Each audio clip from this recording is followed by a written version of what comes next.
Go live. Hello, stream people. Ah, we're Genshining and we're impacting. Yep. Okay. Stream is started. And it is on YouTube as well. Let's see if YouTube actually works. Yes, YouTube works. Okay, all good. Uh, oh, I need to log in with a different account. Why do I keep logging myself out of my account like an idiot? I keep pressing the wrong buttons. That's fine. Login on main, and then doing dailies, talking about not cry. Apparently, I was like wrong. uh, Going from level 90 to level 100 for like hyper bloom is a 40%, or for any transformative reaction is a 40% damage increase. So actually, it's even stronger than I initially expected. So yeah, kind of insane if we're actually getting that. And that definitively solidifies the fact that, yeah, the optimal path for the Nodcar stuff is to just absolutely just go ahead and get. Wait, I'm offline? Or are my Twitch stats stupid? I think my Twitch stats are stupid. Why is that? Why do I even have that on? Wait, I'm offline? No, I'm not offline. Jesus Christ. Twitch is. OBS does not have any, like, ounce of a competent capturing of the Twitch stats. I'd have to, like, keep the thing open to actually know if anything is going on, but whatever. Yeah. Dailies. What to do? I guess, well, the characters I want on this account are Llama and Aino, which means it's gonna be a bit of a struggle. We did get some Primogem mail, so that's actually nice. I looked it up on Reddit. I saw a couple. Is that like, is the whole performance now in one video? Because there's only like two separate performances of the two songs. I kind of want it in one video.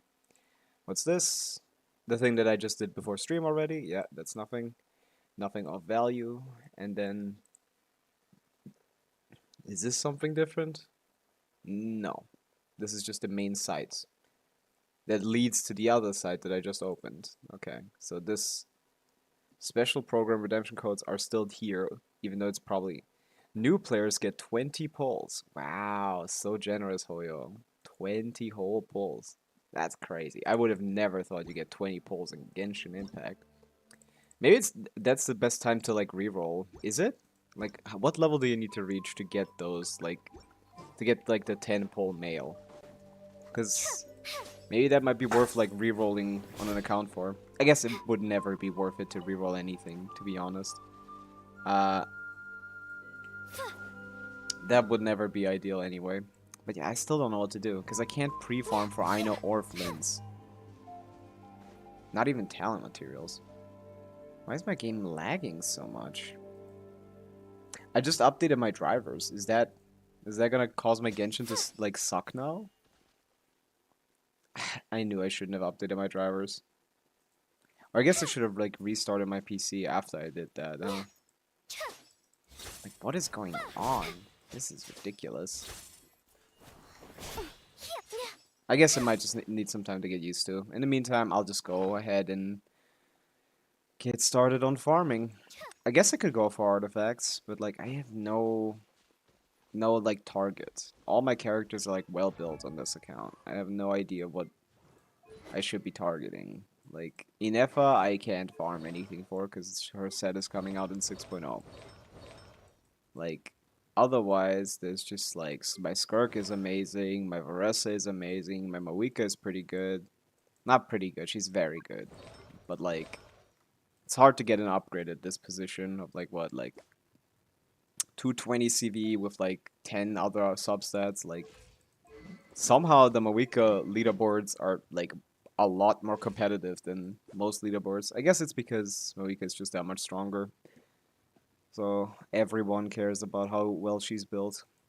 It's kind of interesting because back in the day, when a character was really strong, people used to not play them properly at all. Like Al Haytham, when he came out, was like considered really strong. Hu Tao, like people didn't like go out of their way to figure out to make how to make the character stronger. They just like went like, oh, character is strong, that's enough. And now with Stygian Onslaught, it's like you want to like make sure you get all of your strength budget from any character you pull, which is good, I think. Like more people knowing how to play more characters optimally is better for them because then they don't have to like pull for characters that they don't need because of ignorance. But yeah, uh, I don't know what to farm. Like that should be enough level up materials for 2 characters. Yeah, it's like 400 of these or 420 of these are enough for one level 90 character, and then obviously this divided by 4 is the same. And yeah, it's like almost 600 and this is slightly above. So this, by the time, with the rewards that we get from all the events and stuff, I should have both enough to level Aino and Llama. And I don't think I'm leveling Aino yet. Maybe she turns out to be like actually a valuable addition to 4-star only, but like not until we get a second Not Cry 4-star, right? Because only when there's 2 does she actually get the like better version of her burst, right? And I don't think I want, I don't think I want the like less than like 3-second intervals between Hydra applications. I feel like at that point I might as well just use Candace.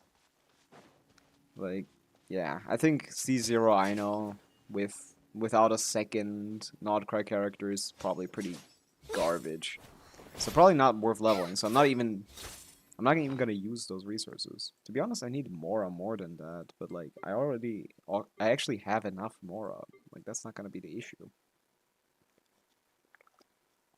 Namora is also fine.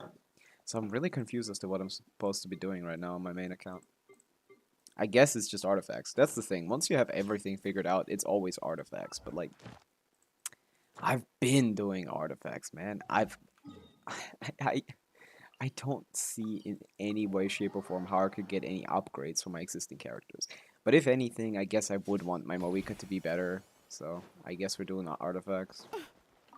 Because she's only top 2% on Akasha. Like, might as well go for top 1, right?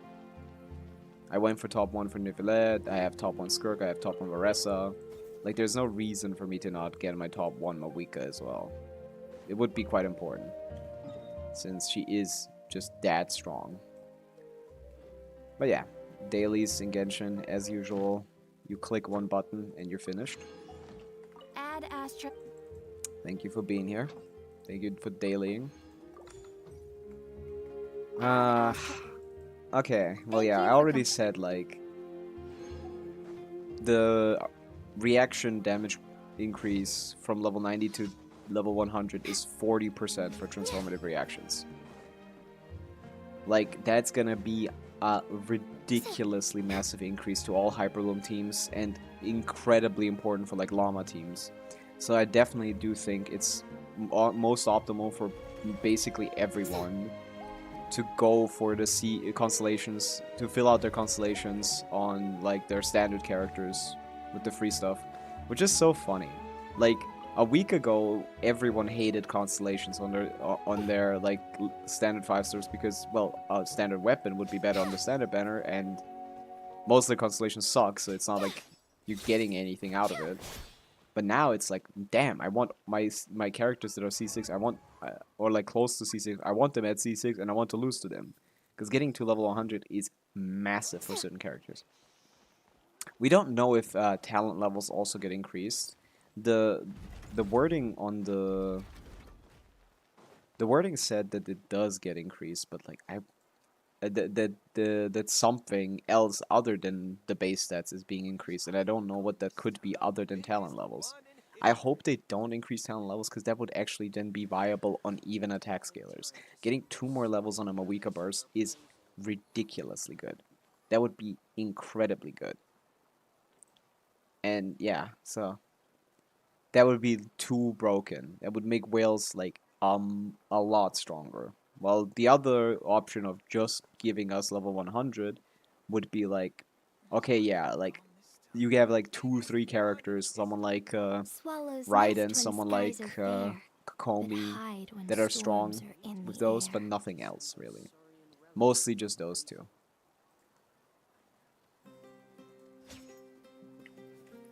Mostly just Raiden, Kokomi. You can do Kuki, but I just don't know why you would do Kuki over Raiden. I mean, sometimes it's a little interesting because like there are enemies that like completely disable Raiden's ability to hit because Raiden requires someone to like deal damage, right? To target a character, to target an enemy, right? And like if you can't do that, if you can't target an enemy, then you just end up with a situation where Raiden is just not proccing at all. While Kuki is just on a static, like, oh, I'm gonna proc every 1 second timer. I'm gonna, like, the skill just goes off every 1 second, every second.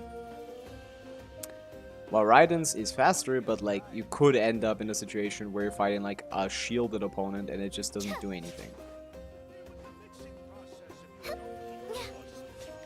So yeah, I think Raiden should be the better option. But I'm not 100% certain on that. It's just the duration being much longer that makes it so much nicer. Spending a lot less field time on her. Well, on Cookie you have to swap every 14 seconds, and she has exactly 100% uptime, not like a little bit more. So you have to do it perfectly or you lose uptime. And that's a little annoying. It's not just a little annoying, it's quite a lot annoying. See, I wouldn't do that. But yeah, artifacts. Let's just go back into the back into the mines. Let's see what we get today. There's really no point in me doing anything other than artifacts. Sadly. I'd like to level other stuff. I guess I could level like a new character, but there's no one that is even like remotely viable. Even in 4-star only, which I do optimize for sometimes. Like, I don't know, like, who, like, Lynette? Okay, I should definitely play a better team. This is taking too long. Who do I play? That damage is a little suspicious. That seems a little lower than it should be. You're on VV, you're on SAC. Huh. That's a little lower than it should be. That's fine. Oops. I keep clicking on lock existence to skip, but it's auto skip. So stupid. I such a like such a muscle memory from having to do that for like 4 years until they introduced that skip thing. Okay, let's use a proper team. Who can like deal with these guys in like one shot? I guess I'm a Wika. Like I wouldn't even need to use Bennett, right? Just like Marika skill Shalon and Salali, right? That should be the fastest. Where's my Marika team? That should be the fastest as long as my Shalonen is on... let's try it with. I don't like changing artifacts. And they still haven't uploaded their, like, devlog. They said, like, they're gonna, like, upload the thing. A quality of life change, like, list and shit. And that has not happened. So I'm confused. Okay, yeah, that's enough. I don't need to do any more than that. Cool. So do we get anything? No. Crit rate with EM? No, not really. We need ER mostly on that set. That's the most important stat. And then everything else decides like, oh, is it like a thing piece? Is it a piece for Yansan? Is it a piece for Shalonen? Is it a piece for like whoever else likes? Whoever else uses Cinder City.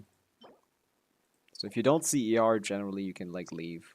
Like defense percent with ER, like sure, that could be decent. But you also like crit rate, because most of them run FAF.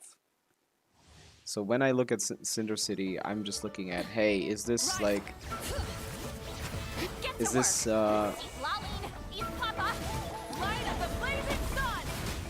I'm mostly thinking about, is this, does it have crit rate, does it have ER, and then then you can look at the main stat and see like, oh, this is for Janssen, this is for Silali, this is for Mawika. No, not Mawika. This is, I mean, I guess no, that would be double crit. Even on uh, Cinder City, Mawika is definitely supposed to be a DPS.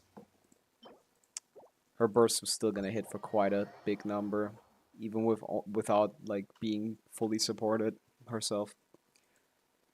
So yeah, uh, that's this. Resin spent. Everything good. I guess we might as well pick up the Serenity Pod, see if I have anything here. I should not be close to the cap, but it might still be worth checking. Yeah, it's only 1500. That's fine. And yeah, it stopped lagging. Like, This round. so my drivers just needed to adjust, or the game needed to adjust to the new drivers. So that's fine. Okay, If you ever that's it with the main accounts. Then I guess a good old rousing round of Genshin.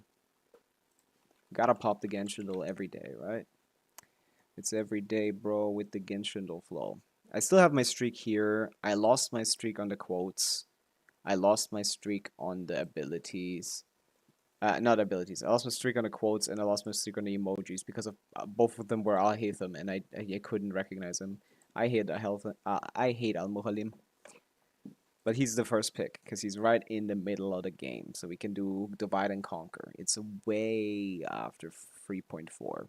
Let's try 5.x. Let's try let's try Neuvillette. Let's try Neuvillette. Okay, so it's way past 4.0 and is also not from Fontaine. Okay, so let's try a modern character. Let's try. Oh, that was a misclick. That's not what I did at all. I wanted to do Veressa. So okay, so I got one less shot because the game is evil. And I have no information. Okay. Well, I cooked myself. Like, I can't really do anything about that. I cooked myself. I accidentally popped Albedo, even though that was a complete misclick. I guess, yeah, he's selected here. So, like, if I right-click here, he gets selected. That's so annoying. Okay, whatever. Okay, what can I get? Like, it's someone that is in 5.x that is from Natlan. Wow, shocker. Who isn't? Like, that isn't Electro, Geo, Hydro, or Dendro. Well, there's one Pyro, one Cryo. Could be. It can't be Sidlali because it's not a Catalyst. And I already picked a Catalyst. Why did I do Varessa? Oh my god. Okay, I double cooked myself. But it can't be Sidlali. It could be Mawika. It could be anyone else too. But Mawika doesn't have this material though. That's true. Mawika doesn't use this material. I do remember that aspect.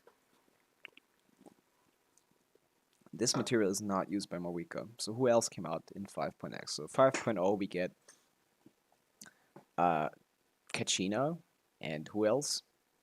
Milani and Kinich. Huh. That could be Kinich, right?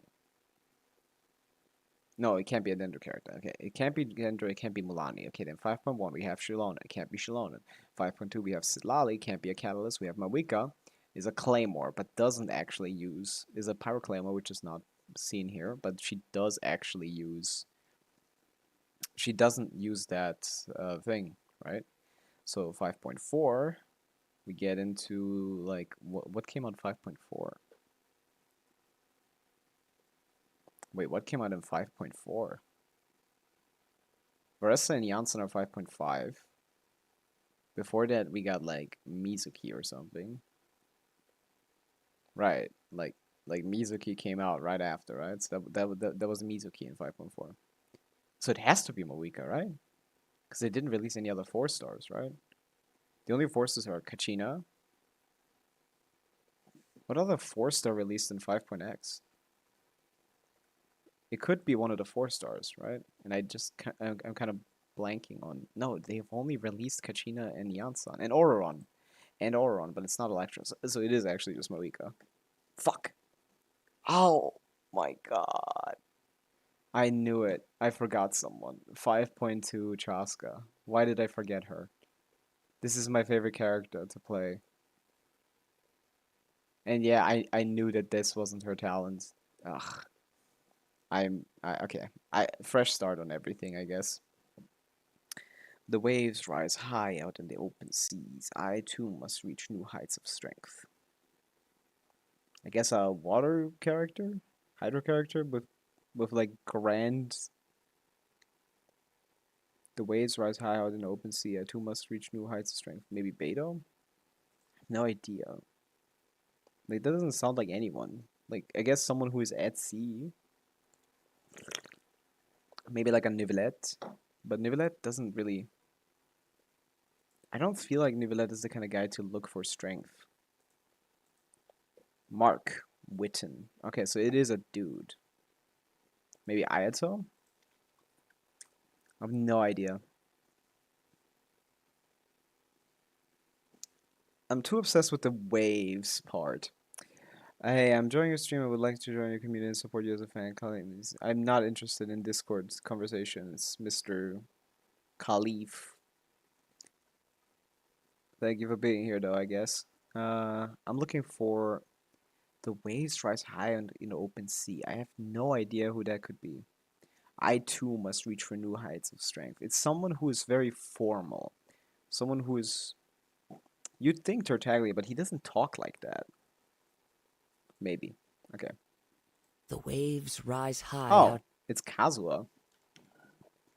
Really? I guess he was looking for strength at the time.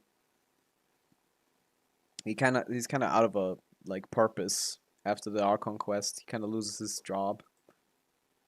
That looks like Shalonen. No, it's just a Geo buff. So what am I supposed to do with that? Like, it looks like a Geo buff. Like I don't know. Like there's a lot of characters that buff Geo. Like that's true. Like you have like Goro, I guess. But like that's just a Geo background with a buff. That could be like any. That could be like anyone, right? Like that could be anyone. That's Noel. Like what do you want? I guess the name could help. Undisclosed distributions channels. Undisclosed distribution channels. Like who gives like a Geo buff? Or is it Pyro? Pyro and Geo look quite similar. Undisclosed distribution. Who does illegal distribution in this game? It is Geo. Yeah, I was right. It's Geo, but like literally all characters could have this. This doesn't mean anything. I guess it's a Claymore, so it could be someone like it could be someone like if it's not Noel, the only other Geo Claymore. This doesn't look like a sword, and there's no other Geo sword user other than like Albedo distribution channels. Distribution channel sounds like they're selling something. Maybe it is actually like maybe it could be someone like Chiori. And that's just a normal sword instead of a great sword. I'm gonna just go Chiori. Fuck, it was Navia. Okay, well that's okay. Yeah, it was a Claymore. I wasn't even thinking of Navia to be honest. And yeah, distribution makes sense. Like she does all kinds of work. Jesus Christ, I'm failing all of these. Well, 7,000 characters in this game have a shield, so it could be anyone. Lila is the only sleepy shielder though. I know that. Okay, 2 out of 4. Kind of cooked. I definitely didn't have to lose the first one. If I didn't do Albedo, I would have gotten Chaska. But that's on me. And there we go. We have Moika just hanging out on a bike, just chilling. This is one of the best. This is definitely one of the best, like, idle animations. Because she just stays there. It's, like, actually idle. She doesn't just, like, do it once and stop. I'm kind of interested in learning that new Moika combo that was released. Hey, get out of here. Jesus. The ragdoll is so gruesome sometimes.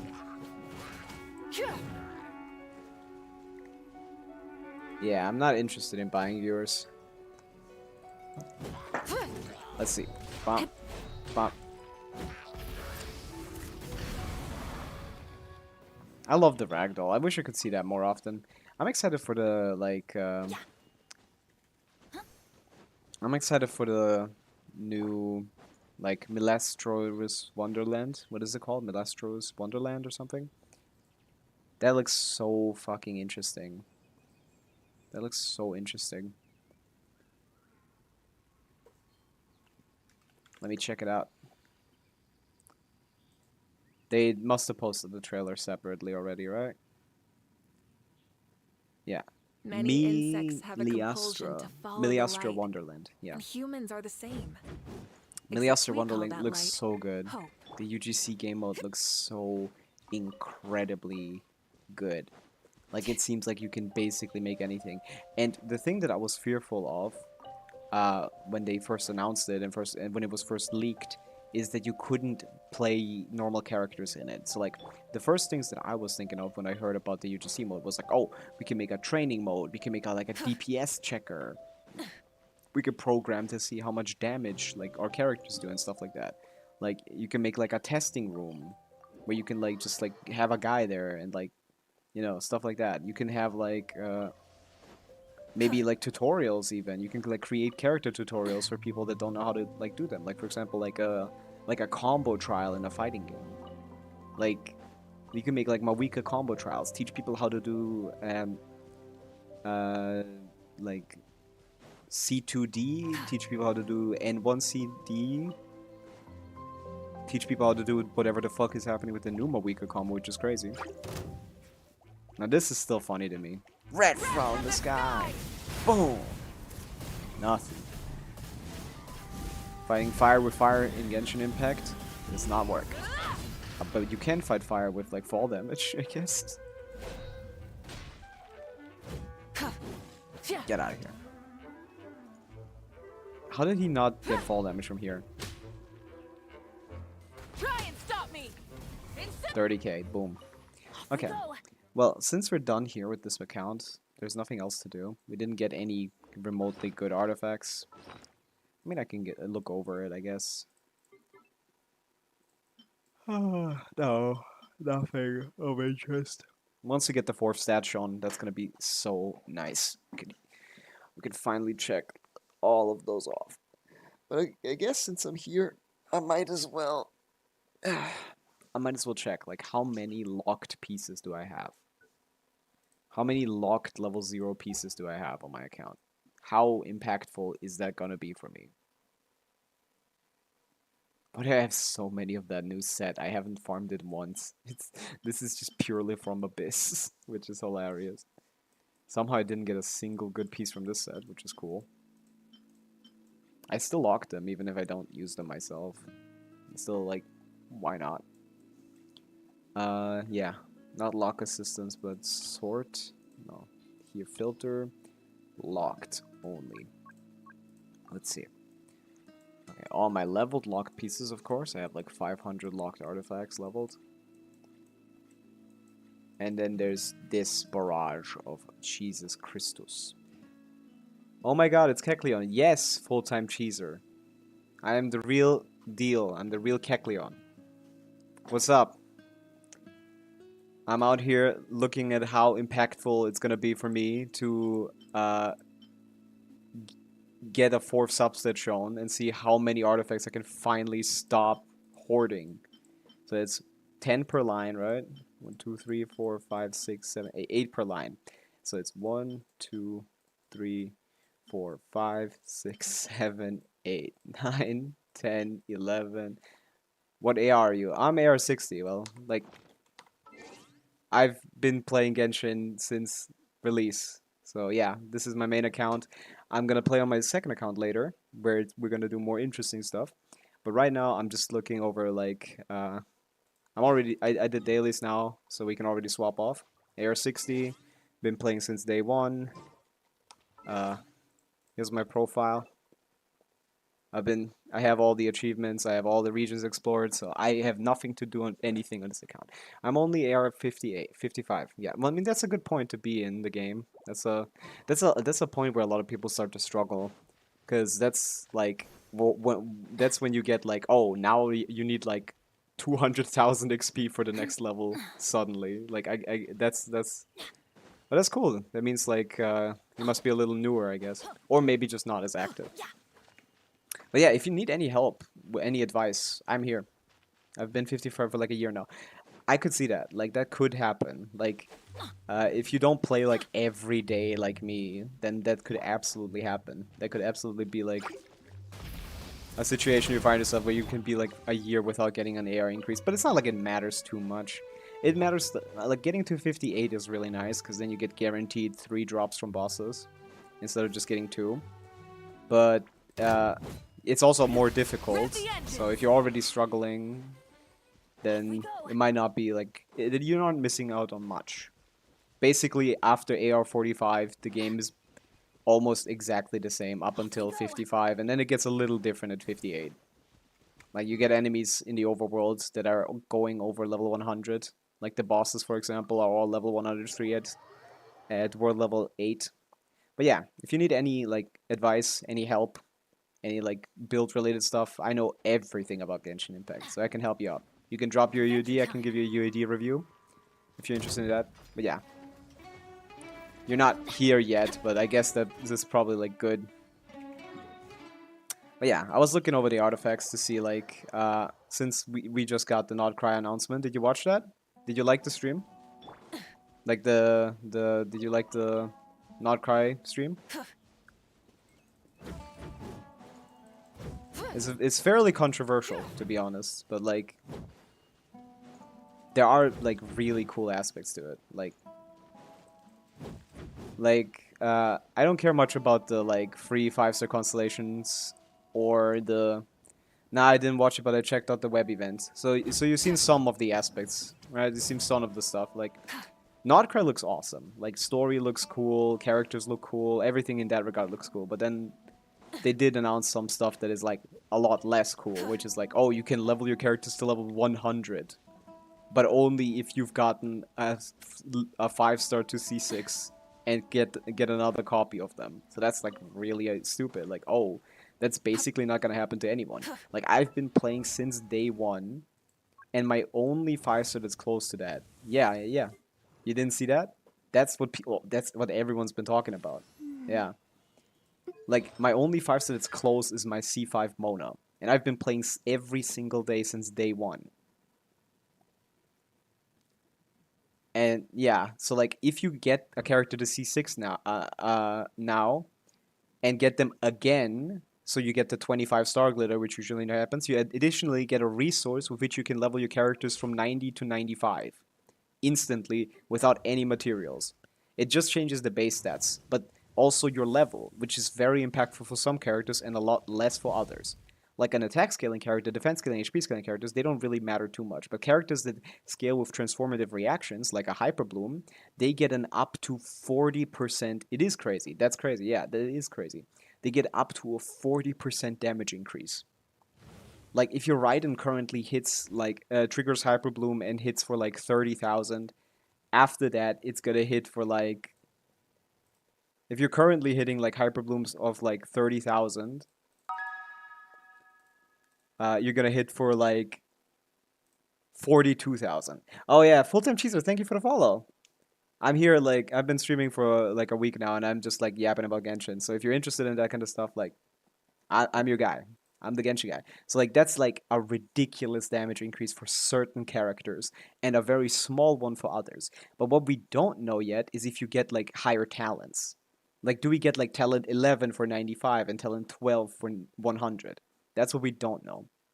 And yeah, they've also like beyond allowing like, hey, if you've gotten a 5-star to C6 and get multiple copies after that, then you can get your characters to level 100. Beyond that, they've also given us, they're also giving us like one free 5-star constellation for a specific character that you already own. Again, so like, let me check it out. Where would I find like the best summary of it? I guess Welcome back. they did a like a summary of themselves, so you can check out this 10-minute And video Lauma- to see a summary of everything that happened in the stream. But like one of the new features is the Master Stella Fortuna, which is the thing that gets you to level 100. But also and travel far. this. The objective is to reach weekly progress goals by completing daily commissions and spending Yeah, like you can pick one out of these select few, like 5 stars, to get yourself a constellation on them. Like they picked very specific 5 stars. Let me open up the Genshin Twitter. I think they have like an image where all of those, like they have an image where all of those are shown. Wait, what if you don't have those ones though? Do you get the character? You don't get the character. That's it. It's literally only 4 constellations. You can't get a new character here. That's why people are upset. Like both of these systems don't do anything for like a lot of free-to-play players. Like they made it seem like it's such a cool thing, but it's not that great. You know, it's a little like bittersweet because everything they've shown about Nordcry is like amazing. Like the region looks great, the characters look great, the story looks interesting, but then they added these like things that don't really matter for most players. And it doesn't even matter for me. I am like a day one. Yeah, I'm just waiting for the characters. Not gonna lie. Yeah, the characters are interesting. Who are you interested in pulling for full-time cheeser? Who do you want to get?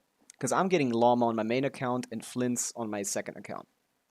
Out of those two, or are you skipping those and waiting for like in the fur or something?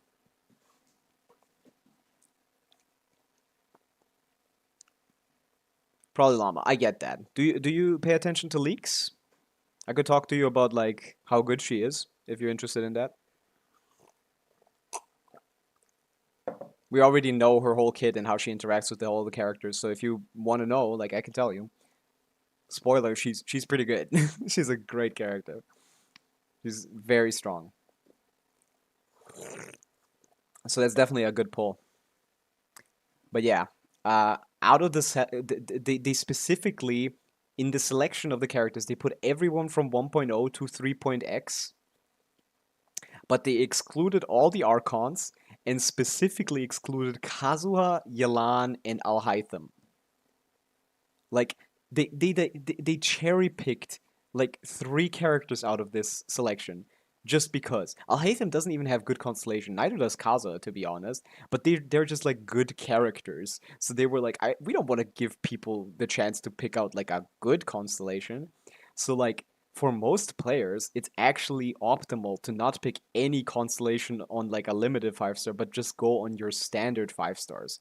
So that you're more likely and to get like your one of your standard 5-stars to C6, which means you're more likely to get him again, which means you can get the resource to get your characters to level 100. You need 3 of those resources, so that has to need to get a character 3 times past C6 for you to level one character level 100. So that's kind of like a situation where it's a very scarce resource for anyone who isn't like a giga whale. So for me, I'm gonna, I don't think it's worth it though. Like if you're at this point with your characters are C6, then I don't think you will need. Yeah, for most characters, it's not worth it. Full-time cheeser, that's true. Like the level 100 just changes your base stats as far as we know, and base stats don't increase by a lot. Both HP, attack, and defense, like you might see like a 5% increase in your team DPS on like a main DPS if you level like a Mawika. You'd get like maybe like a 5-6% team DPS increase.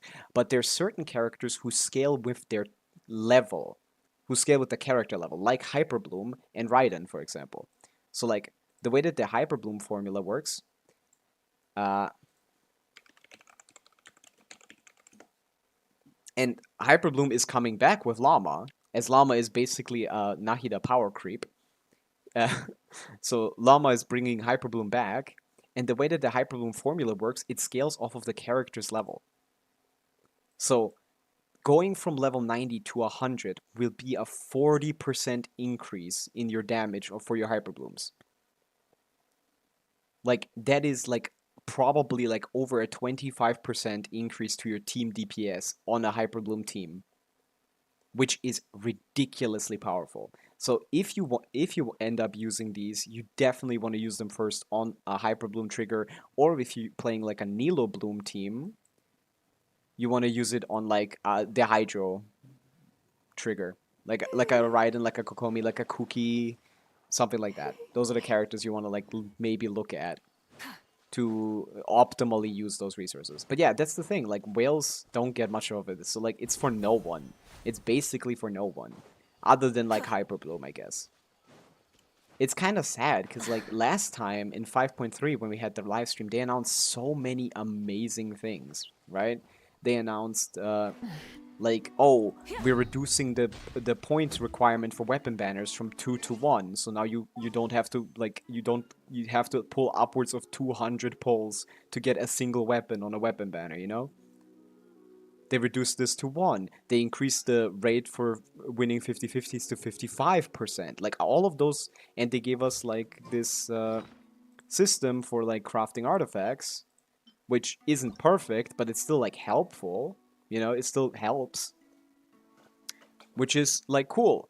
And like this time they're like, oh, we're gonna give you like 5-star constellations that don't matter because 90% of the 5 stars before like 4.x, before version 4.0 or something, have terrible C1s. They have like bad constellations and they're bad characters themselves because of power creep.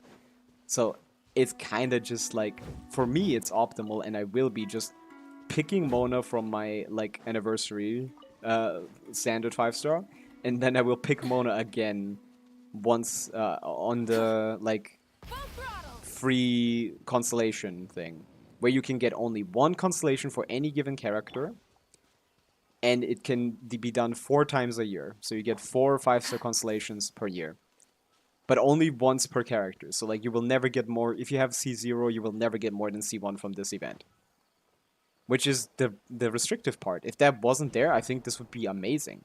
Because like sure, like C1s aren't generally good, but some C6s are good, and then like maybe you could be like, oh, well, I'm like a big Ayaka fan.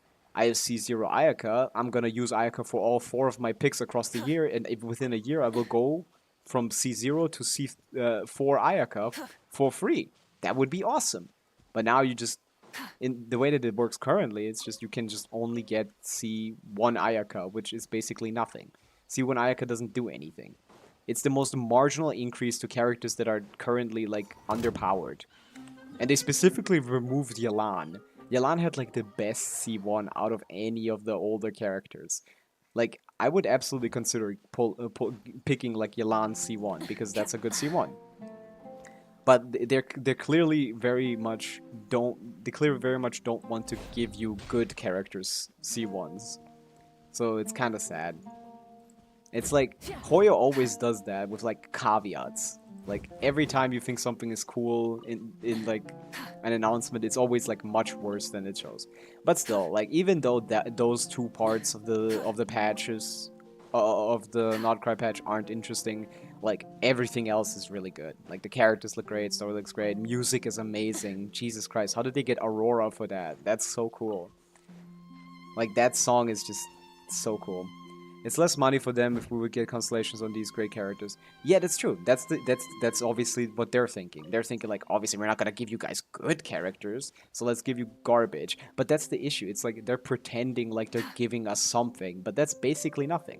Like I calculated, like C1 Ganyu is like one of the best constellations you can pick here. Okay, it increases your team DPS by like 2,000, less than like 5%. You're getting less than a 4 or 3% increase with the best possible constellations on these characters. I mean, maybe like something like Baiju and Kokomi are like maybe worth your time if you like them, but like those aren't particularly strong characters. So it makes sense for them to do that, but it doesn't make sense for them to pretend like they're giving us away. Do you I mean, you didn't see it in the live stream, but like in the live stream they were like, oh my god, how is Hoyo trying to make money if they're just giving constellations away for free? Wow, we're so generous and stuff. Like, come on guys, this is not generous. This is literally nothing for the majority of the player base. Like maybe if you have constellations on one of these characters already, and then the next constellation is like good, You know, maybe that's like a situation. Maybe if you have like a C5 on like a character that has a good C6, then this is great for you, right? But like for that, you would have already had to give Hoyo C5 worth of money, you know? So they always win. The house always wins. The house always wins. Like I just don't like that it's like so like they're pretending like they're doing something for the player base. Are you free to play? I am not free to play. No, I've spent about 80 bucks on this game. About like I think it's like 10 Welkins and like 3 battle passes. That's about what I spent on this game across my 5 years of playing. So very low spending, to be honest, considering how long I've been playing the game. But yeah, I'm not free to play. I'm free to play on my second account where I have C2R1 Chaska. It's an account where I'm trying to beat Stygian Onslaught dire difficulty free to play. My first character is C2R1 Chaska. Should be a very versatile pick. Should be very capable of like, you know, just like should be capable of beating any of the given bosses because she can just like slot in any teammates and work fine, you know? And now I'm looking for C1R1 Flins because C1R1 Flins is actually quite powerful relative to other characters. Like he has fairly like strong like vertical options, vertical investment options. The C1 and his R1 are like really good. And since they announced Flint's to be on the second half, I'm gonna have quite a lot of time to save up on that account. We're currently at like 60 pity on that account, and in fact we're gonna go there right now because I'm already done. But yeah, what they also announced, if you haven't seen it, is that now when you have like a 3-liner artifact piece, and like you would have to level it up with your mats to get it to a 4-liner to see what stat it is. Now they will show you what stat is here before you get it. So instead of having to keep like hundreds of locked pieces, I'm gonna go through all of them and just see what stat is here. And then we're gonna be able to just like, oh, that isn't worth keeping, and then I can have more fodder for strongbox or artifacts. So yeah. But yeah, if you need any help with like anything in Genshin, I'm here to help.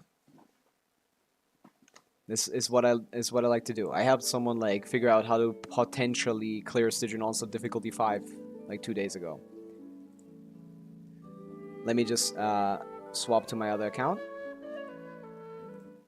And then we're gonna go do some Primogem grinding. Hoi, yeah. I don't want to show that, of course.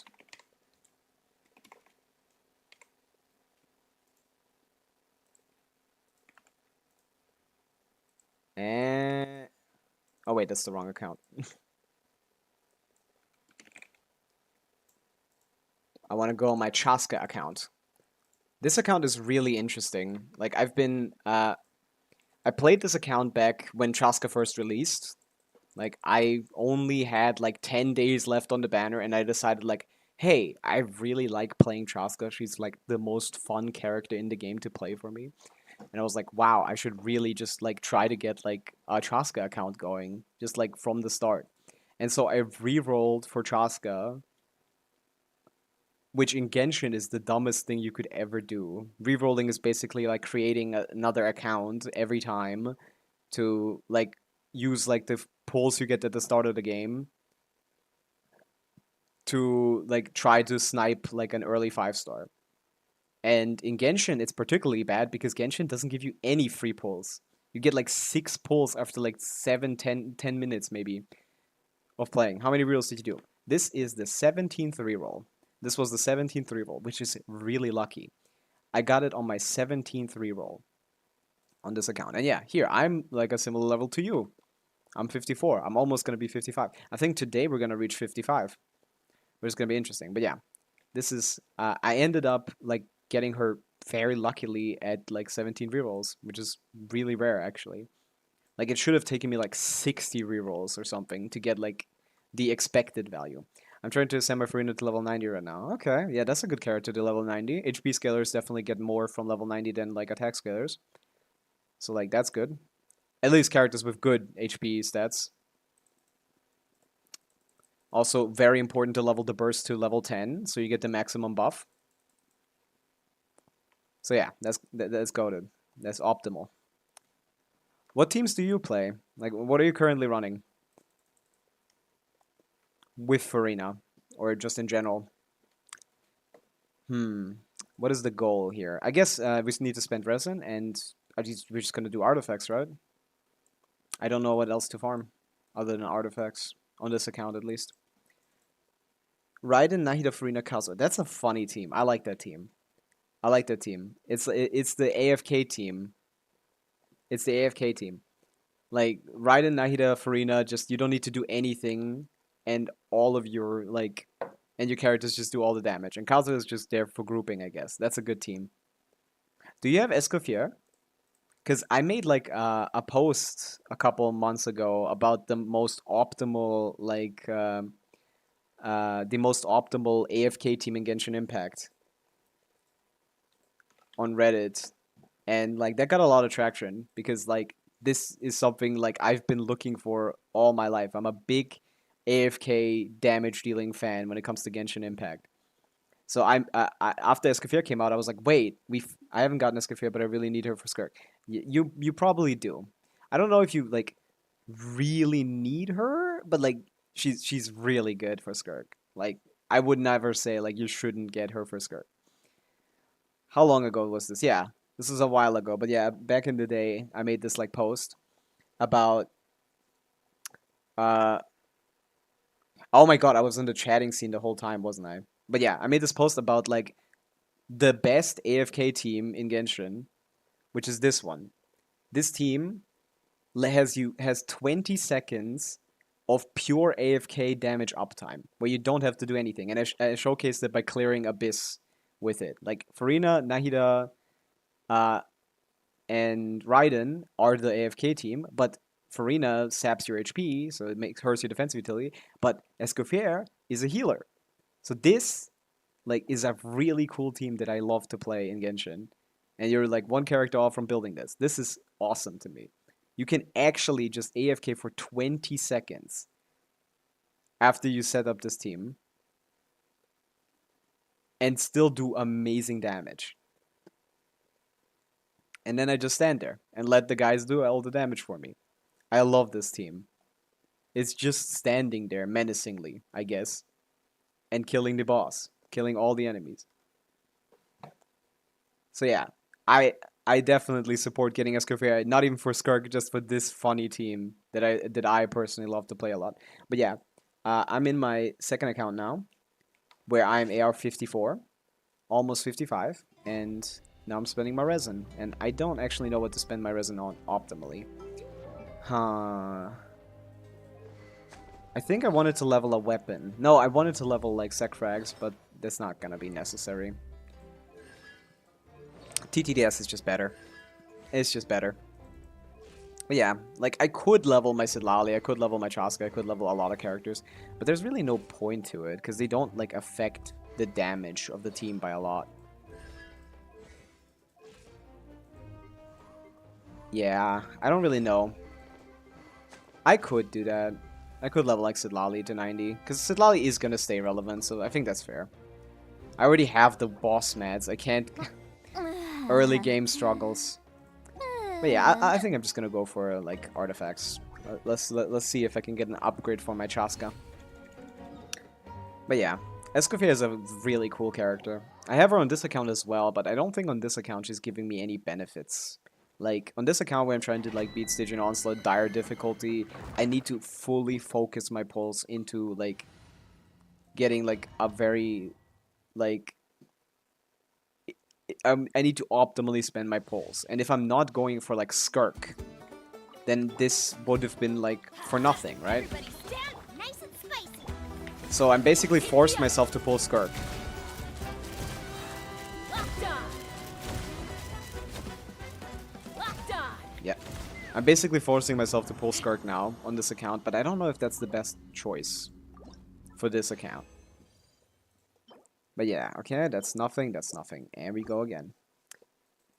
Yeah, I'm not sure if Skirk is the best choice for this account. I'm not sure how good Skirk is gonna stay, considering like not the new region means new power creep.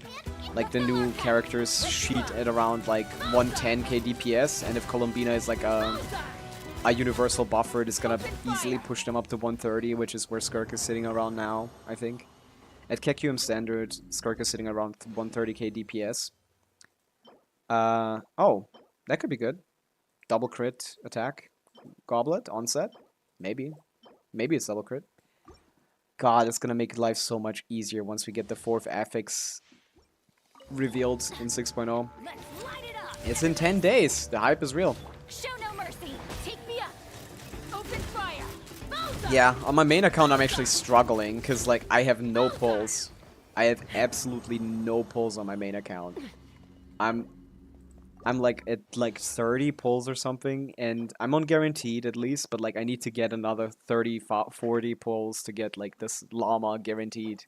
So I'm a little scared that I can't get her, but she's really cool. Llama is a very powerful character. And considering now we get to level our characters to 100, and Raiden, who is Llama's like a great teammate for Llama, is getting the highest benefit out of any other character in the game. Like this just made Llama teams even better. But obviously most people will not be able to take advantage of that, which is sad. I hope they listen to some feedback and maybe give us like they give us that resource for 4 stars as well. Like, after you get C6 over 4 star, you get, like, a resource that you can upgrade. Which characters are you considering pulling in Notcry? Hey, Nate, what's up? I kind of want all of them. I'm so fucking cooked. I kind of want all of them. Like, all of them seem kind of interesting. Except for Flins. I don't give a fuck about Flins. I'm pulling him on the second account because he's strong. And he has good constellations. But, like, I want Llama. I want Nefer. I want, like, Alice. I want Varka. I want Columbina. Like, I kind of want all of them. So I'm gonna struggle because I'm currently dead broke, and after I pull for Llama, I'm gonna still be dead broke. So this is gonna be a struggle for my main account. My second account is big chillin'. Like nothing is strong. Nothing. Like on this account, I have currently 60 pity. On this account, I currently have 60 pity.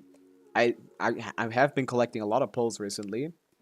And there's still like 10 days until the patch comes out, and then 42 days until Flins is gone. So I have all the time in the world to finish off my map exploration. Yesterday on stream we finished Natlan. I finished exploring the Summer Island region, 96% here. So now I think I'm gonna go for Sumeru or Fontaine. One of the two. I'm not sure which one to pick. Finish off the exploration here. All the other ones are done, so these are the 2 that are left, and Sumeru is going to be really interesting, because I personally love exploration, and Sumeru has, like, the most intricate exploration in all of Genshin. So yeah, this account is basically an excuse for me to explore the whole game with, like, a really fun character like Chaska. And C2 Chaska is particularly fun, because she just does much more damage, and has AoE. Which is like the biggest issue for C0 Chaska. Like genuinely this character is garbage at C0. Not garbage, just like really underwhelming. Who's your favorite character? I think my favorite character, it depends on what you're asking for. Like what aspect. Like my favorite character lore-wise is like Venti. My favorite character like visually speaking is like maybe Shan Yun. My favorite character to play is like Chaska. My favorite character like kit design-wise, maybe like Sethos, who has like a really unique energy mechanic. Like there's a lot of different kinds of favorite characters. Like I don't know if I have like an overall favorite character. Of course, on my main account I have like C2R1 Shen Yun with triple crown. So I guess if I had to pick like one character to like summarize all aspects of it, I think it would be like Shen Yun. It'd probably be Shen Yun. But like I think I like different aspects of different characters more. More than others. So yeah. Okay. Wait, I didn't give the expedition. What the fuck? I want to pull for Nefer. I don't know how to call it, but I have guaranteed and also want to get Columbina, so I hope I get a lot of primos. Well, if you're skipping Luna 1, then you're probably going to be fine. Because Nefer is probably going to be in, like, Luna 2. And Columbina is probably going to be in Luna 3. So, like, pulling one character per patch after you have a whole patch of saving, you should be good, Nate. You should be chill. Like, as long as you don't pull anyone in this patch, and do you have like a, wait, you said something about funds, right? Or did I? No, like, how are your funds right now? Like, how are you planning to pull for anyone in Luna 1? Because if yes, then it might be a struggle. Maybe, if you get really unlucky. But it should be fine. No, well, then you have ample time to save. Like, the league subreddit showed that you get like 120 pulls for doing everything in 6.0, or I guess Luna 1. So you should be fine. But I still want Nicole and ask. I think those are going to be backloaded. I think those are going to be towards the end of the Luna. Like Luna 4 or 5. If we even have that. Like, definitely, I don't think she's going to... I don't think Alice and Nicole are going to come anytime soon. So you have a lot of time to save for them. Yeah, I think it's going to be pretty chill. If that's your plan. Like, there's no, like, any... But the thing is, like, when is Varka? Like, all of those characters don't seem to be showing up into the first... In the quest. I've got a 50-50 and, like, 60 pity. And 220 pulls if I lose my 50-50, I'm cooked, bro. Yeah, like... You're on 50-50 right now with 60 pity and 20 pulls. So, yeah, if you lose, like...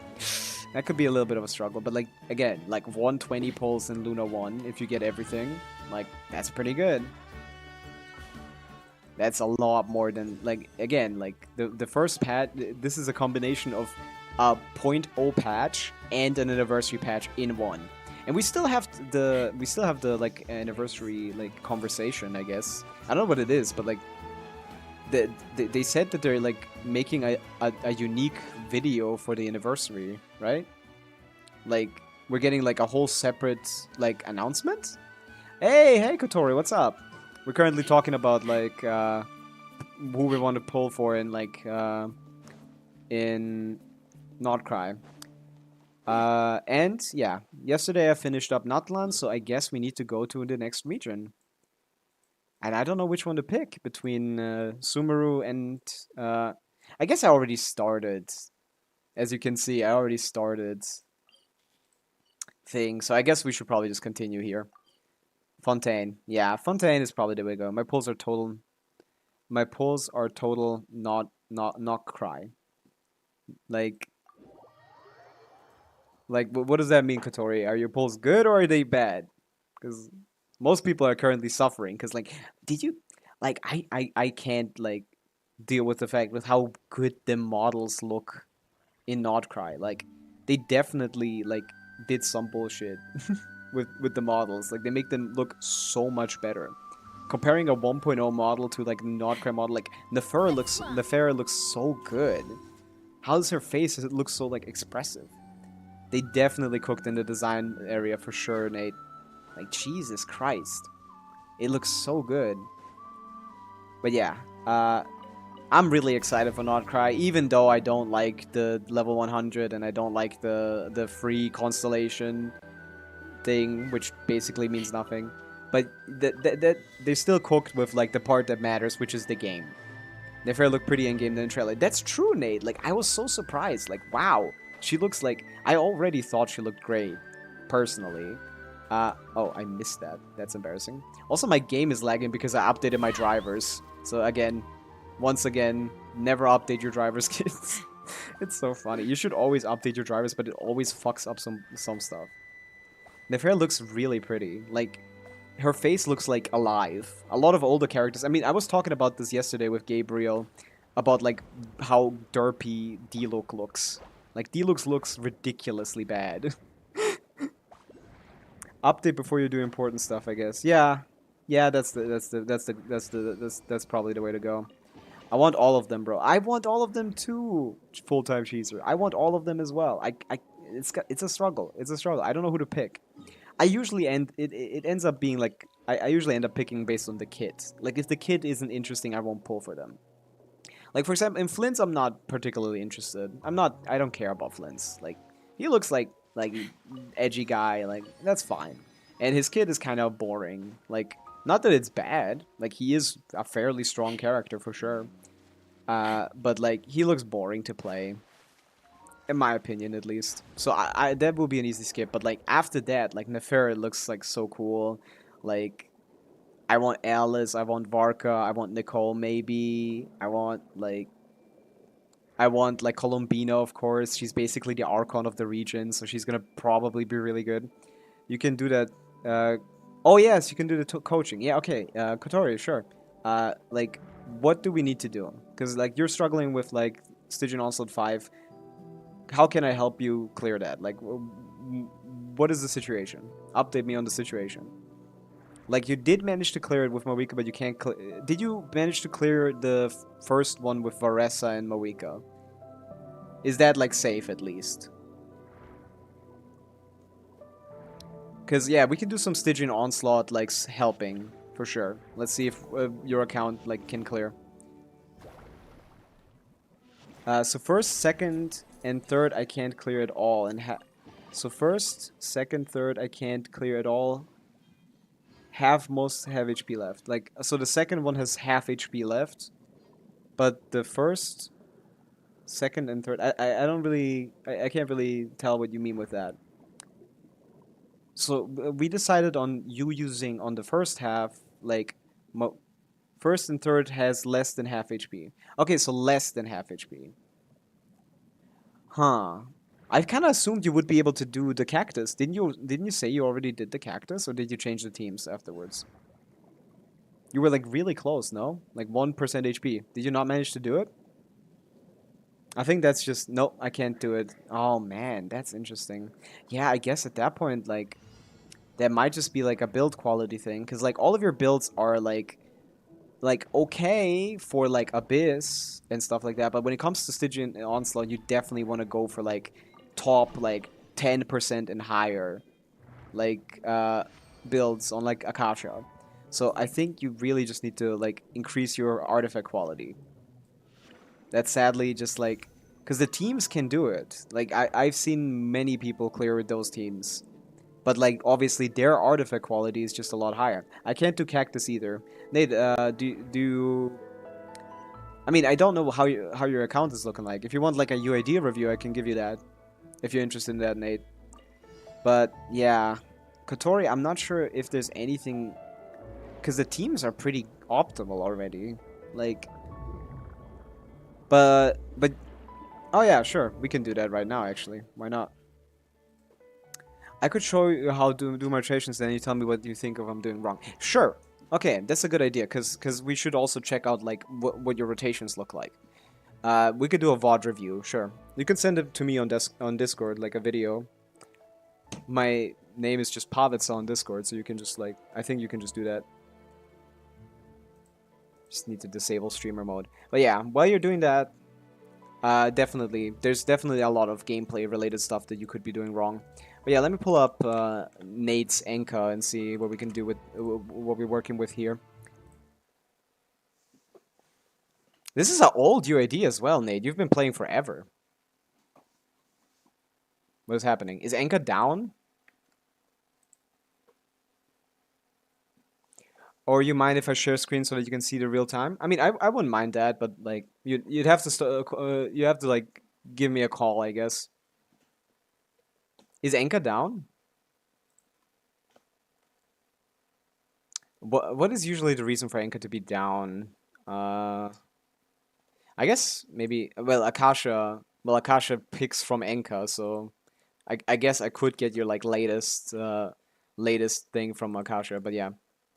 Update changes, but like the update isn't out yet.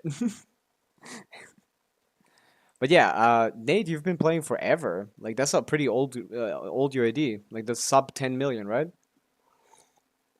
One of the first 10 million players in the Things server. Enka is always down. Yeah, like they do some bullshit. So like artifact updates. Like artifact updates? I don't actually know what you mean with that. But I don't pay attention to Enka. I just open up Akasha. But yeah, she's still my goat. Ha, of course. We got a Ganyu fan.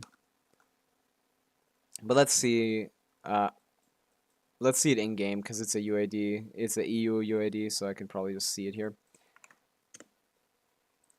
Okay, let's see what we have here. So this is a good roster. We have Raiden. What's your Discord, by the way? It should be just Pavitsa. Add Pavitsa, right? Is that how the new one works, or do you need numbers for something?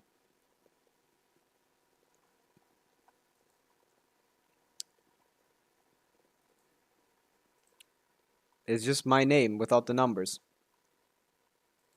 Or is that not how you add people? I don't add people on Discord ever. But yeah, we got a DPS Raiden on Emblem, no cons, talents maxed. Okay, that's decent. But you know what would be better? Nate, you know what would be better? Hyper Bloom. Hello. What's the quality on these? What's the artifact quality? Definitely 5 rolls. That's goated. That's ridiculous. Holy fuck. Your artifact quality seems good, Nate. I don't know how you're struggling with the cactus. Like obviously, like Raiden C0 is not enough to clear the cactus, so uh that's probably the issue. Sent. Okay. I think I got it. Yeah, sure. Okay. Kotori, you can give me a call. We can and like stream the thing. But like Nate, do you have any like any Electro Hydra DPS? Like any at all? Because like you obviously didn't struggle with the Papilla, considering you have Moika, on such a good build as well. Like that, this is good. This is good as fuck. Yeah, my Ayato not built. I mean Ayato wouldn't help you anyway. Do you have like Sincho and Yalan? Do you have like Sincho Yalan? Right, you should probably and like build like reasonably ish. I don't have Yalan. Ugh. Okay, that's cooked. Mm. And you didn't pull for an F, of course, because then it would be cakewalk, of course. Yeah. Hmm. So, but like, did you do the other two? What teams did you use for the other two? If you already did the other two, because then I know what I can't use for the bottom.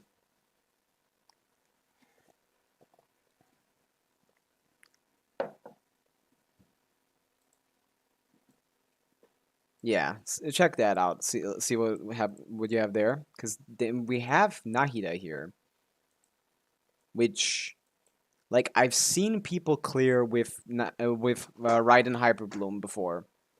So maybe it's possible if you just use Sincho, Raiden, Fischl, Nahida. Check her cons. Is she C2? What the fuck are you struggling with, Nate? C0 Nahida Hyperbloom can do it. I do have, for your information, I do have Wanderer as well. And his gob is crazy good. I'd like to check that out, but like Wanderer is just ass. Like there's no situation where he would be useful in. But Nate, Hyperbloom, change your Raiden to a full EM build and try not to get hit. Mostly is the way to go. I guess, do you have Cookie build, Nate? Maybe if you already have Cookie build, that's maybe the way to go. I mean, floor 11.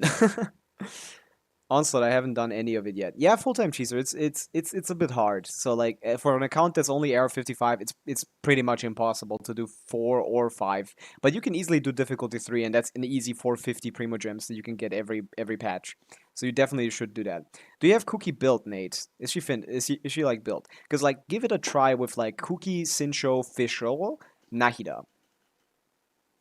Give it a try with Cookie, Sincho, Fischl, Nahida, and during the shield phase, don't apply Nahida. Like, don't apply like Dendro. Just use pure Hydra and thing, and when the shield is down, then start doing Nahida. Oh, then replace with Cookie, I think. Yeah, I mean, Cookie is fine. Raiden is better, but it's fine. You can use Cookie. It should be good enough. It's like, it's better because you can heal and then you don't die. But like, Nate, give it a shot with like Hyper Bloom, because you have C2 Nahida. It should be more than powerful enough. Ren is better at dying. She is, yeah. No healing in the team. You have to be like a very good player and have like low ping to not get hit at all. But yeah, I think that's the angle, Nate. I think that's like the angle. You probably want to try a hyper blue angle. You have Farina, but I assume you already used her somewhere else, right? My main is AR 60. I meant my alt is 55. Oh, you main is AR 60. Oh, never. Oh, okay. Yeah, then our alts are basically the same. On AR 60, you haven't tried thing yet? Full-time cheeser? Easy for it, you could do it easily. You could do like 3 and 4 maybe. It's just free primo gems at difficulty 3. You can co-op it ease as well. Like that's easy. But yeah, I think that's the plan. And if you didn't use Farina, maybe you could use Farina for that. Papilla is Mawika Silali Anson. What the how did you even clear that? Are we talking difficulty 5 or difficulty 4? Because now I'm scared.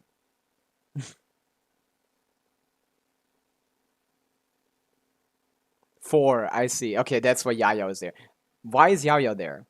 Yaya just makes it like so that Pyro stays on the thing. You should definitely not be putting Yaya on that team. Sucrose is the character you want in that position.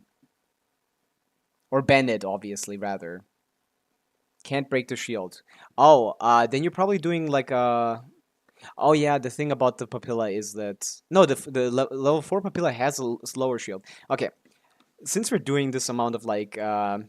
helping, I might as well like showcase all the stuff that I mean instead of playing on my second account. So let's go on the main. Oh my god, I didn't save it. Okay, I'll go on the main and then I'll showcase you how to break the shield with just Mawika. Okay? But yeah, definitely for the cactus, Hyperbloom should be easy. This is kind of easy, not gonna lie. Yeah, it's very easy. Like 3 is easy, 4 is fairly doable for basically any late game account, and then 5 is the hard part for free to play players, and 6 is a complete whale bait. 6 is then complete whale bait. But yeah, let me try and help the. Let me try and like demonstrate what I mean. On my main dash cancel, I guess. Yeah, you need to dash cancel. You can't just like spin on your Mawika. Ideally, I think it's I think N2C should be enough to break the shield. Not N2C, N2D. I mean, N2 charge attack. Whatever. Not N2 C2D. There you go. I was like thinking of Hu Tao for some reason. But yeah, let's do some Stygian helping since everyone in chat seems to be like interested in optimal Stygian teams and stuff like that. One thing that is required for Stygian Onslaught is like a high artifact quality. Like, you need to literally have spent like multiple months on like farming your builds. But like, let's see that Mawika Sidlali Iansan. Like, sure, that's a good team, but obviously it's a way better team when we put Bennett on the team. So let's see how this looks like for someone like me. Now obviously I only play on difficulty 5 usually, so I don't remember this much, but like let me give it a go and showcase what you're like supposed to do. Sidlali also has passive like thing damage. And I think at the start of the Papilla you actually get a little bit of time to proc Favonius weapons. So like you should probably start on Yansan to proc your Fav. Instantly. Yeah. I proc my Fav. Sidlali it up. Mawika it up. Rev the engine. Burst. Light of the blazing sun. Okay. It's not there yet. The flame. That's definitely the issue. Your Mawika burst isn't coming up quickly enough. That's why you're using Yao. I see. This team doesn't give you a Mawika burst quickly enough. I see the issue. Let me try N1 CD. Oh, that's one like frame away from getting that shield break. Because the Papilla shield is different at difficulty 5 than it is in difficulty like 4. Quick as a flash. Get to work.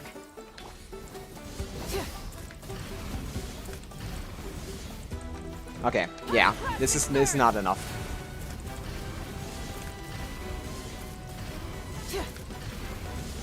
Okay, N1 CD was better, but not enough. So, okay, so the only option for this is like using a character that can like more quickly stack. Full-time Cheeser, do you have like other, or like no? Who am I helping here? Nate, do you have like other? Do you have like Varessa or like any other Nutland DPS on your entire account, like anywhere? Do you have any other Nutlun DPS? No. Moika's your only one. So Moika, Sitlali. Oh. I guess maybe if we if we remove TTDS. I mean, I cleared it. Yeah, you did, but like, Oh, uh, where did that come that's from? not. I guess it doesn't matter because for 5 it's gonna be really annoying. But yeah, for 5 you're gonna have to do something different because like thing. But yeah, the idea would probably just be to put Sitlali on like to clear it faster. You would just put Sitlali on Sax frags and like get her burst up immediately with like 250 R or something. But okay. If you can't be struggling with Cactus because you have the team. The team is just Cookie.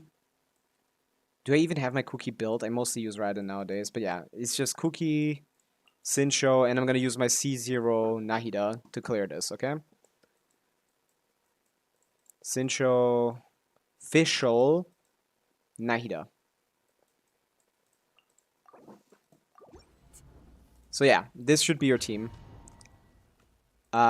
For the Cactus, and the idea is you don't actually want to. Rain outlines your fate. Our bond You is don't strong. actually want to spend like Committed to memory. went there and went there. You don't actually want to apply Dendro during this phase. By royalty. You want to absolutely just stick to like pure hydro. The issue is I didn't have enough ER on my Sincho. No, my sword. Rain cutter. Dead with me. And then afterwards, once the shield is down, we apply Naida and then we on-field her. You can use your skill, you can use... Which frequency are you going for? Oh, hi, Adventurine. What's up? We're currently doing some, like, Stygian Onslaught testing to showcase people what they should be doing against certain enemies. Oh, settled it. I think this is, like, enough. Committed to memory. Yeah. So I did basically... I cleared basically 50% in 1 minute. And since you, Nate, have, like, C2 Nahida, that should be even better. Because the other characters' builds basically don't matter too much. And I had like a cold start, so... Rain cutter. Yeah. Which free cons are you going for? I'm going for all the standard cons, Adventurine, actually. Because it's actually... Most of the character cons there are terrible. So I'm gonna go for all of the standard cons. Committed to memory. Our bond is strong. Pop that up. Yeah. Might as well burst. But can you do this team in 5 though? You could. Rain outlines your fate. Boom. 16 seconds left. So, Nate, this should definitely... Probably my head was breaking the shield. Yeah, because you probably applied Dendro. The Nahida is a greedy gremlin, okay? She applies so much Dendro that it's, like, too much. So the goal here is that you don't use Nahida at all during the shield phases. You just want to use Cookie, Fischl, and Sincho to just apply thing, and then after the shield is down, you want to apply Nahida. And then do damage with Hyper Bloom. That's the way to go. And Adventuring, I'm going for all the standard characters that I have. Because, like, none of the... Because we only get one character at a time, and we can never pick that same character again, none of the C1s, because I only mostly pull C0, none of the C1s are good. Like, there's, like, maybe Baiju, maybe Kokomi if you play them, but generally those aren't that great characters. So, the optimal thing to do, I think, is to just go for... like the standard cons, get yourself closer to getting like C6 standard characters so you can level. Baiju doesn't really have any great teams right now. I mean, it's gonna change with Llama, of course. Llama is gonna be a really powerful Dendro character, so any Dendro supports will definitely see an increase in usage.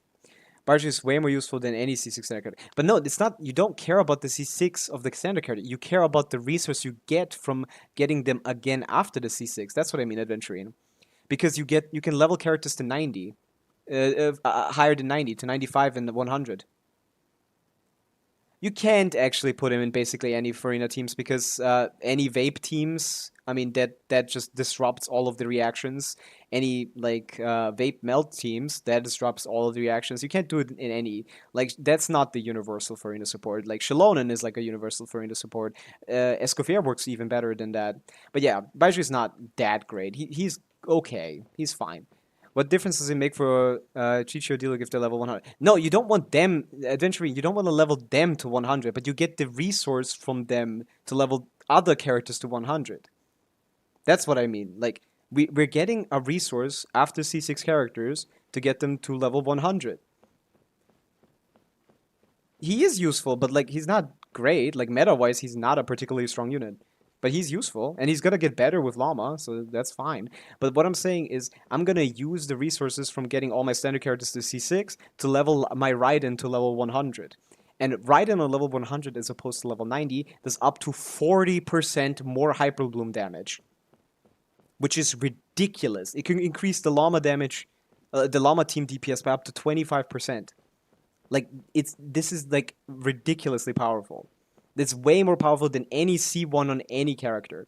And what's Baiju's C1 again? I think it's one of the better ones, definitely. Let's see.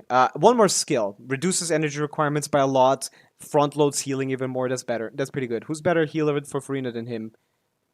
I mean, Escoffier, Shilonen.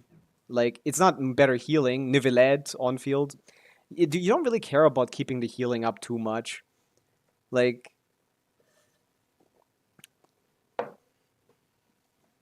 him being Dendro is actually the detrimental part, to be honest. Better buffers with additional healing. Yeah, and it's enough to stack like Farina to a reasonable point. Like, yeah, you're not getting as high of a buff, but you're getting more than just healing, which is all that Baiju provides, and he doesn't do anything else. That's not worth a team slot. But yeah, Kotori, you were asking about how can you do this team in 5. That's much, much harder. In 4, it's possible to do this team, but in 5, it's a big struggle. Like, this team in 5, like, only can do it, like, with Yalan. But I think it's possible. I haven't done it, and you do need to use Raiden instead of Cookie. Cookie is not gonna cut it. You need to play the absolute premium, fearless difficulty Yalan team. Whereas, like, my Raiden is on the right build, right? Yeah. Flowers of Paradise Lost on Dragon's Bane. You want to get, like, 1000 EM. I mean, I don't have it because I don't care, but, like, that's fine. And then, like, a good Sincho, a good Yalan, and, like, a decent Nahida. Yalan... I'm gonna give it a shot. I've never done it, but I've seen it done. But that means, like, it's actually really hard, so it's gonna be a struggle if you want to do this yourself. Like... out of pure healers, Baiju is the most valuable one. I mean, sure, but pure healing has never been valuable for anyone. He can give energy to teammates. I mean, everyone gives energy. Provides resistance to interruption. A little bit, yeah. And you can give him Deep Wood, which only matters in Dendro teams, which are pretty bad meta-wise right now. Sidrin and Shanyun are way worse. Shanyun is better, I would say. But Sidrin, yeah, is worse. If you play Baiju, then Nuvis C1 isn't as impactful. What does that mean? Why would you play Baiju when you have Nuvis C1? When you have Nuvis C1, you want to hyper buff him. You would play Shalon and Kazuha, Farina. You would never want to play Baiju. And with Farina, with Nivelette, Farina doesn't need a second healer at all. His like HP manipulation is perfectly fine for sustaining a high buff up time. And because he plays in 28-second rotations, you have like a lot of time to reduce and increase HP. So the buff up time is actually pretty reasonable. But yeah, I don't care about Baiju because Baiju is good enough. I don't struggle with, like, the others are better. Like, if you do struggle with clearing, the others are better. That's the point. Like, he's comfy. Like, he could be comfy, that's sure. But that doesn't matter in like Stygian Onslaught difficulty 5 and plus, you know? Like, comfort needs to be thrown out the window. That is worthless. We need to actually clear shit. But let's give it a shot. With Nuvi team though. Nivelette isn't actually particularly good in Stygian Onslaught because his greatest power is his AoE consolidation. He is incredible at hitting many targets at the same time. And Stygian Onslaught has 0 AoE. So you're only relying on his damage, and his damage has never been that great. His personal damage has never been great. I mean, even in his best team, Farina does like a solid 25-30% of the team DPS. Let's pull that up. Let's pull the GC Sim up to look at some of these numbers. Like, Nivelette is a great character, but like this game mode is really not optimal for him. Nivelette's best team at KQM standard investment is like technically this one, but the one that people mostly play is this one, where you can see that Nivelette does most of the damage, but Farina also does a fuck ton of the damage, you know? Because she's also getting the same amount of buffs as from Kazu and Shalona as Nivelette is, and herself. Like, Nivelette's personal damage is not crazy. But yeah, that's that. But yeah, Kotori wanted to see like a clear of this. Let me give it a shot. I'm not certain I can do this. But yeah, let's give it a shot. I've seen people do it, though. Okay, he went over there. He's still over there, right? Yeah. And yeah, we want to just keep Electro up. We don't want to actually do any... well, I'm able to beat difficulty 5, and that's what I care about. And if it doesn't really matter to optimize for things that don't need to be optimized for, you know? Like, sure, like... let me give it a shot.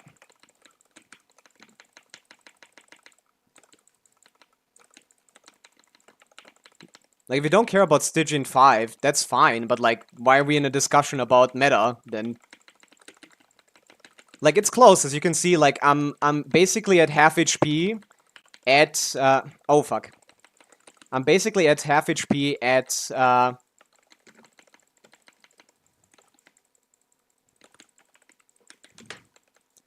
need to pay attention here.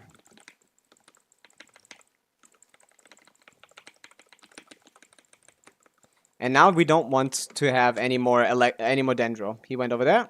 He went back. He's back. And now we just want to apply that thing in Hydro. It's RNG as well, yeah. You do need to, like, give it a couple tries for sure.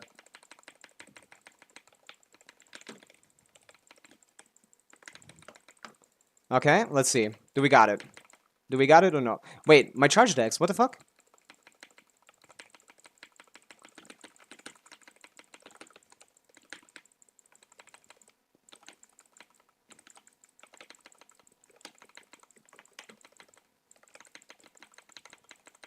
Fuck. Come on. You see, it's definitely possible. So most of us aren't able to beat difficulty 5. I'm saying if you don't have certain meta characters, then even if you care about that, you're not beating. I mean, that's fair. Like, certain meta characters just can't beat it. That's true. I mean, the question is, are they meta characters at that point? Because this is... Yeah, you can count that as a clear Kotori. Yeah, it's possible. It's not even that hard. Like, I definitely had times to spare, and I didn't optimize any of my builds. Like, this is unoptimized builds. This is both of them on an ER weapon and over 200 ER. My Yelan is on 250 ER because my Yelan is on 250 ER because when you play in solo Hydra, you basically need that. So my build is cooked. My builds are cooked. Like, these are not good builds. It's like a top 20% Yelan or something. Like, slightly cooked. And my Nahida is just like on Widsif. Pretty good build. I just finished 5th round. That's great, full-time cheeser. That means you're like you have really good builds. I'd like to see your UAD. If you would be interested in sharing. If you don't have Arle, Escoffier, Gaming, C6, then you're cooked on the first 2 Stygian Onslaught resets. I mean, you could argue Escoffier, but I wouldn't say Gaming does anything. Gaming is garbage. I'm the biggest Gaming fan of all time, by the way. Like, Gaming sucks. He's too hard to play properly. I wouldn't Adventurine, I wouldn't go with Gaming, but like Arle is also not just Arle is just worse Mawika at this point. They share most of their best teams, and all of hers are just worse than all of Mawika's. So like if you'd say like Mawika, Escoffier, or something like that, like I could see it. Like, you definitely would be struggling a lot without those characters. Gaming at least makes it about to clear. I mean, he can clear. That's true. Arla and Marika are better than him. Like, technically, Arla doesn't do more damage than him, but she's not cancer to play. That's the thing. But yeah, I basically just cleared with a 250 ER Yelan and double Hydro. Okay, so full-time cheeser. That's actually cool that you cleared Stygian 5. Funnily enough, I'm very consistent in Stygian Onslaught. Like, both of my clears. Let me show this. This is... Oh, wait, I'm not streaming the gameplay, so you guys didn't hear any of the sounds of the gameplay the whole time. I am such a fucking shitty streamer. Jesus Christ. But yeah, my Stygian Onslaught clears are very consistent. I've cleared both of the previous Stygian onslaughts in 2:25 seconds. Like, holy, this is what we call consistency. This is real consistency. Yeah. And yeah, I used absolute meta teams, so adventuring is true. Like, if I have cleared, of course, without meta teams, but like for my best clears, I definitely need to use the best teams. I'm not beating it with my linear or Hu Tao, that's what I meant. That's fair. I mean, you aren't, generally. Like, I mean, 4 you can, for sure, but like 5, like, what Hu Tao clear could you do even? Like, I guess you could do like something here, not really. I mean, if you have Inefa, you can do this with anyone. Like, if you have Inefa, you can do this. Inefa, Sincho thing, Hu Tao, that would work. on 5. Like, I have like a terrible Hu Tao, but like, you know, that's because Inefa is like Giga Shill. Yeah, Inefa is Giga Shill, the boss is easy in itself as well. But yeah, Hu Tao you couldn't do here, probably. Too many attacks, and she's not an Atlan. So yeah, that's true. Like, this is restrictive, but once you have the puzzle pieces, it's really fun to play.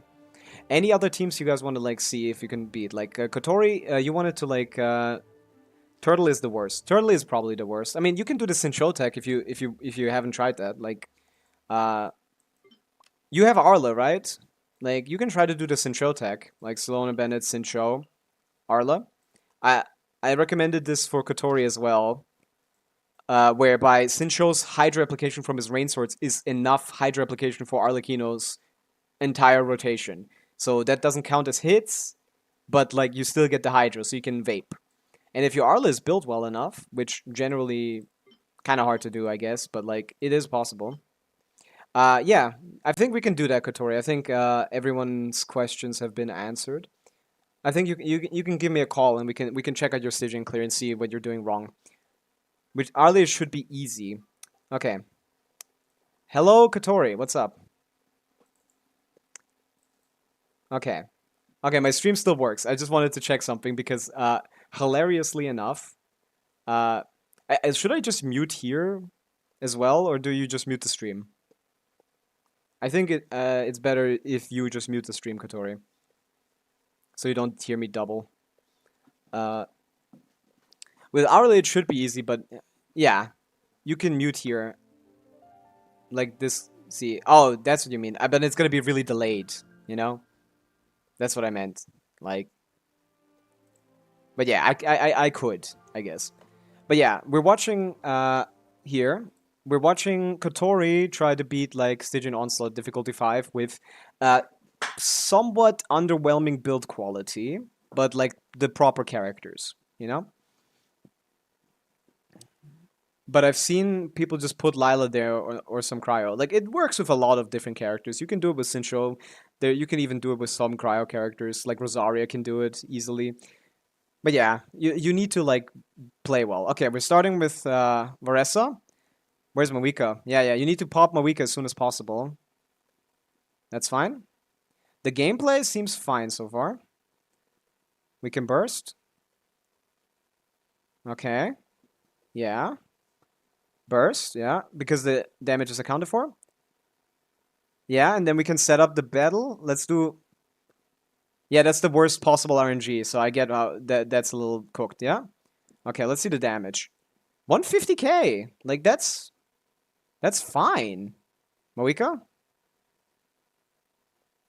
Maybe you want to Janssen before Mawika. Like, you definitely want to buff her a little more, you know? Like, that's a lot of damage, and yeah, I mean, that's close as fuck. You definitely have the potential to do this. This is really close.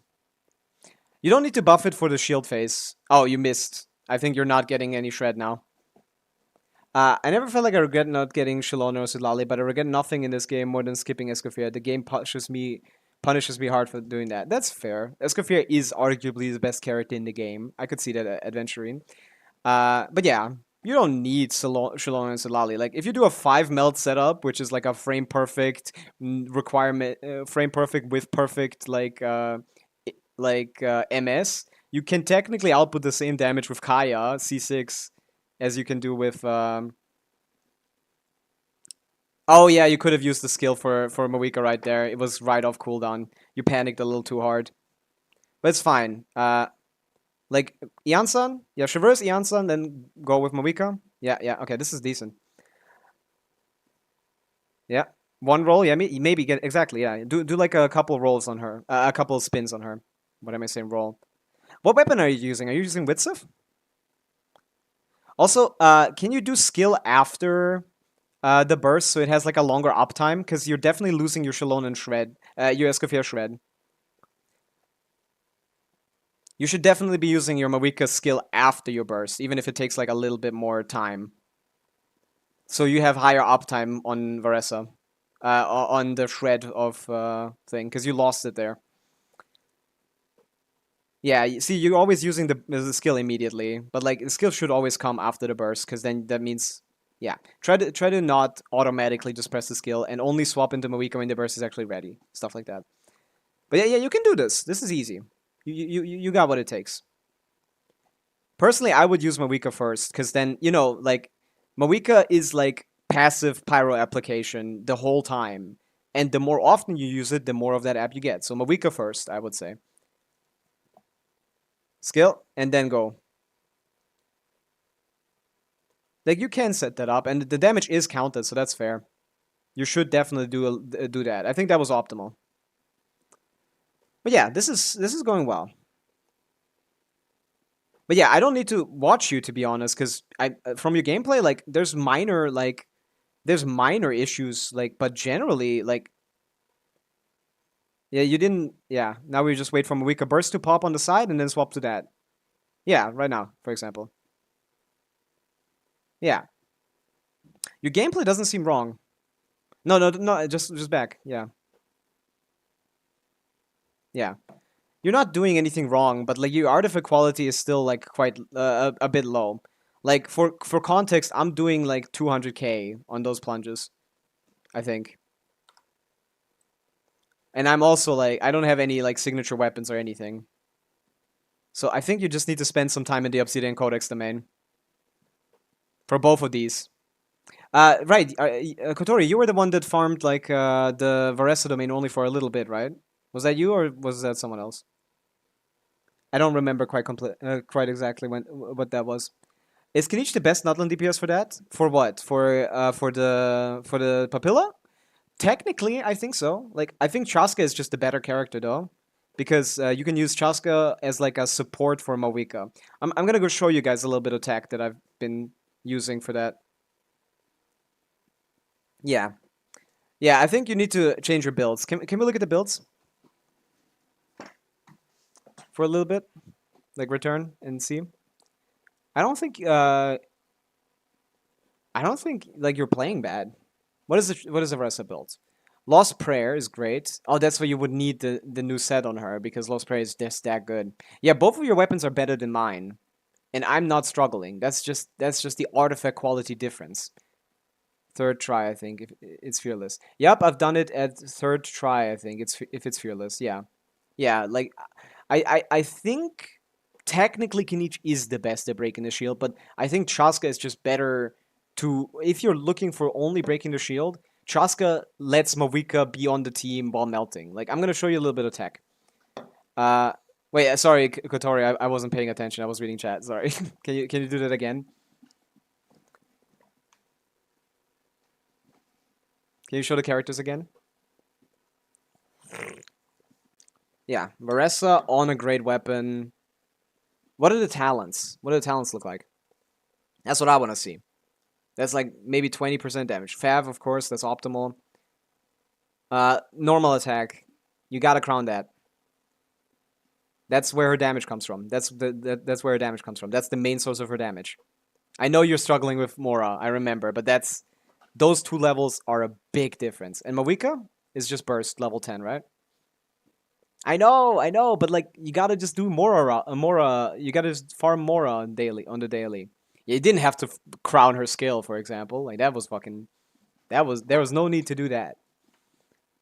But yeah, artifact wise, we saw that your builds were around like top 20% on Akasha. They really should be around top 10%. So you just gotta farm more, I think.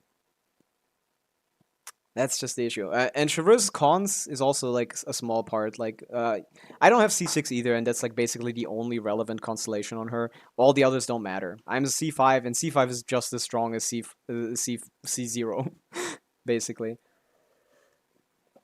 But yeah, I can do another clear. Maybe you see something on my gameplay that like makes a difference. Also, you don't have C6 Eansam, which I do, so like that's also a difference maker.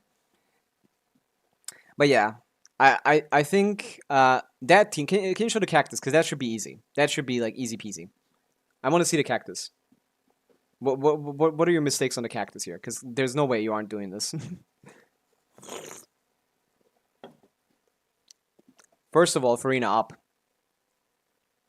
What are we doing here? Where's Farina? Don't do official yet. Yep. Wait. Sorry. Okay. Official. Instantly official. And now we Nivelette. Don't waste those balls. You wasted the balls. It should be fine. Yeah. Don't forget. Yeah, that's why you need ER. That's why you need ER. That's what I was saying. I remember me saying you need ER there. Okay, and you're doing 40k. Okay, skill burst is fine. I'm gonna show you guys some like Chaska tech after this. Skill swapped official. She's off. Where's official? She's been gone for a while. She's kind of important. Actually, your official damage is kind of low, so I guess maybe she isn't. But yeah. He didn't move.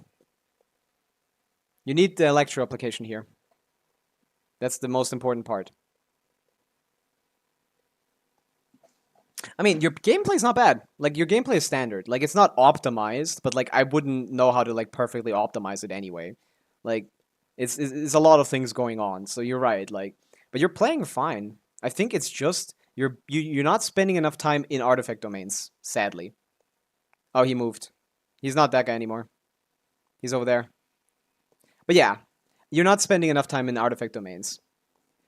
Your best characters are, like, yeah, I think that's just the only issue. Like, how long do you usually spend in, like, an artifact domain? Because as someone who has, like, multiple, like, above top 3% builds, I'm at, like, usually at, like, 3 months in a domain. Personally, had more success here with Varessa. Yes, Varessa is stronger, but, like, they don't have anything for the first side then. That's the thing. That's what I was thinking, because, like, they're struggling on the first side, even with Varessa plus Mavwika, you know? The Serbies.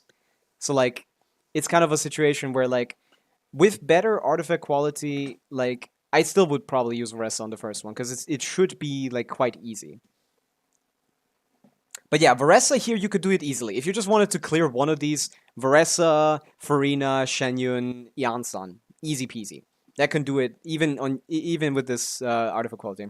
I spent like months, lol. Hey, Champion Gaming? Campion? How do you say that?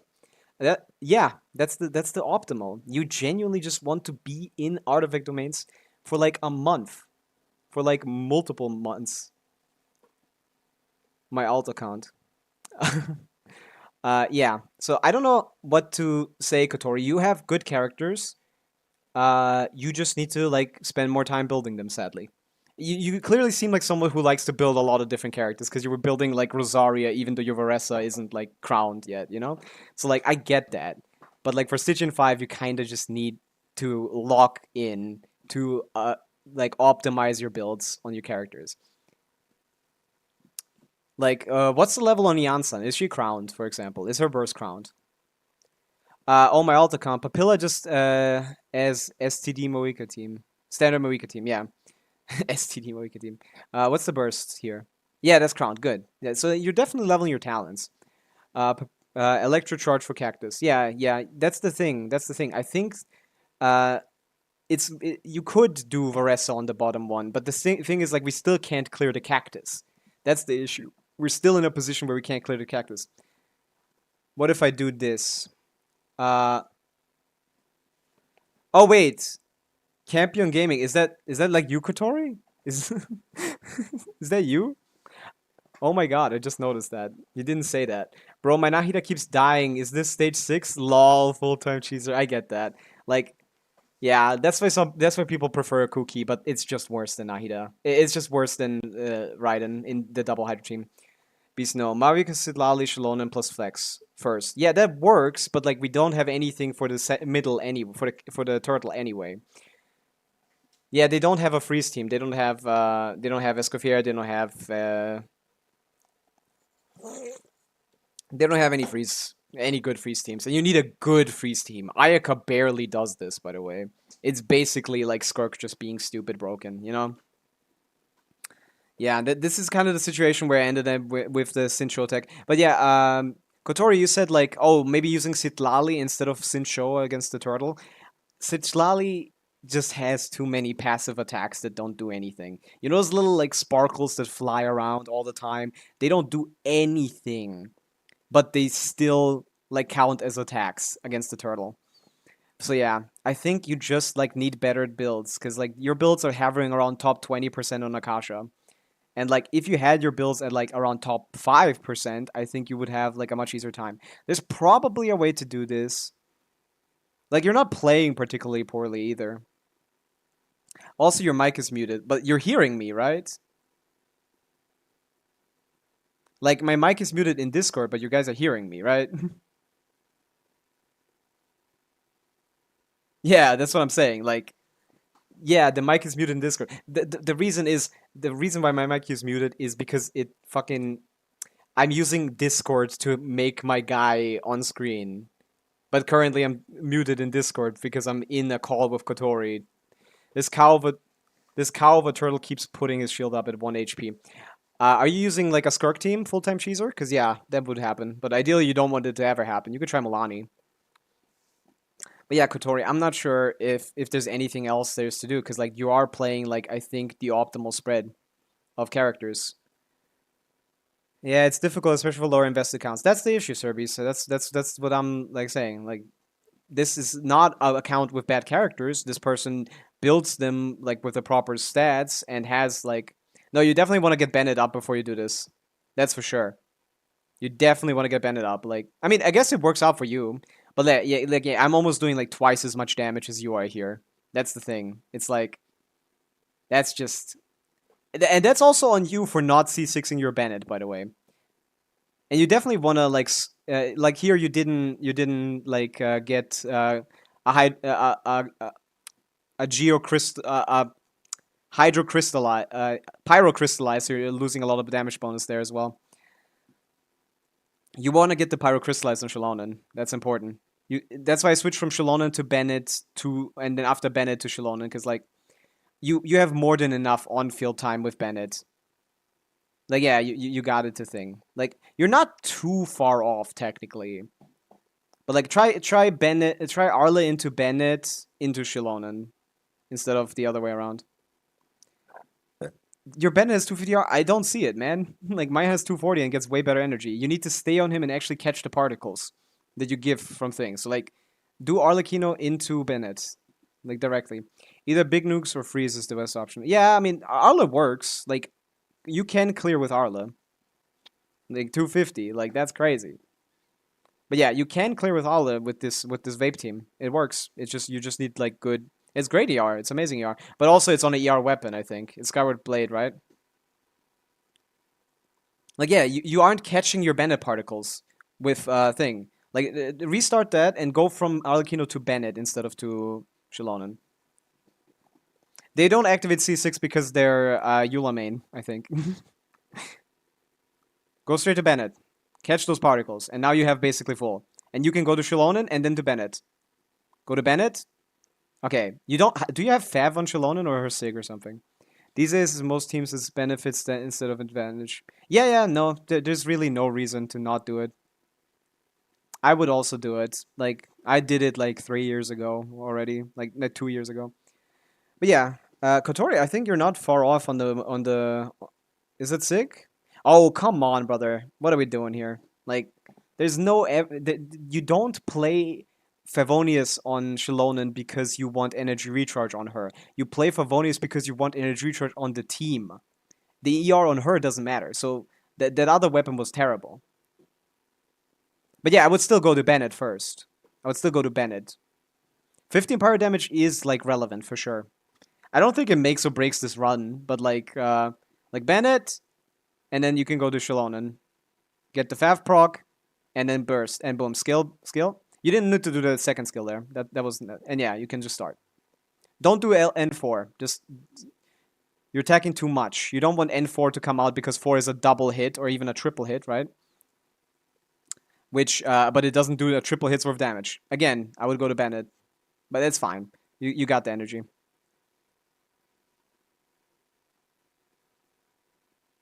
Yeah, you're just not critting a lot.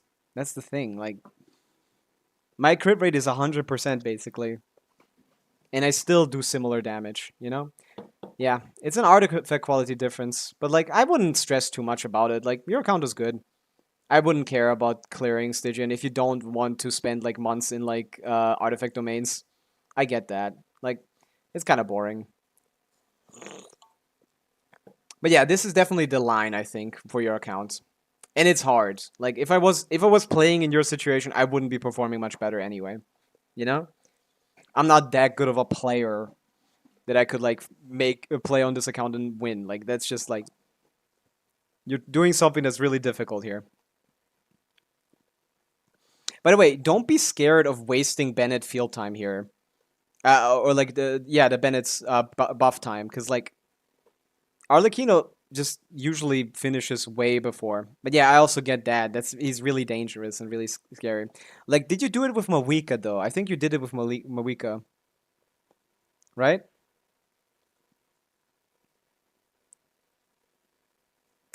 Yeah, your biggest issue is that you just can't... Your biggest issue is that you just don't have enough of the good characters. You have some of the great characters, but you don't have all of the great characters. Like, if you had Skirk, then you could probably just completely ignore this part, then Turtle should be doable with Oresa, and you could do, like, a Mawika Premium team on the first half. But can I see a Mawika Premium clear from you? Because you have that, and you have her Sig, so, like, that should be... Even though the artifact quality is very low, or, like, not very low, like, we're talking about... I'm not talking about, like, low as in, like, literally low, but, like, relatively low for what is required of you for Stygian 5, you know? On the first boss, I want Tulpa. I want to see a Mawika Premium team on Tulpa. I want to see how you clear that. Not that guy. Where's Sidlali? Yeah, I want to see this. Like, this should be possible. And then you could do Varessa on the bottom, and then you'd still... But then the issue is then we don't have anything for Cactus, you know? That's the issue. That's the issue, Serbies. We don't have anything for like... Not Cactus, we don't have anything for... What's it called? We don't have anything for Turtle anymore. We don't have Bennett, we don't have Shalona, we don't have Sidlali, you know? Yeah, just burst. We want to break the shield. You don't want to just dash one. No. You want to do 2 charge attacks after the dash, or do N1 CD. N1 CD is a bit harder to do, so definitely... How much ER is on your Sidlali? It doesn't seem to be. Freeze Nimby for the Turtle? No, that's just worse. Neuvillette just doesn't output enough damage. Neuvillette is not a particularly strong DPS when it comes to a single target. Yeah, you didn't time that perfectly. Yeah, that's just bad timing. They're currently building Rosario as far as I'm aware. But yeah, your rotation should be Mawika skill, Sidlali skill. Like, you don't even care about Bennett right now. You just want to burst on Mawika right now, like, immediately. Like, yeah, it does damage. But, like, you're losing too much time. Yeah, do two charge attacks into dash. Don't do anything else. 2 charge attacks. You're doing 1. That's just wasting your time. The dash takes a lot longer than you think. And normal attacks are terrible. Yeah, you're not properly dealing with the shield. Yeah, for example, now the shield is going to break and you're not going to be even close to a rotation. So yeah, you can't do this rotation. You can't do this rotation. Why is my 99.23% crit rate Skirk not critting? Because your 99.2% is accounting for 2 factors that are a bit RNG based, right?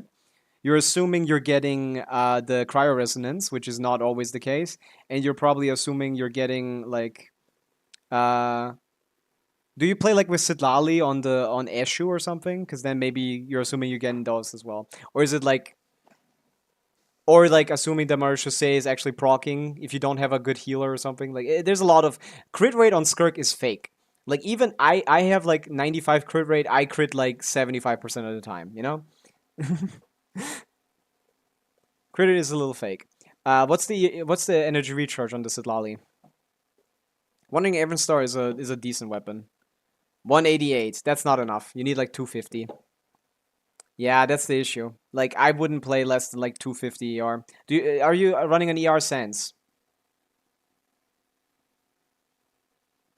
Are you running an ER Sense already, right? Yeah, of course. Yeah, because you're playing Instructor. So yeah, you gotta play like Fav or something, sadly. It's kind of sad, but like I would never play Instructor Sidlali. I would much rather play Instructor Shilonen. It's much easier to balance the stats that way, and you could then still play Wandering Evenstar. Like I would play Instructor Shilonen.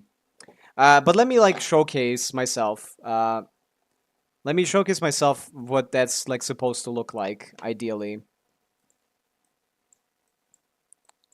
Shilonen, Bennett, Sidlali. Me with Sidlali. Yeah, that's just so true. Like Sidlali is just kind of like a ER. Like you get so much ER from having scrolls on Sidlali because everyone just keeps forgetting about the 2Ps. 2P scrolls is the best energy regenerating artifact aspect ever. Like ever. Let me try this out and see what I would do because I didn't use this team. I found a way better line to clear this. I found a way better way to clear this. But I would generally not even go to Bennett.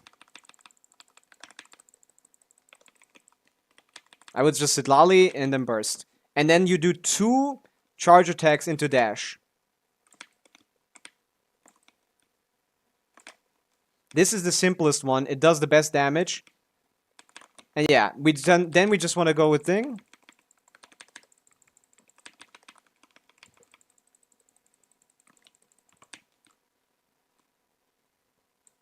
Okay, this is wrong.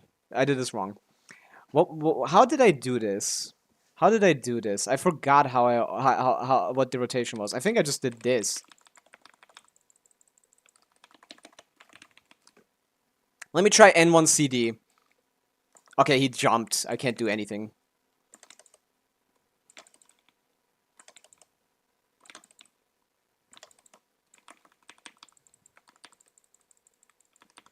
I don't actually have Instructor on her right now. I don't like this, personally. I don't like this team. Like, for this boss, because it doesn't line up perfectly. But let me try to do what you are doing. Like, try to get a Sidlali burst up on the first rotation. I guess you should just, like... Yeah, you need, like, if you have, like, 250 ER... I think I foddered my Mawika particles into Sidlali. Waited for that? Yeah. Then burst the first one. But my damage is a bit low. Yeah, that's the issue. You just need to increase your artifact quality. But this is the easiest one you can do. The easiest thing. Now we can do a proper rotation. After he does the fucking rock, paper, scissors, which is the most annoying thing you can ever do. Let's see. Then we wait, because we want to melt all of it, because it's going to count. And yeah, here I'm gonna get like a second rotation now.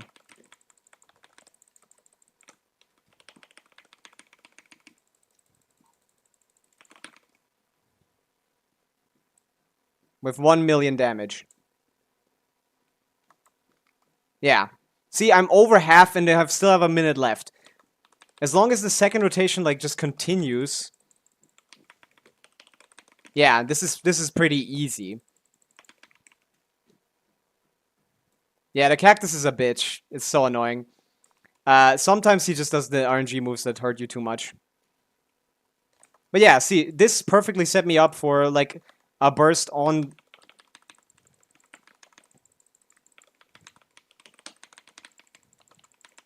Yeah. Yeah, and boom, it's over.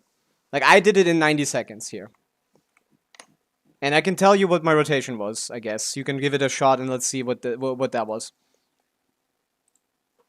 Okay, let's go back to Kotori. Like, but this is pretty easy if you have good artifact quality.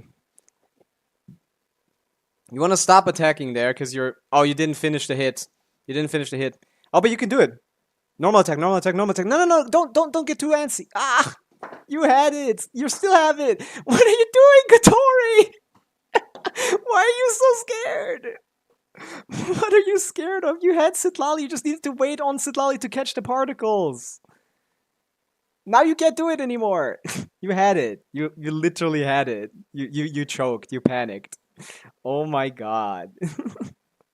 But yeah, Mawika into like Sitlali. Give her the energy. Like try that. Come on. Try what I did. Actually, you're already fine. You're doing it basically how I did it.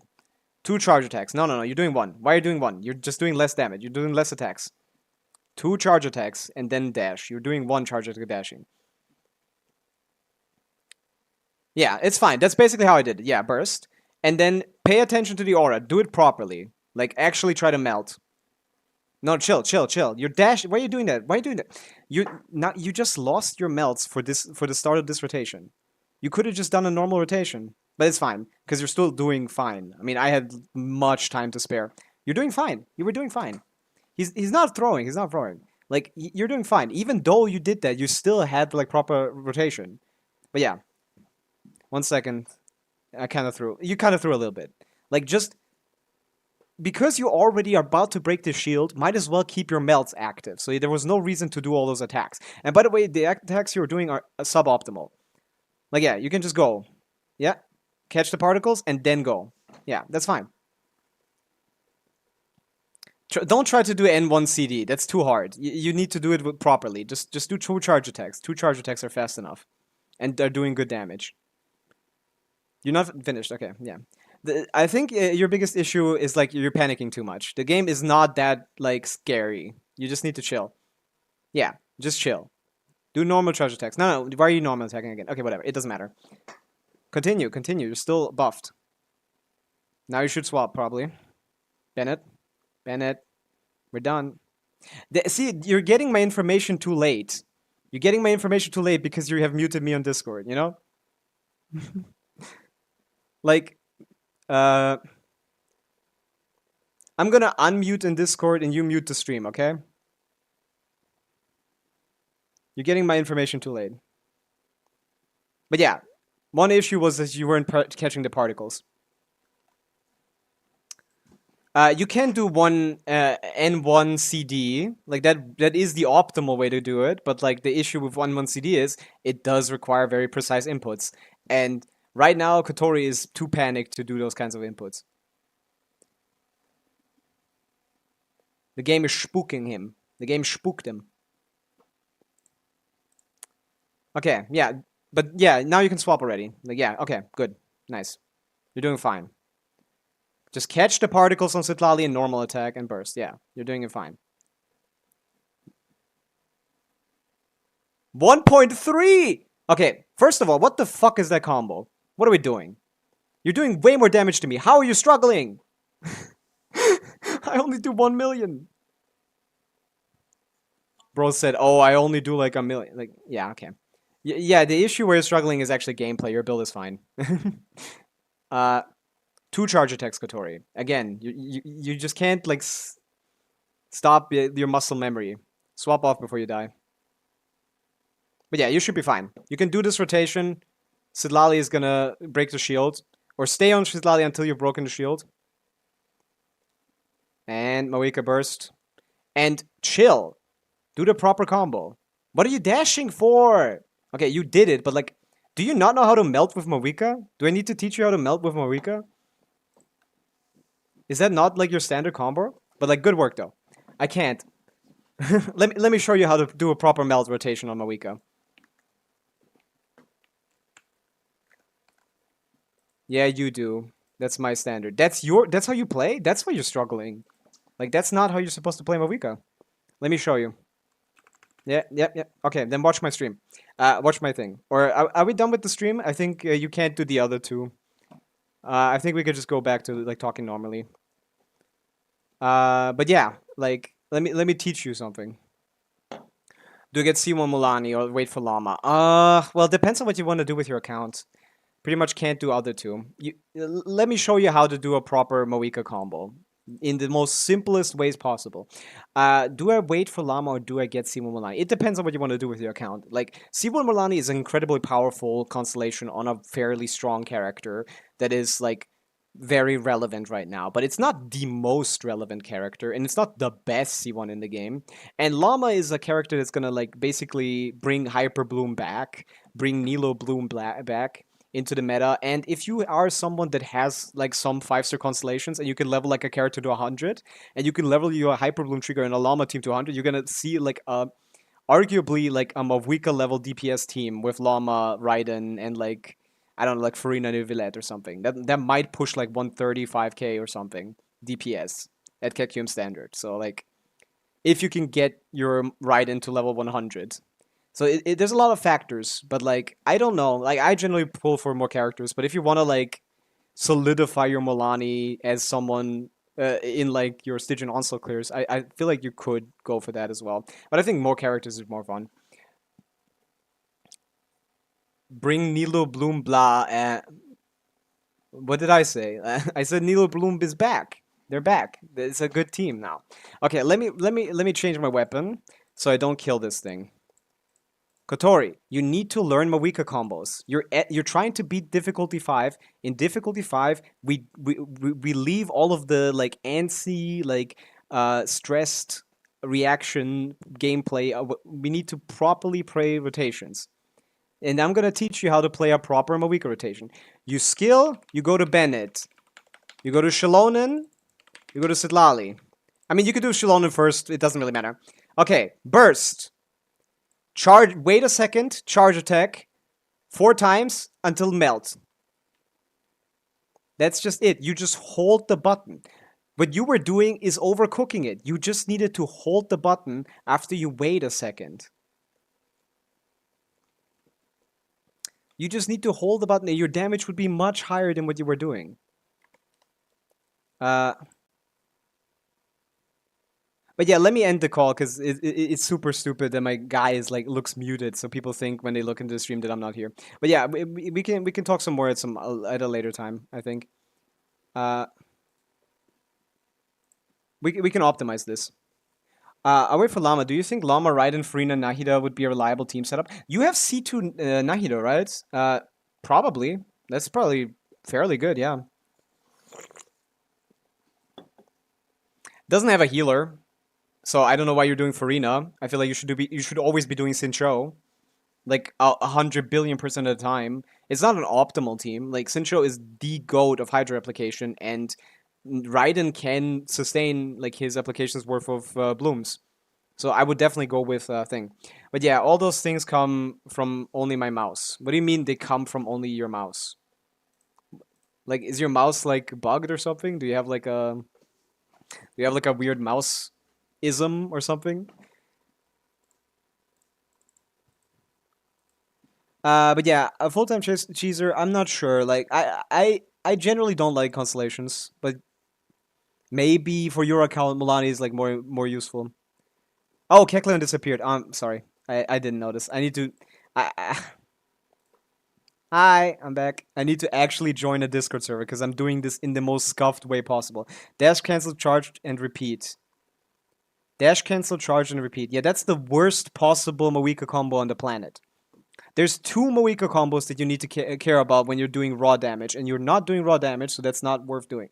There's only like you just need to like hold down the button. I'm not sure if this is like getting across like what I'm trying to say, but like you just need to hold down the charge attack button. And don't do any dash cancels. In melt teams, we don't do dash cancels. We do one, but you could just not do it. You could just wait as well. It's a little scary sometimes to do it. The order doesn't really matter as long as Sitlali and then Mawika. You can do one normal attack, burst, wait a second, and then charge attack. And on the 4th one, you do that, and then you dash and do another set of you do 3 rolls into 1 final hit. You do 3 charge attacks into 1 final hit. And the Cryo Aura should always be on the enemy. There should always be a Cryo Aura on the enemy. And by waiting, you're like giving your Silali a better chance of applying Cryo before you apply Pyro. Oh wait, sorry, the normal melt I know how to do. I just don't know how to do with the actual normal dash charge. Why do you want to even do that? In melt teams, you don't want to do that. But I can teach you N1CD as well. Like, the dash charge combo that you see people do is a combo that only works in one situation. This combo applies way too much.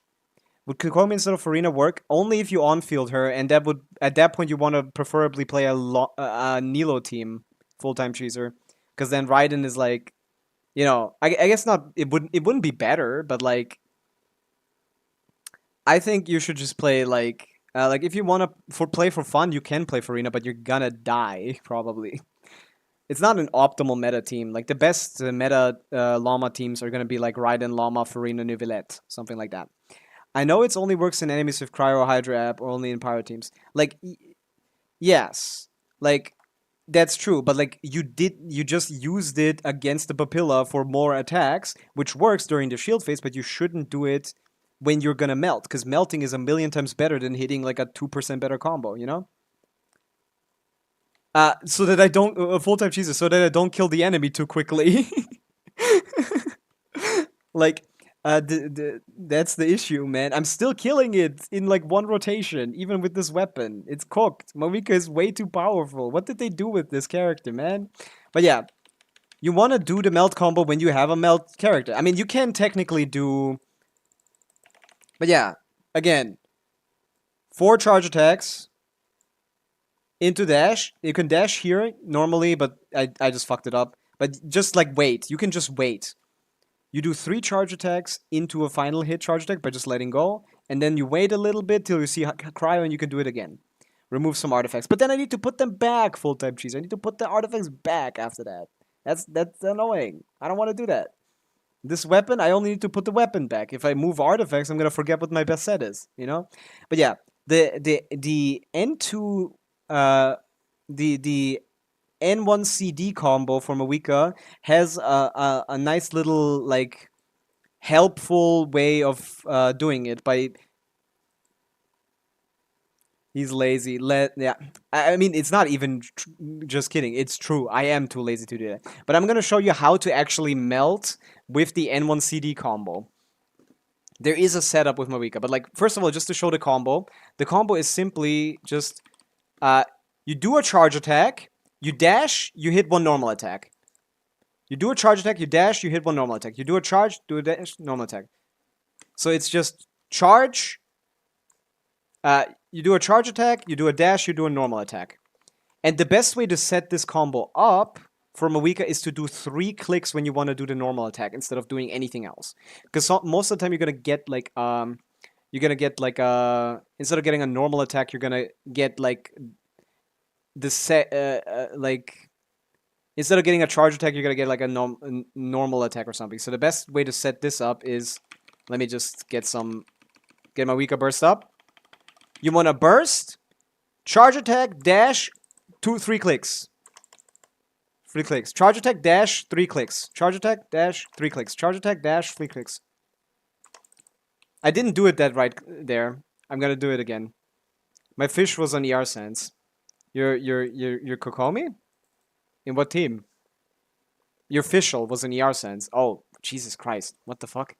How is that so bad? That should have been fine. Yeah. Okay. I didn't show it off that well, but like that combo is kind of hard to do. I only learned it like a couple weeks ago. Like it was only discovered a couple weeks ago, but like I wouldn't recommend you trying to do that combo. The combo you should be going for when it comes to Mawika highest damage in raw damage teams is just this one. You just do 2 charge attacks and dash. 1, 2, dash. 1, 2, dash. 1, 2, dash. Hello, where are you from? Hello, what's up? I'm from Central Europe. Currently streaming at 2 p.m. If that's what you were wondering about. But yeah, what I was talking about, like, if you want to do... yeah, Yeah, I got the name perfectly. I got the name perfectly. But yeah, Kotori, if you just want to do like a raw damage combo, you just do 2 charge attacks into a dash. That's the easiest one to do, and you can't fuck this up. 2 charge attacks into a dash. Don't try to be too fancy. It's overcooking at that point. And yeah, for Melt, it's actually possible with Escoffier and Sitlali to do the N1CD combo because of if you properly time Escoffier and Sitlali to be 1 second apart, because they all have like a cryo application every 2 seconds. And if you space them to be once every second, you can actually have enough cryo application to melt that. And that's one of her best teams. Oh, I do like 250 per that you just said. What do you mean like do 250 per that you just said? Like 2 charge attacks into a dash. That's the only combo that you need from Marika when it comes to non-melt teams. 250k for that rotation. 250k damage? What do you mean with that?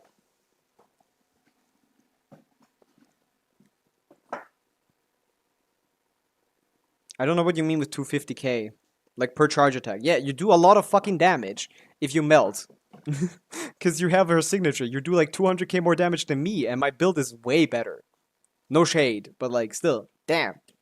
That's how much the weapon is. That's how good the fucking weapon is. But yeah. You can actually set up an... How does it call? Individual timing for Sitlali and Escoffier to always apply cryo every second, because both of them apply cryo every 2 seconds, and like if you like do them at a perfect timing, you can make it so that either one of them applies every second. I'm from China. Hello from China. Hi. Hi, hey, hey, hey. From China.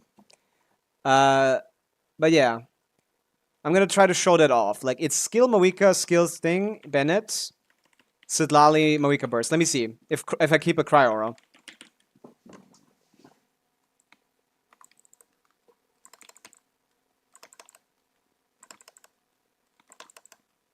I didn't keep the Cry Aura. That was too hard. Yeah, that was off timing, but you can do something like that, and that's way too hard, and I hope no one tries to do that. I've done it only like 3 different times or something.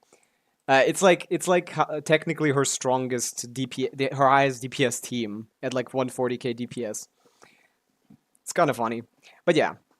So you're from Europe as well? Yes. This is a very convenient time to stream for Europe. So yeah. Of course, even though there's multiple Europeans from all over Europe, we all talk in English as expected of us. But yeah, that's the Mawika tech. Any other to summarize, do the standard melt combo, just hold charge attack after you see a cryo application, so you can melt consistently. And if you don't need to melt, if you're like vaping or thing, do 2 charge attacks into a dash.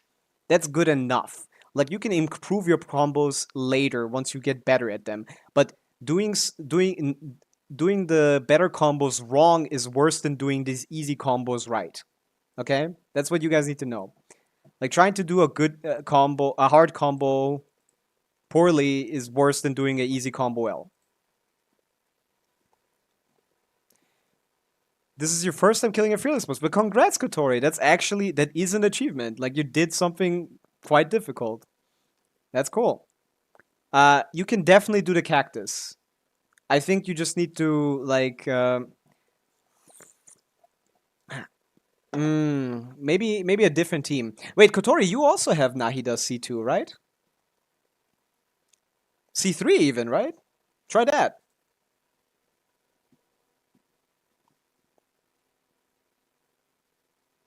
How you infuse with Electro? Infuse what with Electro? Oh no, there's Kotori. I'm sorry for assuming that. But there's literally multiple people that have been in this chat that have had C2 Nahida, and I'm just confused as to how that's so common. My account is the 340th made in Genshin. That's cool. Like on the Asia server, that's dope.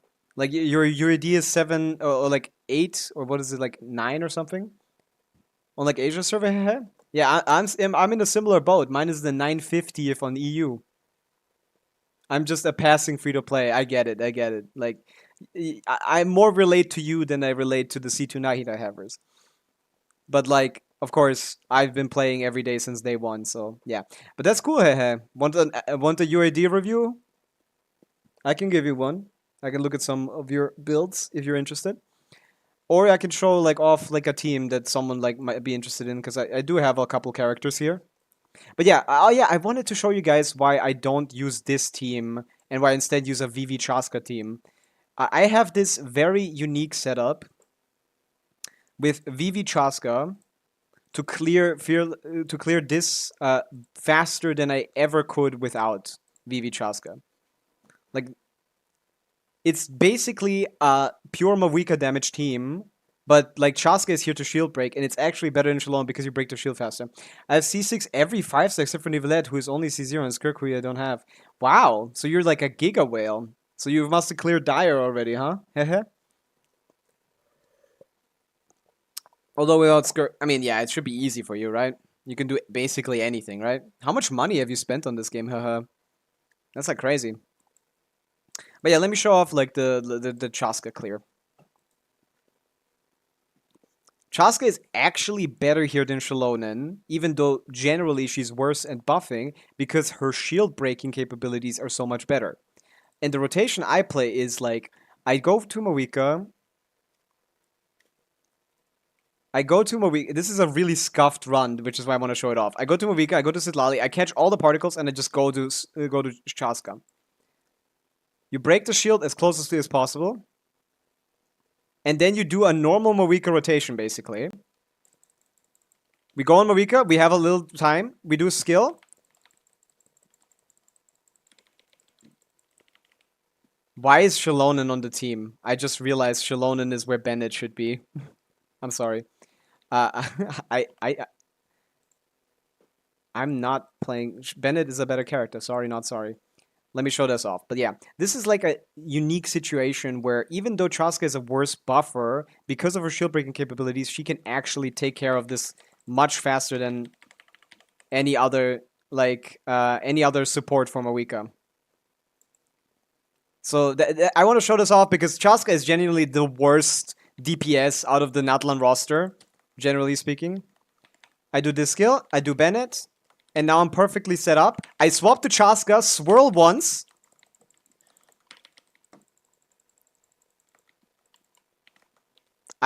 He did the bad move. I'm sorry. He did the bad move. He did the rock, paper, scissors, man.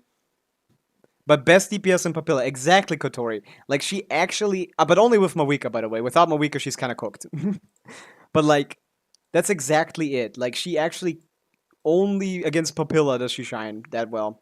My max crit damage is like 18 million on Barbara. That's funny. Did you use that, like, one YAP that, like, gives you, like, 1 billion crit damage for that? Because I get that. Comes to stream, flexes the account, leaves. What the hell? I don't know. Like, I don't mind flexers. Like, you can't flex on me because I don't care, obviously. Like, it's just spending money. Spending money is not a flex. It's more embarrassing than anything. But I don't mind. Like, that's not a flex to me. I don't see it as a flex. Like, okay.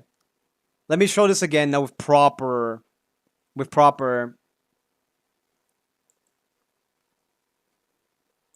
rotation. So yeah. Now we done this. We swap to Mawika. We have a little bit of a time. We go to Bennett. I hate this game. I want this game to die. He teleported away and my Mawika hit didn't hit him. I hate this game. I just want to show off a cool Chaska team. And this game is like, hey, you know the two worst moves that we can do, which is the rock, paper, scissors move and the water move? Let's do it back to back, just to make him look like a fucking idiot. I love this game, man. This enemy is just uniquely stupid. Again! Why?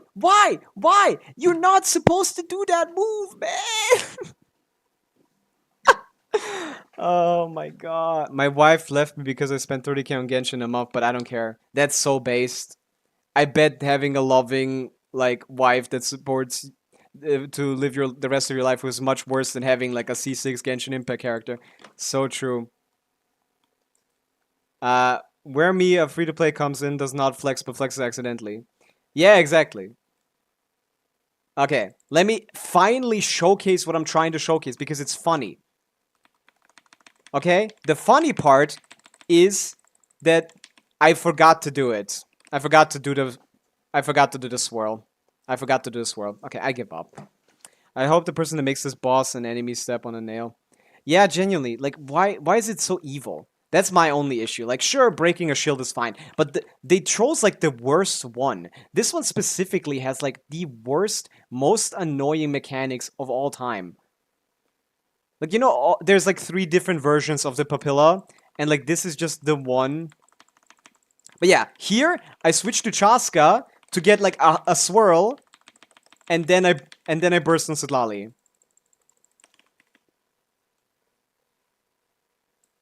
How? I don't know what is going on. I don't know what is going on. This is like weird.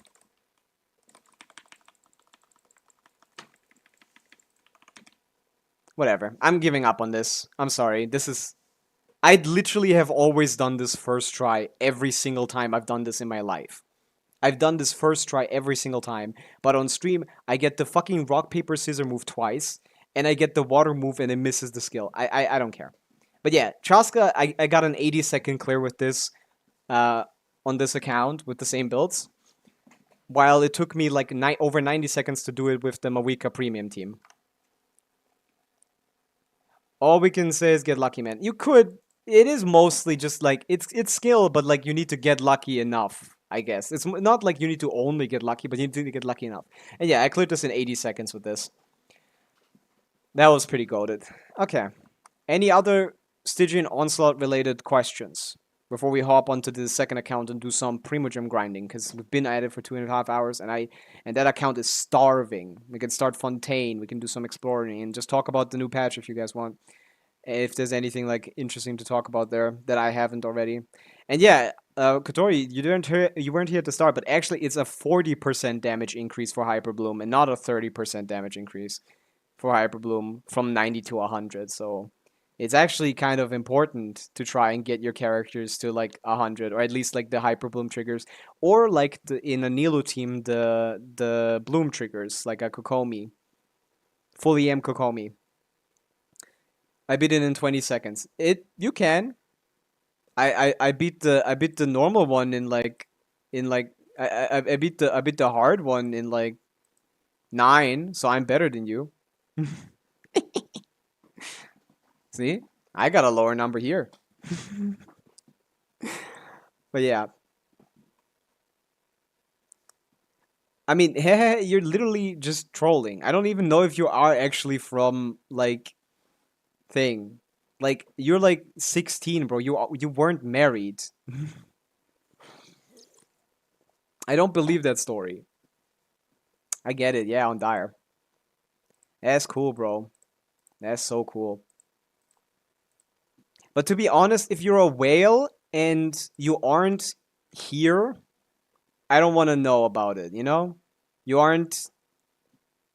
where is this? Builds? No, not builds. It's, is it here? No, where was this? Leaderboards? Achievements? No, where? Profiles. Here it was. If you aren't one of these guys, I don't want to know about it, to be honest. Look at these guys. Like, if you whale, at least try to get, like, a speedrun clear of Stygian Onslaught. Have you guys seen the Stygian Onslaught speedrun clears? Oh, you are here. Well, then I do want to know about this. This is you? What's the UID? How can I see the UID? If you're a whale and you're hidden behind the paywall, then you're no whale. What does that mean? Hidden behind the paywall. Wait, your best build is only 383? That's crazy. I guess you didn't upload the best builds. Because you didn't use any of these characters to clear Stygian with.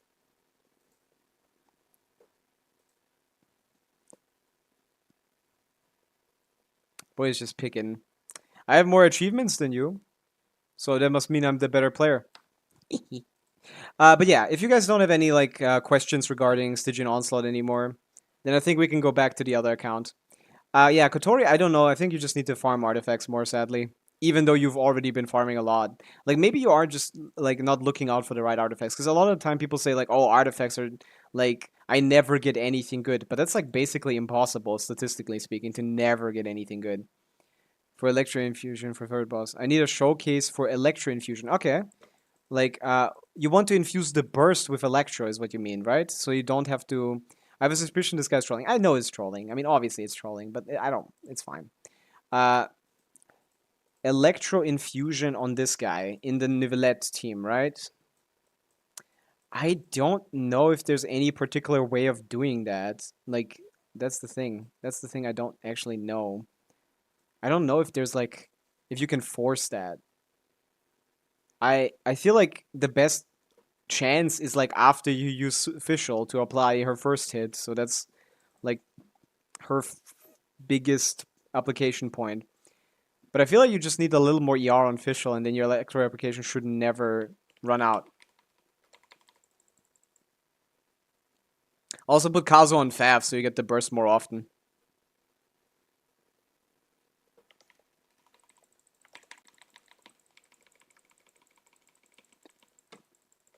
Like, I got it here. No, I didn't. I forgot. I lost the skill. See, I did the same shit that you did. I lost the skill as well. But it doesn't matter because my Nivelette is C1R1.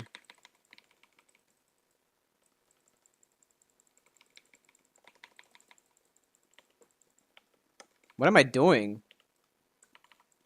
I'm not paying attention. I'm looking at the chat for some reason. But yeah, I just do way more damage than you because of the cons.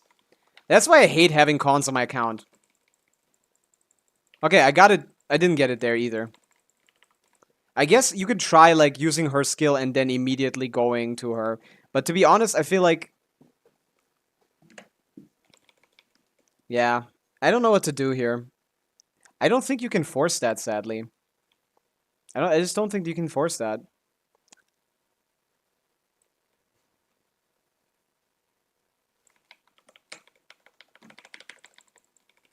Like, I did burst right here. Is that, like... No, it's not. Okay, it was, actually. So maybe that, yeah. 250 are unofficial. I'm not even close to that. I don't have any, actually. So I don't know what you're doing wrong. My official has 0. Or, like, 150. Yeah, okay, well, that's maybe your issue. Like, you don't need that much ER. Like, actually build your official properly. Try that. Because you were close. Build your official properly. Mine is really good. Like, I don't have more than like 110, 130 ER. 130 should be enough. And like, just pay attention. Put Kazuha on Fav. Put Farina on Fav. Do you have like Farina's signature or something stupid like that? Yeah, give her good pieces and put these two on Fav. So you can get the energy from them. These two are your damage dealers. Try that. Festering Desire. Festering Desire is garbage. Don't use it. Okay? Favonius is the way to go. Put Favonius on your Farina, for the love of God. Festering Desire still has 0 users. That weapon is fucking worthless. Again, like, the damage increase to Farina it provides is negligible compared to how important energy recharge is in Stygian Onslaught. Please try this. Put Farina on Fav, put Kazo on Fav, give them enough crit to proc it, and try that again. When Fav is gone, I have to count on Festering. Do you not have more than 1 Fav? That's the question, Katori. Do you not have more than 1 Favonius?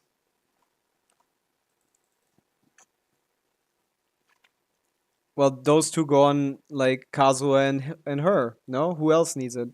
Or did you clear with, like, Shalonen? Well, I guess then you have the fine setup anyway. I guess there should still be enough. But yeah, put, like, proper artifacts on her. Try to make her, like... Your official is not doing enough damage. And yours is C6, right? I feel like you should be fine then. You're not doing enough damage on your official. And that is actually quite important. And yeah, you cleared with melt. Oh wait, no. Why are we even doing this? Like, just put the you just cleared with Varessa with Mawika without Varessa. Put the Varessa in the bag. What are we doing here? Shenyun, Farina, Janssen, Varessa. Easiest clear of your life. What are we even doing here? Jesus Christ. There you kind of definitely want Farina to have Kazu's Fav, by the way. But yeah, easy. I'm sorry that I forgot about that, but you just cleared without thing. You can easily do the cactus with Oresa. Yeah, and the second team has nothing, but it has nothing anyway if you have the first clear if you want the first clear to count the way it does. You just can't do that one unless you do what I said originally, but that doesn't seem to be possible. Seems quite far away in both cases. I guess just grind artifacts, maybe give it another go, but for now you can do 2 out of 3, which is cool. Bro, fine, I was trolling. I'm not from China. I know that. Like, I can tell from the way that you speak that you're not a 20-year-old Chinese man who's a whale. Because the moment you just said like a random number, you keep like adding to the story too. Like, you need to work on your trolling. You're adding to the story too abruptly, too conveniently. I am only 11. You're gonna get banned for that. Like Twitch bans people that say that.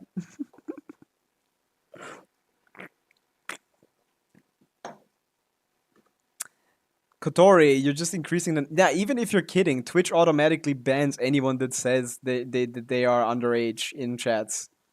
So, cooked.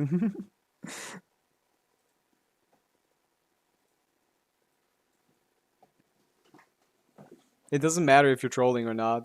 That's kind of funny. It's fine though. Let me just swap accounts and we're gonna go on the other one. We're gonna do some grinding, some second account grinding, some exploring, some listening to the beautiful Genshin soundtrack.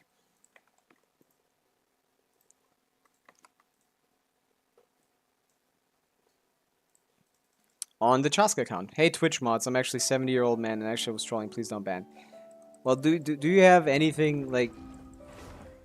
What is the hey hey hey har har har without trolling? What kind of guy is that?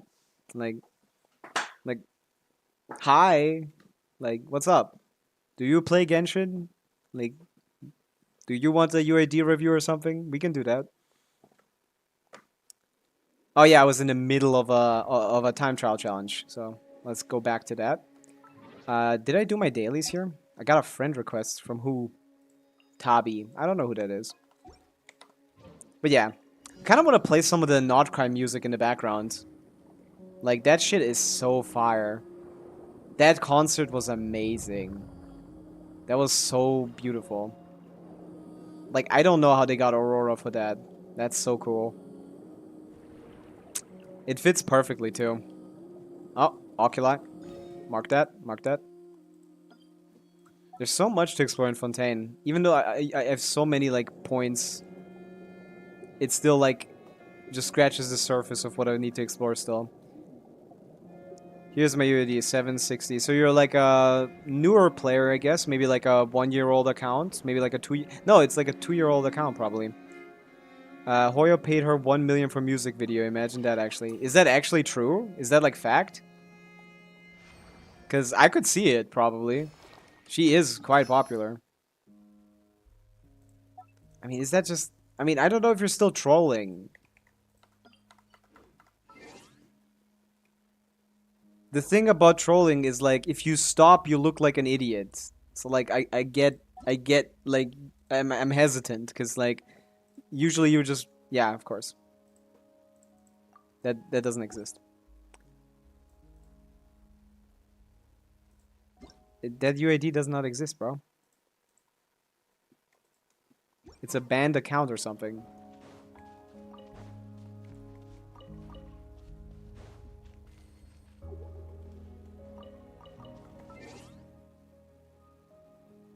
I'm trying to see the joke in the numbers.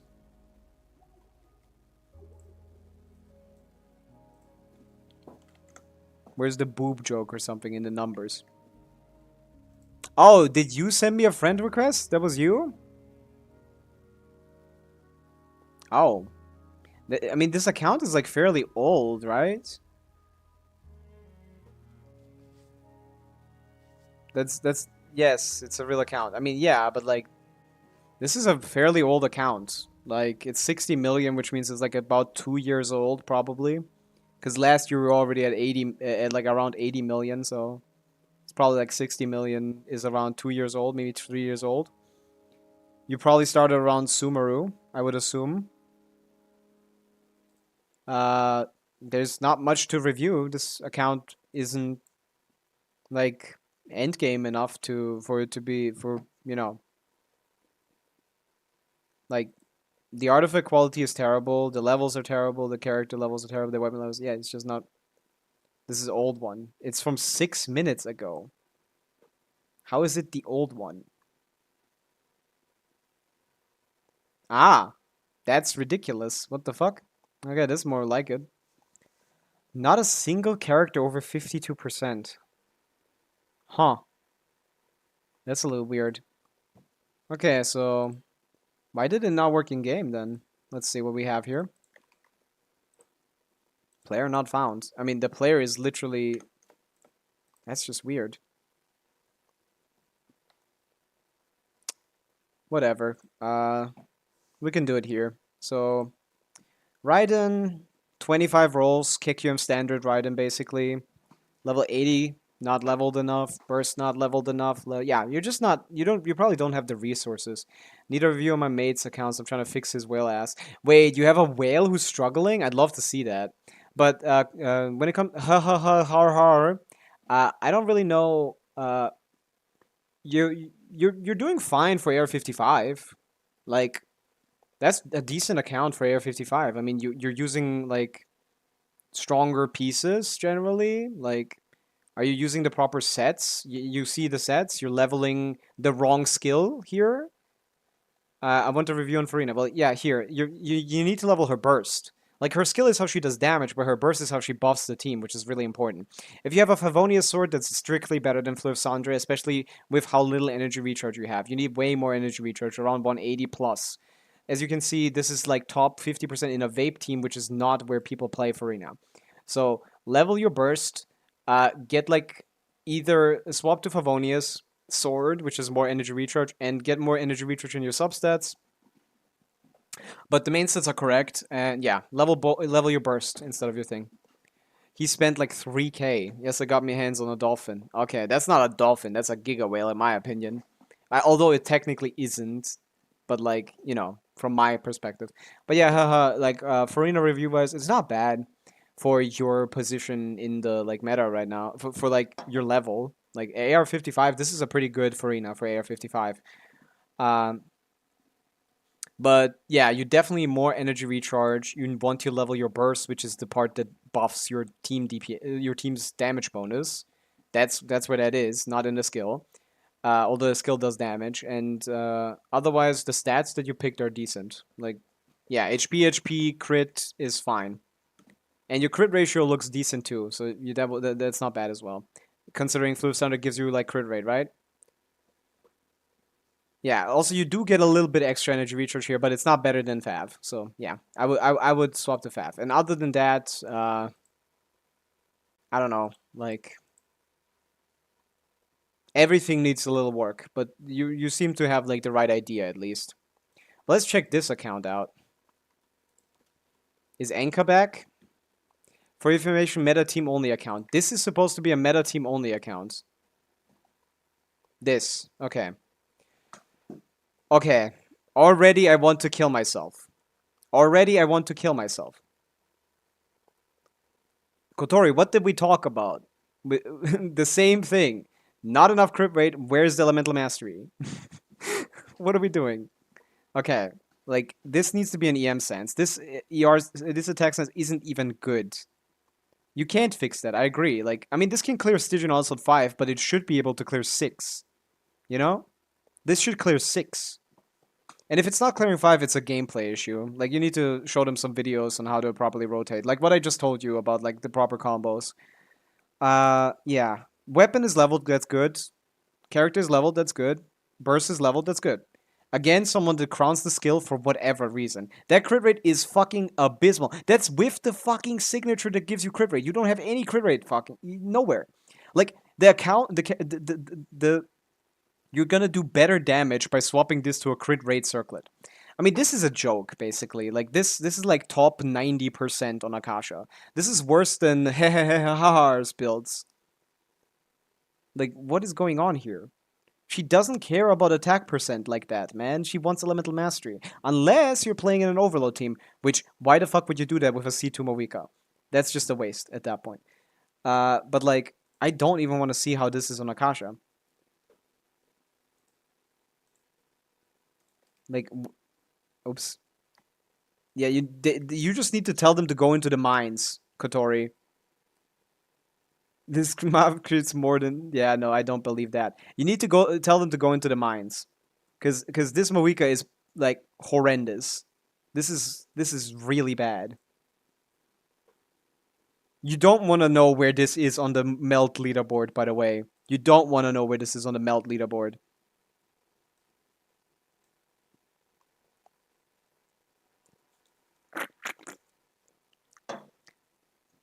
Yeah, you just this is a joke. Like, why is there so much ER here? Why is there so much ER? Yeah, you tell them to go into the Obsidian Codex domain and not leave for the next 3 months. Tell them to go in there and not get out of it for like 3 months. Every day, resin, convert resin to like condensed resin into the Obsidian Codex domain, into leave and repeat. That's all they should be doing for the next like 3 months if they want to clear anything. They have some good builds here, so they do know. Looking to help other travelers. I don't know how you're gonna help anyone with this. I guess the constellations are enough to push it that far. They got pretty interesting shape going on for their stat chart though. Yeah, like that. This is ridiculous. What is this? Is this like intentional? Salty duckling. Hi, what's up? Blood made a shovel with their math build. Yeah, it's like a Minecraft shovel. They're not cooking. I'm the one building it. You're building this, so this is your responsibility. This is not decent, Kotori. I'm sorry. This is not decent. Like, is this in an overload team? You need to just how much resin do they have? Do they have like what are you doing? Exactly. You need to spend all of your resin for the rest of your life in the Obsidian Codex domain to fix this. Like, this is week 1 Obsidian Codex farming. Have they farmed this for more than a week? Moika was already like that when I saw it. Yeah. So have you like changed it? Do you have the account in your hands right now or something?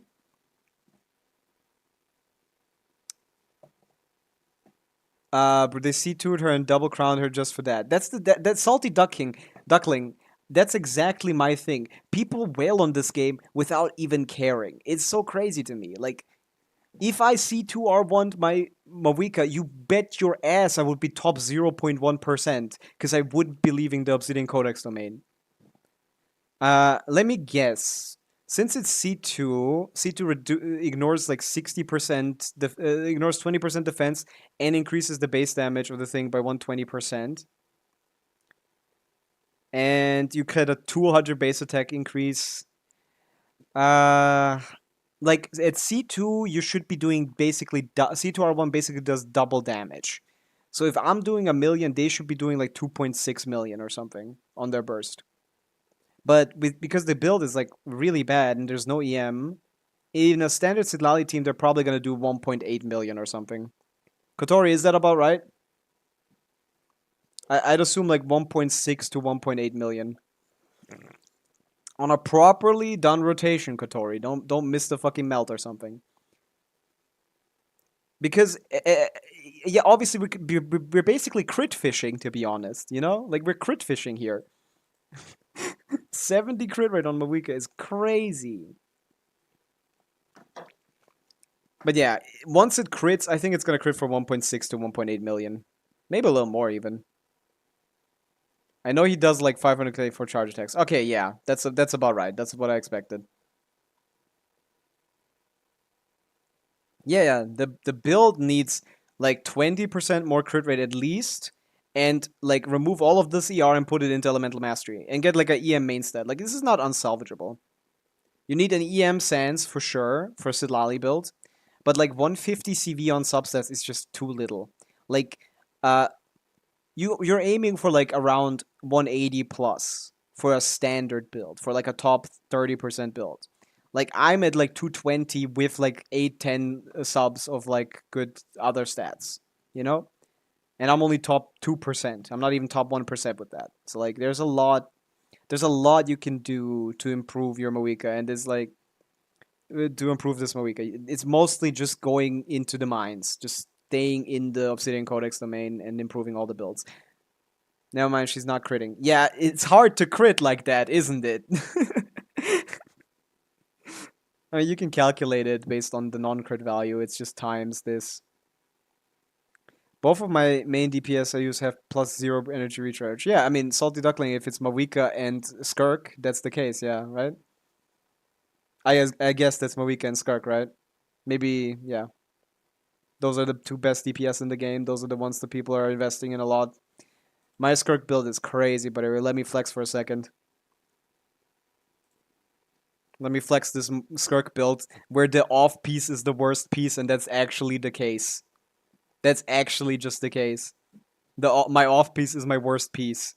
Navi and Ganyu. Okay, you very much surprised me right there, cause like Melt Ganyu, I guess you're playing Melt Ganyu, Salty Duckling. Cause like you definitely want to use her burst in freeze. That's definitely you want to use that.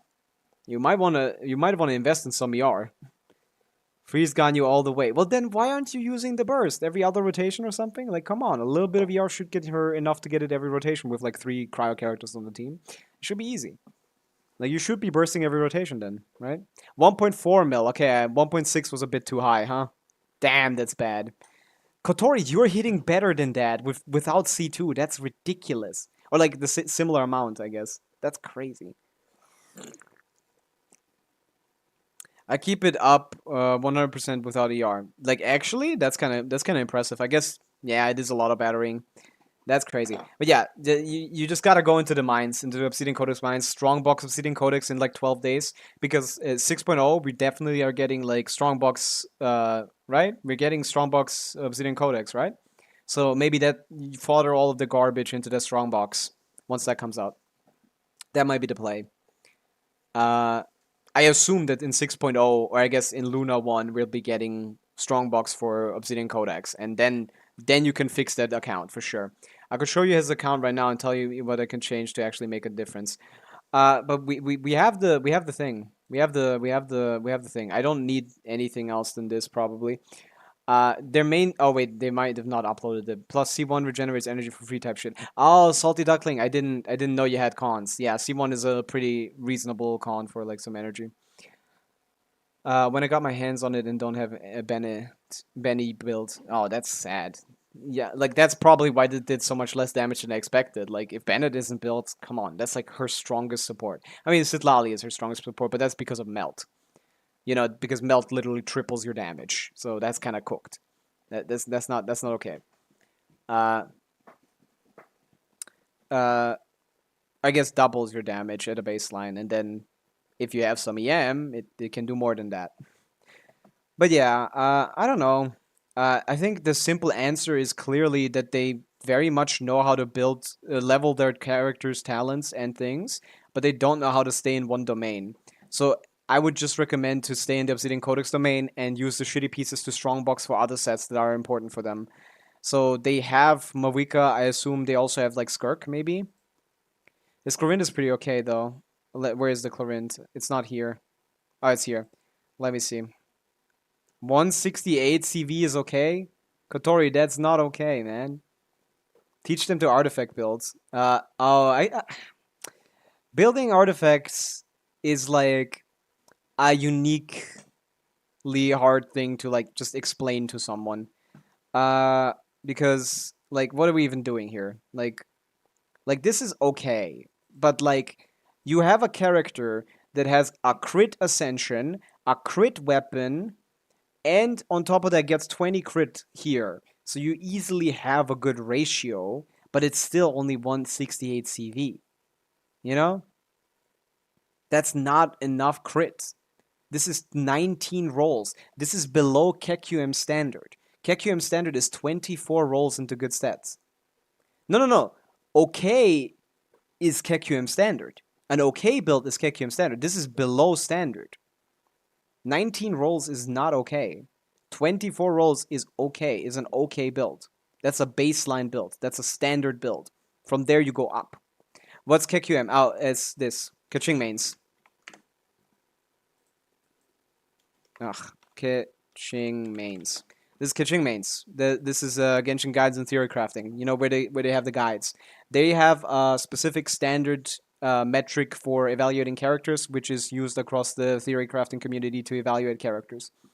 So we see characters as like we compare characters at the same standard of investment, which is 24 rolls of investment, of which 18 are into crit and 6 are into other important stats. So like for an HP scaler, that's HP percent, attack scaler, it's attack, EM scaler, EM and attack you swap depending on what's optimal, stuff like that. So that's a standard build for Genshin Impact. And like most of your builds, Kotori, are around KQM standard, which is around like top like 30-40%. What character is your first main, by the way? Mine? I don't really main characters in Genshin, to be honest. I should ask him to pay me since I'm piloting his account. That's true. Like this is a disaster. I don't really main characters in Genshin. I always just like pulling new characters and playing around with them and like how they interact with the entire cast.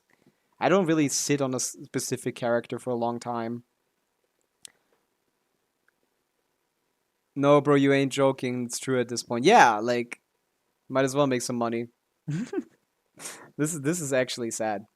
Uh, like, at least they can do Abyss. That's good. But they didn't even try stage 4, even with this investment, you can easily do stage 4. And 5 too, by the way. They just have the cons for it. But the Chlorinde doesn't matter because Absolution is not alone enough to make Chlorinde viable. So I would just ignore this character if you're already like the Hu Tao is cooked a little bit. Like what is this is not enough crit rate. How are we critting like that's not enough crit rate. This account's Abyss is a bit harder than mine. You think so? That's actually kind of funny. But yeah, like I would tell them to whale into like good characters. Hey, but they're running Favonius Zhongli, which is optimal. That's cool. I mean, yeah, it's just artifacts. It's just artifacts on every character. They have the talents leveled, they have the character leveled, they have the weapons leveled. Like they're playing correctly, except for the part where you spent 2-3 months in an artifact domain. I put that there. Hey, nice, Kotori. Good head on there. You got a good head on your shoulders there. Favonius is where it's at. Let me see the Yalan. Why is it on 2-piece? What are we trying to do here? Like, I do know that Yelan at C6 doesn't care about emblem because energy recharge is a thing that doesn't matter. This is a C2 Yelan. Like, what do we do to make her have enough energy recharge? Do we play her with Sincho? Like, do we have like a Sincho on the team just to give us energy? Is that the play? Yeah, okay. Because then that's fine. But then arguably you have too much energy recharge. Parts of which character would you say is their best build? Their best build character on this account. Huh. This Yelan has an ER sense, even though you don't need ER with that amount with C1 plus 2 thing. So I would change this to an HP sense. Holy, it's not even a good one. It's just 3 rolls. Like change this to an HP sense then. If we're doing DPS Yelan, which is not a particularly strong DPS by the way, but at least they leveled the talents, which is good. Man, it's hard to pick. What's the Raiden look like? Okay, that's way too little crit rate. She doesn't get any X. It's 2-piece. Okay, ignore that. This is not a real character. The Chlorinde is like... It might actually be the Chlorinde. Because at least the Chlorinde has like a proper stat distribution, you know? Like they didn't fuck up anything here. Like here's no EM, not enough crit rate. Here is not enough crit rate. This is like 92 crit rate, 186, which is a perfect 1-to-2 ratio. Even with HP sense, I don't even get her burst. Okay, well then it's cooked. Like I don't know why you would play C6 Yelan is when you start playing DPS Yelan. That's still sub DPS Yelan at C2. There's no point to playing her like that. Like I don't get it. Like that's what I'm saying. Like Okay, full-time cheeser, see you. But like, I'm still gonna have to decide on which is the best character. I think it might be Clorint. This is not enough crit. This is not enough ER actually on the Sig, unless you're playing double Hydra. But to be honest, this is not a bad Farina. These stats look good. They actually put some time into the Farina.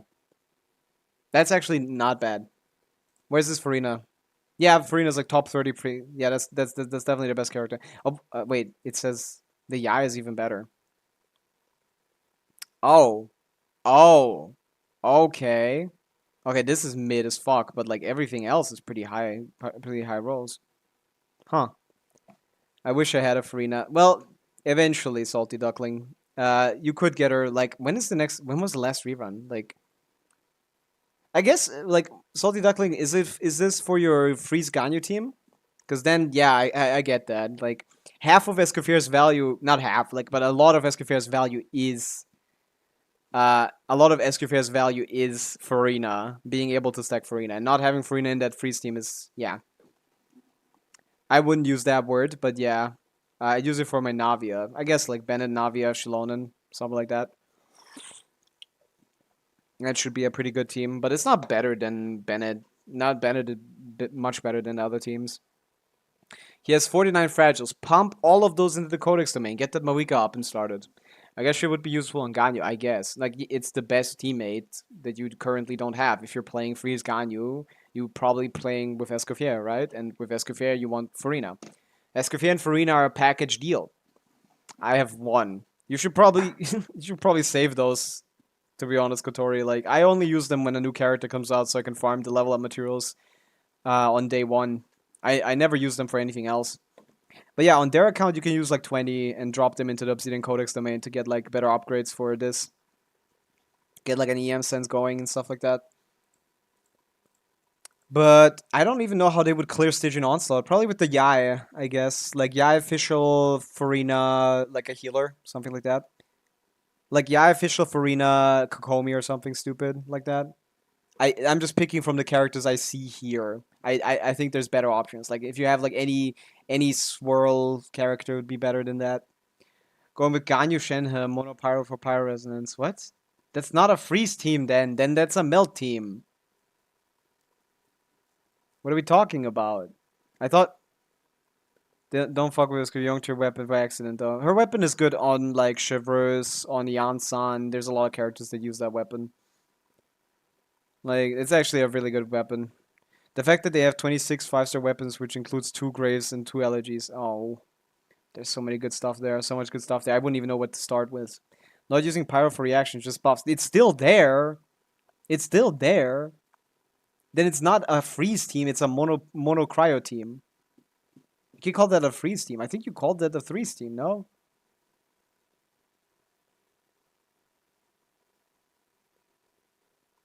Nope, freeze Ganyu all the way.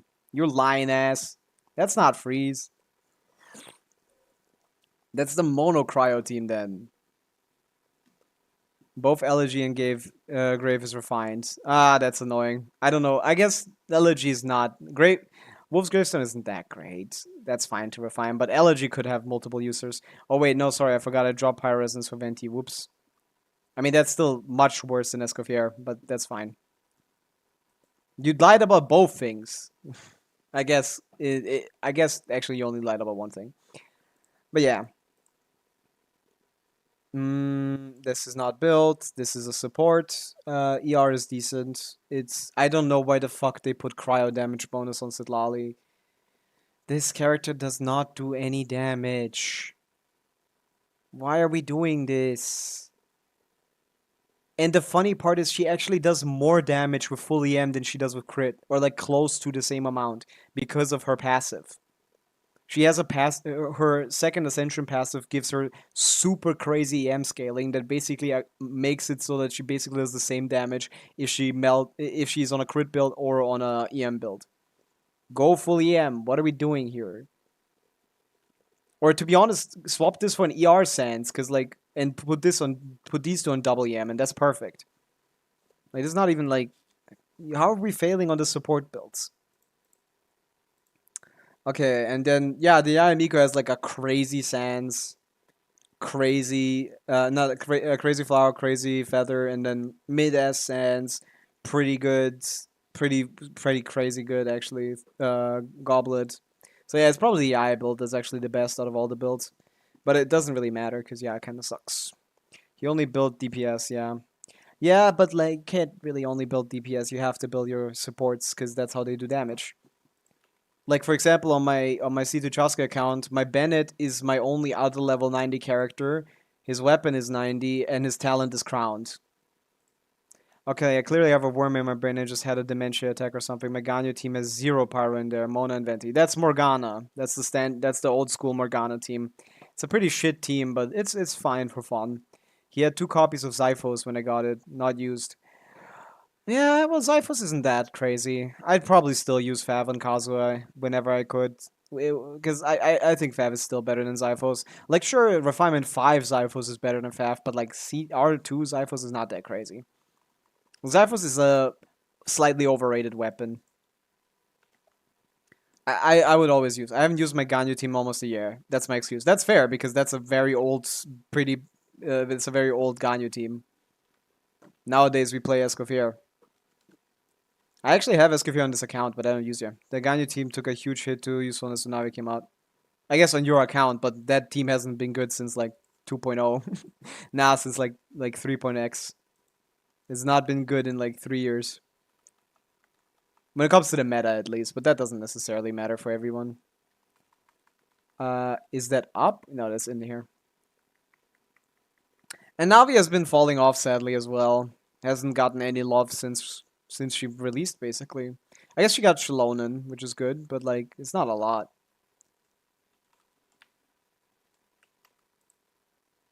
This is just the music that plays in the theater lobby. I didn't know that the Fontaine music was just the theater lobby music. Oh, the theater lobby music is just the Fontaine music. I thought it was its own track. What the fuck? When Ganyu dropped from being best DPS to Mav support. I mean, that Ganyu best DPS was technically never the case, but I thought she was, I guess, back in 1.2 when she released. I thought like, holy shit, this character is crazy.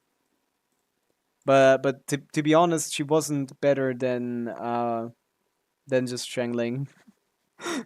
Vape. Like what was the team that we were playing? Like Bennett, Shangling, Zhongli or something. Like that team is not very good back then. But yeah, she wasn't. Hu Tao immediately was just better. OGs will remember Ganyus carrying Ajdaha boss fights while everyone's trying. Yeah, I mean, yeah, you could do it from afar. That was the fun part. You didn't have to engage at all. Get out of here. I need to put those things there first, and for that we need to get this first. Yeah, which means I need to pick this up. Yep. Okay, but OGs remember. Yeah, that's the thing. Like that co-op Asia. I remember that. I did used to play like a lot of co-op back in the day. I usually just ran on like Diona as a support because I didn't have any good characters.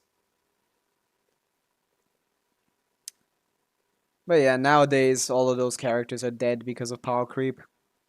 Which is sad, but what can you do? And boom. +1 chest. Is there anything up that I still need to... No. I kind of like the water mechanics in Fontaine, but they overcooked a little bit. It's like you don't get to do much of anything else other than just swim. It's a bit too much swimming.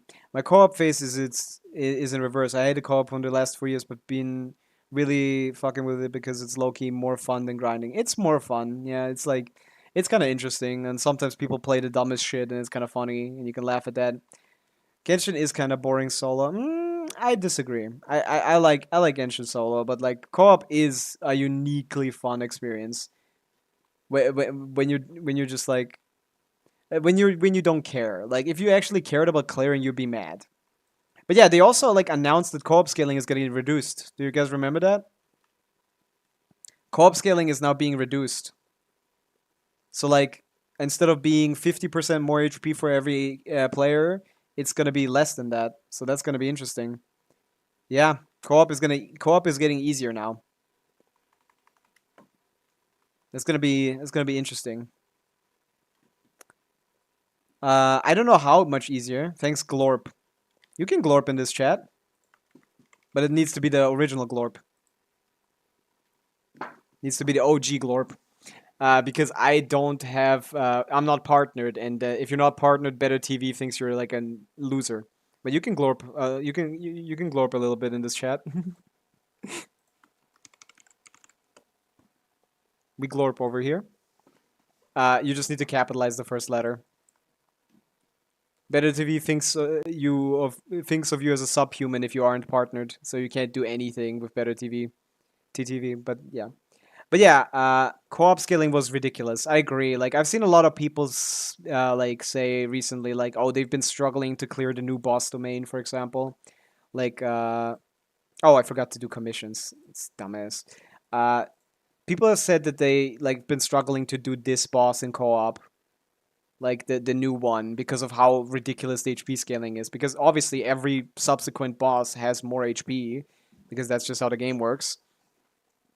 And at this point, this guy at 2.5k, and people are always dying because the bosses all have more attack, and it has like 1.4 damage scaling as well. That boss is really fucking hard in co-op. And the people that play co-op are generally people that either want help. Generally people that mostly can't do it on their own quickly and that quickly or like at all. So like they want help.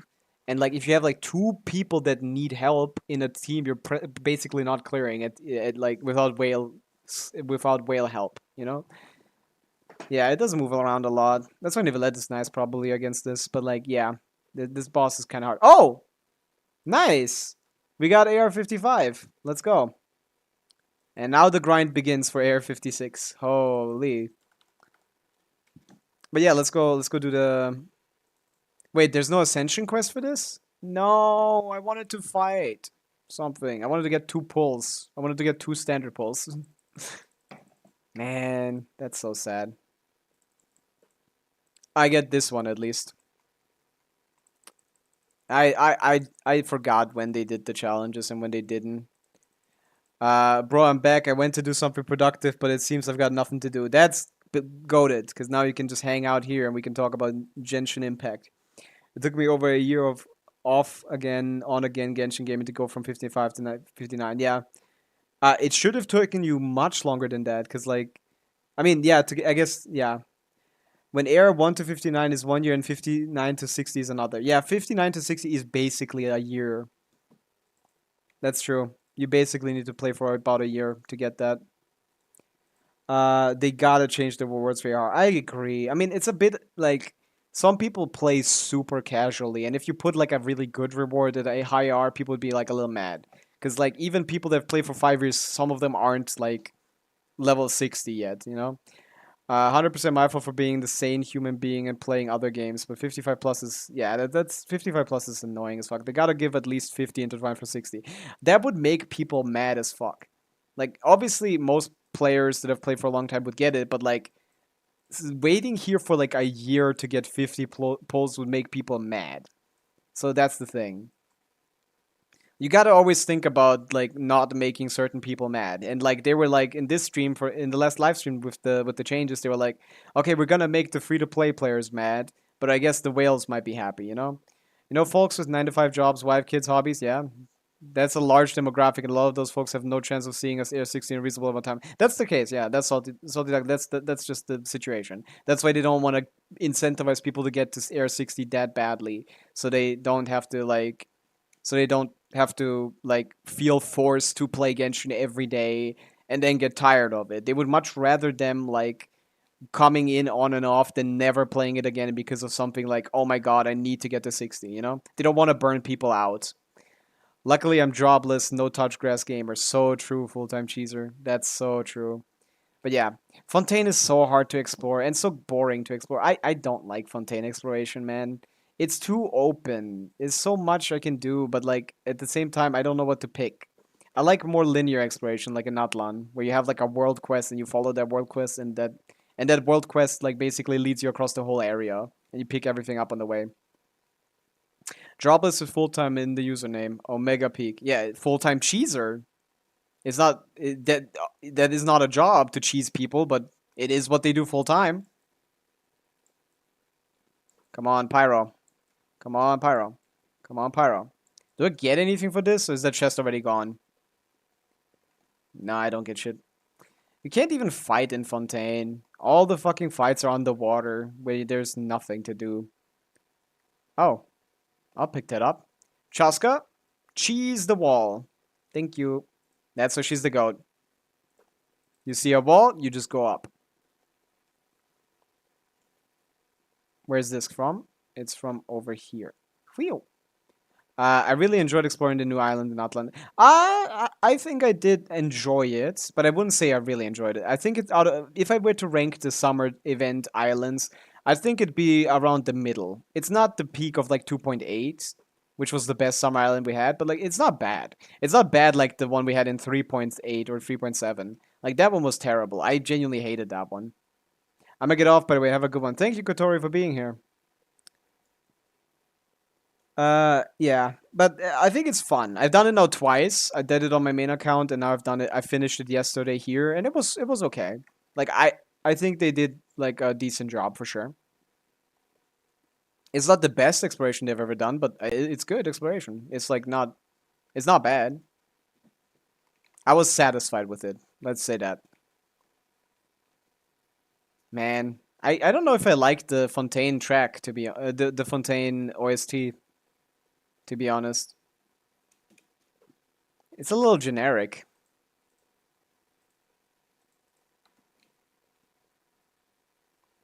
Let me play that Aurora track instead. Let's listen to the Nod Chrysler. Loki need a well-informed opinion. My weakest Navi artifact is currently her goblet. Her sense is basically a unicorn sense, but it's offset. Salty Duckling, send me the UID. Do you have her like in the thing? I can check that out. Would you think farming for a new onset sense to equip an offset goblet would be better, or keep farming for a better set? I'll have to see it myself. Was bringing this up with a few other folks to trying to get the general consensus. I'm your guy to ask for that. Can I get like a UID drop to like see the Navia? Do you have it like visible? Yeah, let's check this out. I'm still on browsers. You guys didn't even hear the Fontaine music I was complaining about. Jesus Christ, I'm the worst fucking... I'm not trying to flex, I promise. It's fine. You can't flex on me. You didn't even do Abyss. What are you flexing? Let's see. We got C1R1. Okay, so definitely high investment. We definitely want to optimize this properly. We're looking at 4, 5, 6. We're looking at a 6-roll flower. We're looking at Jesus Christ, what is this? This is a flex. This is a fucking flex. We're looking at a 5, 6, 7, 8 roll flower. Holy fuck. And then the off piece is a 7 roller. That's reasonable. Then we have an onset goblet with 5 rolls, and an onset circlet with this one's great. So your two best pieces are definitely your circlet and your flower. Your feather is like okay, but it's not great. I wouldn't call this a great piece. Like it's 4, 5, 6 rolls. Like for a feather, you can get a little bit better. I'm going to go to explore the Fontaine Research Institute of Kinetic Energy Engineering region. Yeah, that's exactly what I'm going to also be doing soon. Yeah, man. They overcooked a little bit. So your two best pieces are this. You have a 7 roller Sans that's pretty good, and your goblet is okay. It's like a 5 roller. Hit the full legal name drop for the region. Exactly. It's like full government. Like, damn. Let me open up a window. This shit is getting hot. Double streaming to YouTube and to Twitch is not a good idea. Jesus Christ, my PC is screaming. But yeah, you definitely are lacking in your crit rate. Like, if you're over 200 crit damage, every crit damage you get here is worse than getting crit rate here. So, I don't know if I should keep farming for goblets onset. What's your best onset flower? What's your best onset sans is the question. Like, how does it compete? Because it's not your, like, this piece is slightly worse than your flower, and your flower should be much better. Oh, your crit rate is over high because C3, I forgot. Yeah. C2, I mean. C2 gives her 36 crit rate, right? Alright, I forgot.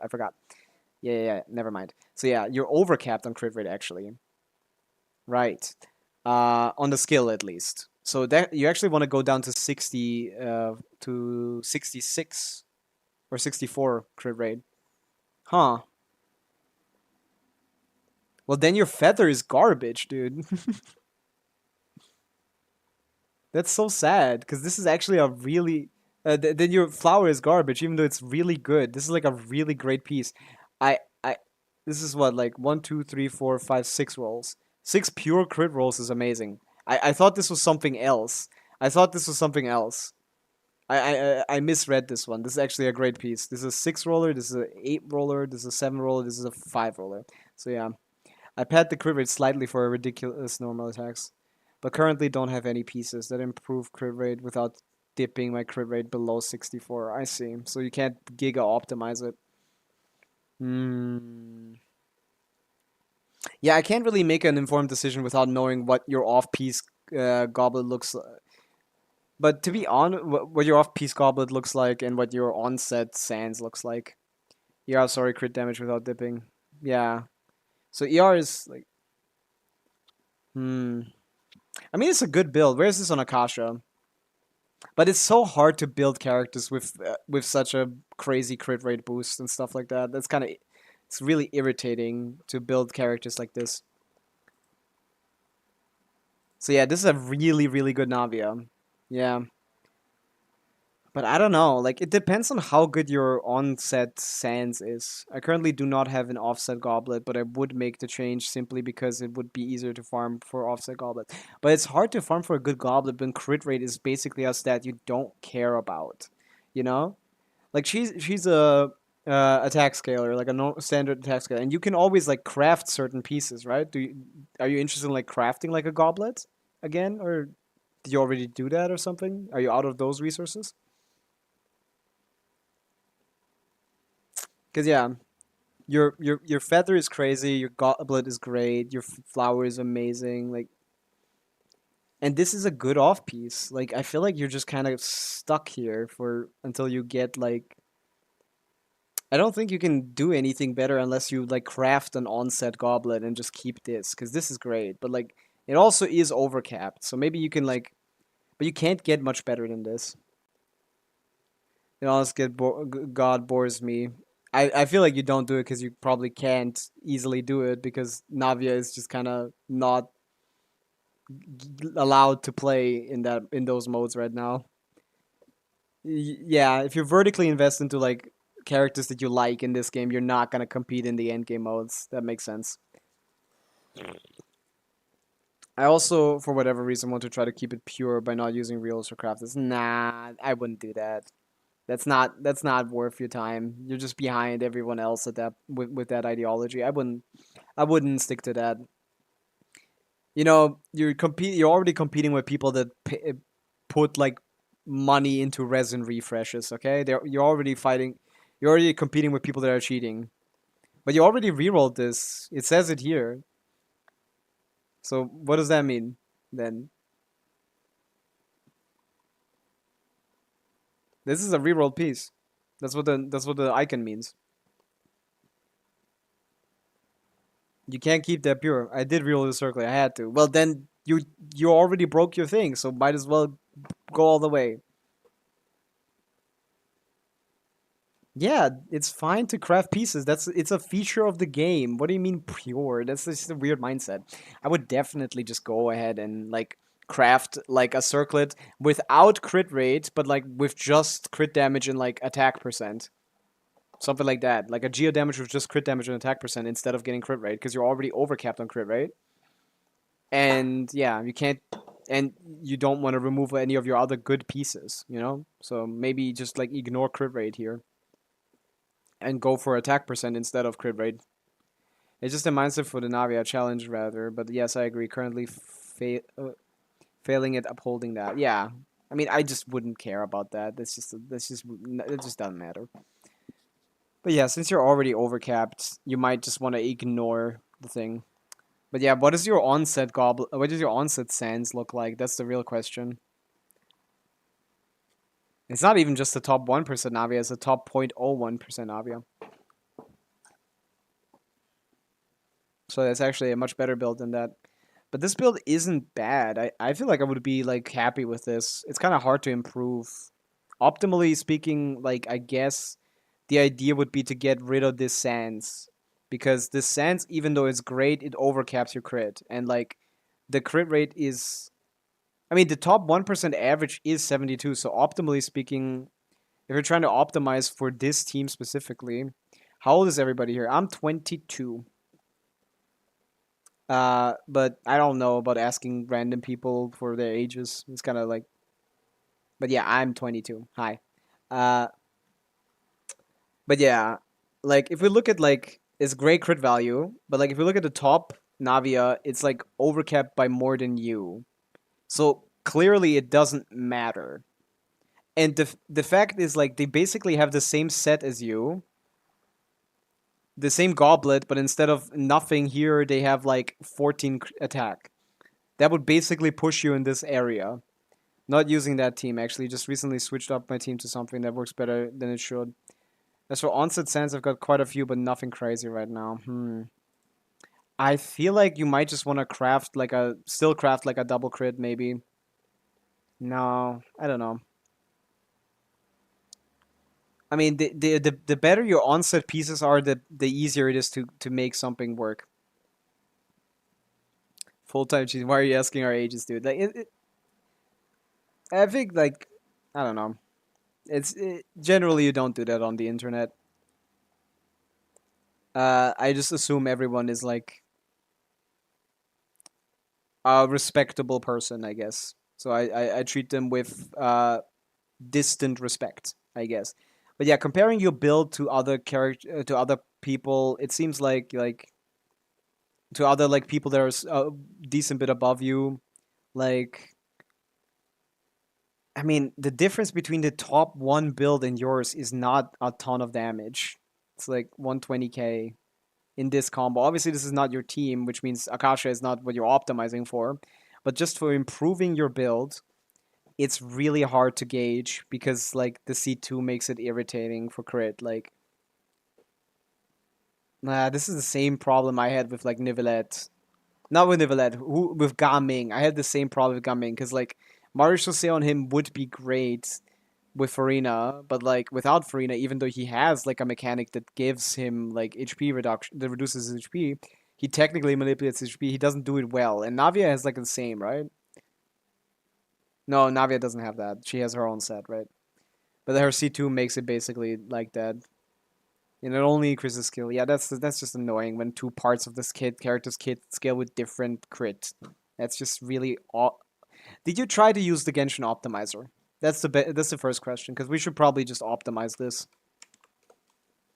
Do you know how to use the Genshin optimizer? This is a question for the optimizer mostly.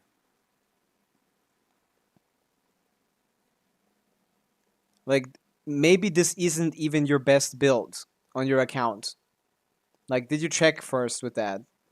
Because, like...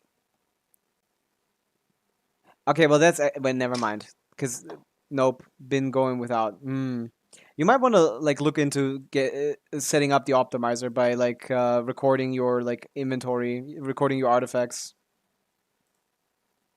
and uploading them, and like seeing what is possible. But like it's hard to optimize this because she has two things to value. But like Akasha's numbers are usually what I'm doing with Navi right now is specifically grinding for number one spot. So you want to be number one on Akasha, right? So that's the question. Like, do you want to be number one in general, like actually, or do you want to be number one on Akasha? Because they're right now 500. Because like that makes him super easy. Then you just look what Akasha tells you to do. That's the thing. Like I was like, oh, if you want to be actually have the best Navia, it's a different thing. Because the best Navia wouldn't be on Akasha number one, you know. So I'd have to like make those stats up myself. Yeah. If you're actually looking for the number one spot on any Navia Akasha board, or just the one you're already on.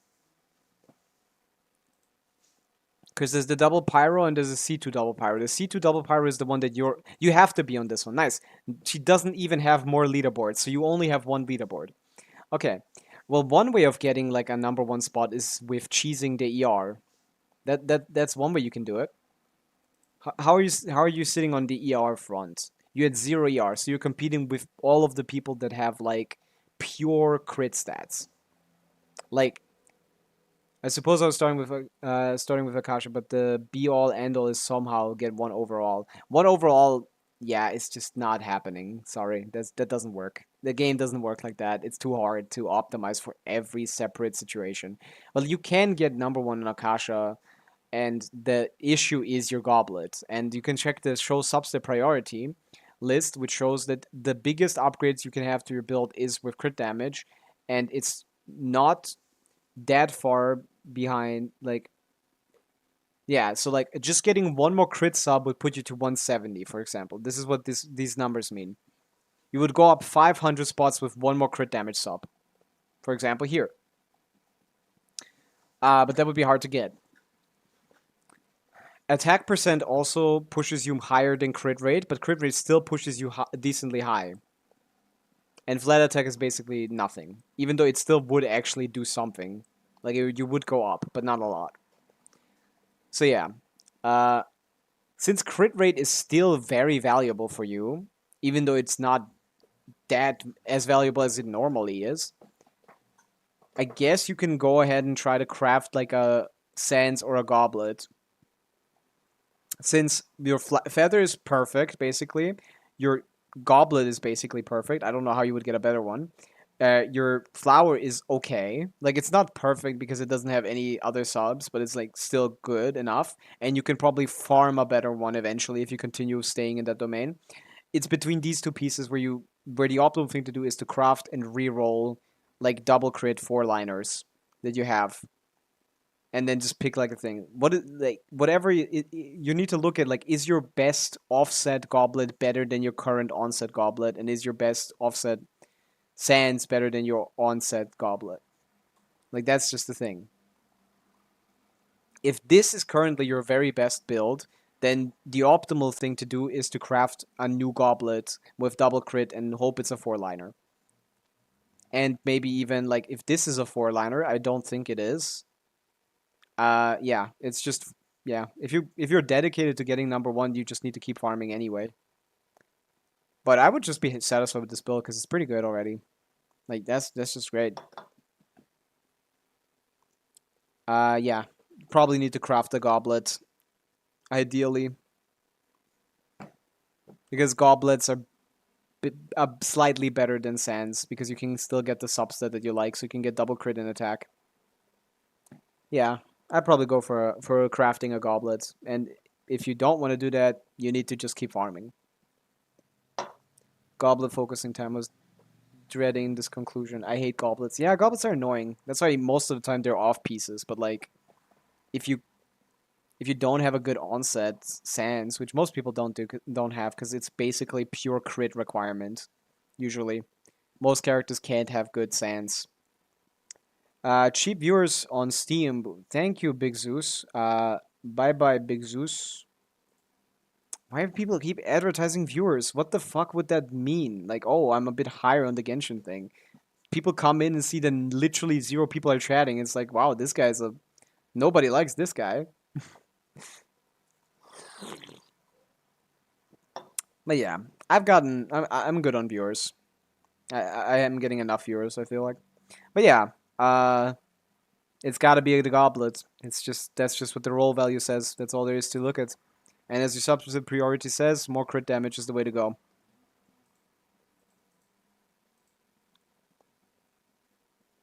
Yeah, and this is your best thing. I like when the best viewers bot shows up. Cheap viewers right here. I'm a cheap viewer. That's a good one. That's actually a good one. Me and the dude I mod for always clown on them. Yeah.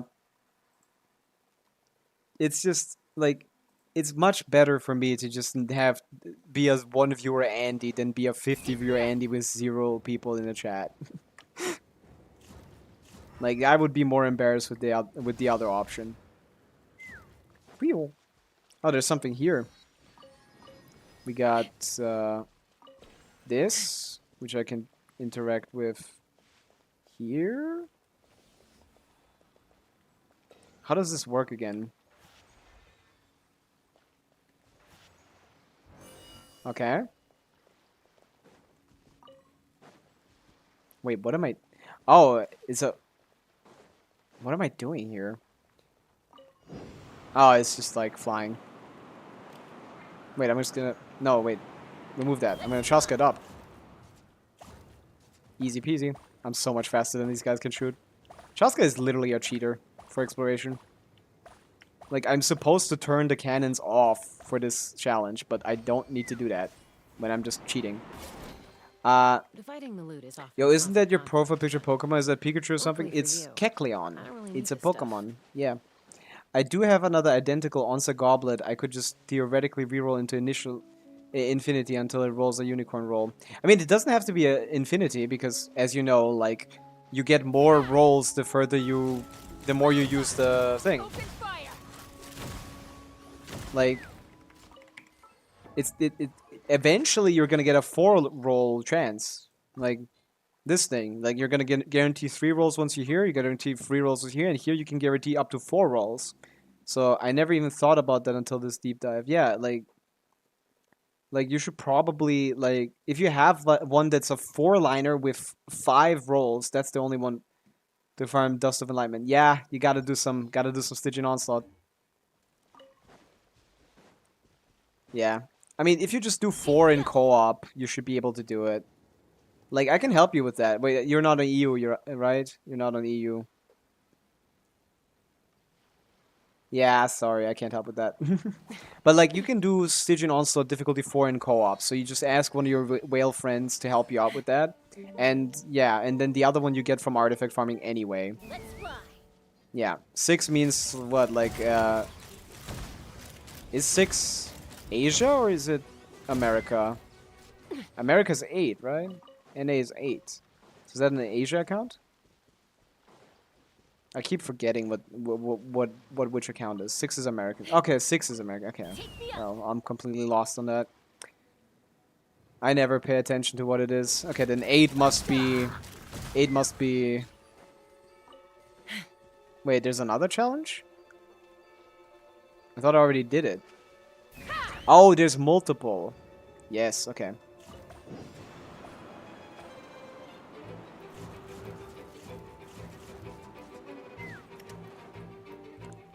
Yeah, 8 I think is Asia. How does the Genshin UD system work? The older your account is, the bigger your number?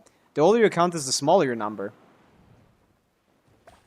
Like, this account I made last year, and it's the 7 is the leading number, which means basically that's what server you're on. 7 is EU, 8 is Asia, and like 6 is America generally. Although Asia now has a second server because of they already reached 100 million. And so, like, this is the 77th millionth account on the EU server. This is the 77 millionth account on the EU server, and my main account is the 950th account on the EU server. So yeah, it literally just counts up from starting from 0, but the first digit is always the indicator for what server you're on. So my UID on my main account is like is 7 with 5 zeros and then 950 at the end.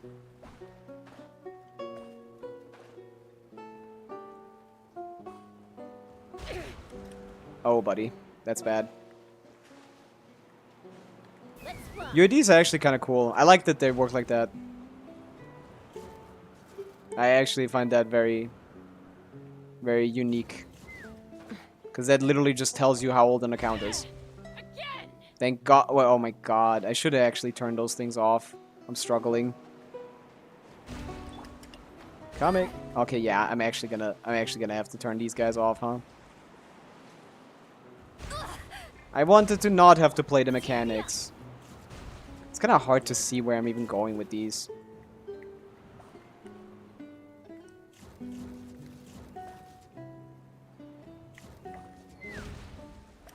Where's the rest? I can't even see that. I don't even know where the rest is. Ah, right here. Okay, I got it. I don't even get an Unk status UID lol. Yeah, yeah, it's like the only people that are considered like... I feel like anything that doesn't have anything that has a zero after the first one is already Ankh, because that means like you were here before 10 million accounts. That's basically really old. Okay, full-time cheeser, your account is then 47 millionth. Yeah, that's basically that's what it is. It's not necessarily 47 millionth player, as you can see. I'm playing on my like seventh, nah, like my third, fourth EU account. So people just make multiple accounts and like make the number go up a lot faster. A lot of people have also run some kind of scam, whereby they have like an automated script that like finds all the basic chests and stuff, so they can like sell that account later. You know, they let it play on their computer. They run an automated script that plays an account like in an expected way and gets all the super easy overworld chests, and then they try to sell that 60 million like 10,000 Primo Gem account for $20 or something. I got 19 millionth account despite starting near release date. Yeah, the game popped off, dude. I started like to get my 950 UID. I started like before the servers were open. Okay, like my UID being this, like 7 with like how many zeros? Yeah, 5 zeros and then 950. I started a month or two after release, I think, since my laptop back then was so trash. I guess you wanted to play it earlier. You could have done it on your phone, I guess. I got a Diabolical ZZ ready at least. I have a good one in Star Rail as well. My Star Rail one is 450. 450 something. So like I did that for Star Rail and for Genshin, but the only reason I got this is because the Genshin released at 4 a.m. EU time for me on the daily reset basically, but the servers started at like 3:40, 3:45 already. So the servers were live before the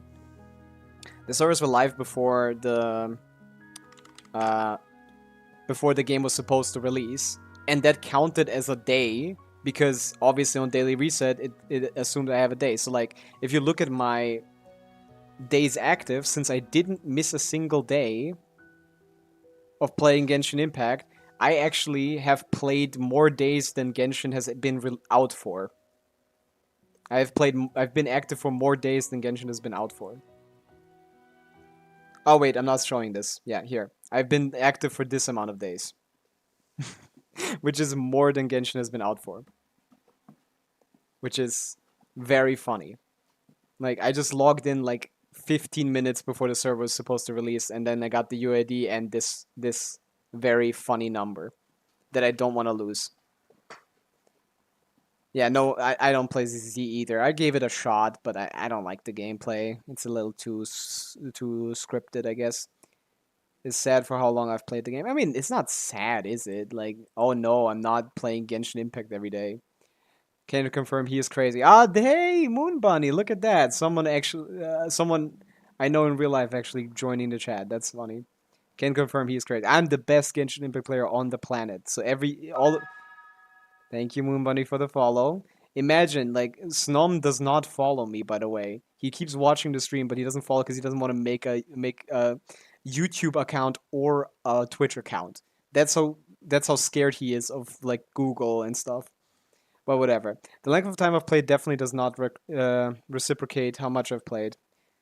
Like the number doesn't really show. Like you play like in bursts, I guess. I get that. He's watching but not following. Yeah, he's a little cooked. I guess he's not watching right now because he's maybe doing something else. I didn't tell him that I'm streaming right now. But yeah, I should get back to grinding, man. This is supposed to be a stream where I like grind Primo Gems so I can get C1R1 Flins. Just fact, only 787 days active. I really wish they would let us see our hours in game. You can request for that, by the way. You can ask the support to send you this information. You need to provide a lot of information for them. Like, for example, you need to provide the first day you logged into the game and stuff, I think. But you can request that information from the thing team. Full-time, yeah, I signed up to Genshin, didn't play for 3 months, played again, and then left after 6 months of playtime, and etc. Yeah, a lot of people play it in, like, a variety of breaks. A lot of people take a lot of breaks. What is the Bass Awkward's mythology like? The ass backwards, I see. What is Bass Awkwards? That's so funny. What is that ass backwards methodology? Yeah. I mean, they're very ancient. Hoyo just does what they want to do. Let me go through an email chain of support to see my hours in game. Exactly.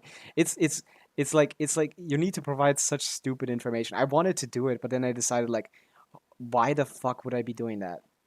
Like that's so much effort of information I need to like find and also give to Hoyo so they can confirm that I'm me and then I can get my hours played. I don't want to see the number anyway. It's probably around fucking 6,000 or something. I don't want to hear that number anyway.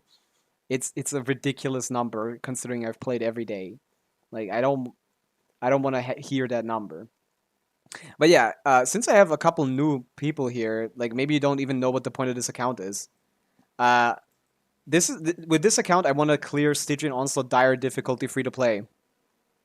That's the goal of this account. It's an account I started back when Chaska first released. I grinded on it to get her C2R1 before the banner was gone, and I managed to do that. And so now I'm gonna pick out a couple more characters that I'm gonna vertically invest into to try and get myself a Stygian Onslaught clear on dire difficulty. I tried to straight up reject him because they couldn't verify that I was me. Yeah, exactly. Like even if you give them the information, they still could say that they didn't get it. You know, that's still the case. But yeah, this account is the trying to prove that like maybe dire actually is possible to be cleared with a free to play account, which I have never seen done before. So hey, lock in. You know. And for that, we need Primogems. And for Primogems, we need to finish exploring Fontaine, which I'm dreading. I don't like Fontaine exploration. It's probably my least favorite exploration in the entire game. I hope what I'm smelling is someone cooking something and not my computer burning down. Because I am streaming to YouTube as well, and that could be a little cooked. Man, everything is underground. I go here, it's like, oh, this is underground. Oh, it's right over here. But is there something here that I need to do? Or no, I think I already did this. But yeah. It's just chill vibes, talking about meta. But yeah, I'm really excited for Notcry in 10 days. That's gonna be so fun. Like what I really appreciate about Notcry is the added like details. Like the thing about Llama getting, for example, like, oh, animals are like she's so connected to the animal and nature and like fauna and flora of the like world that animals like give her gifts. Like that's such a cute little detail that they added. Like that makes you want to pull a character. Just like that little detail of, oh, if you play Notcry, if you play Llama in Notcry, like the animals give her gifts. That's just cute. And like Flins also has a mechanic like that where like he can hear like the voices of those like those creepy creatures that he fights. There's a lot of things that they've done for like Nordcry's like gameplay that seem a lot more interesting than before. So it's kind of exciting.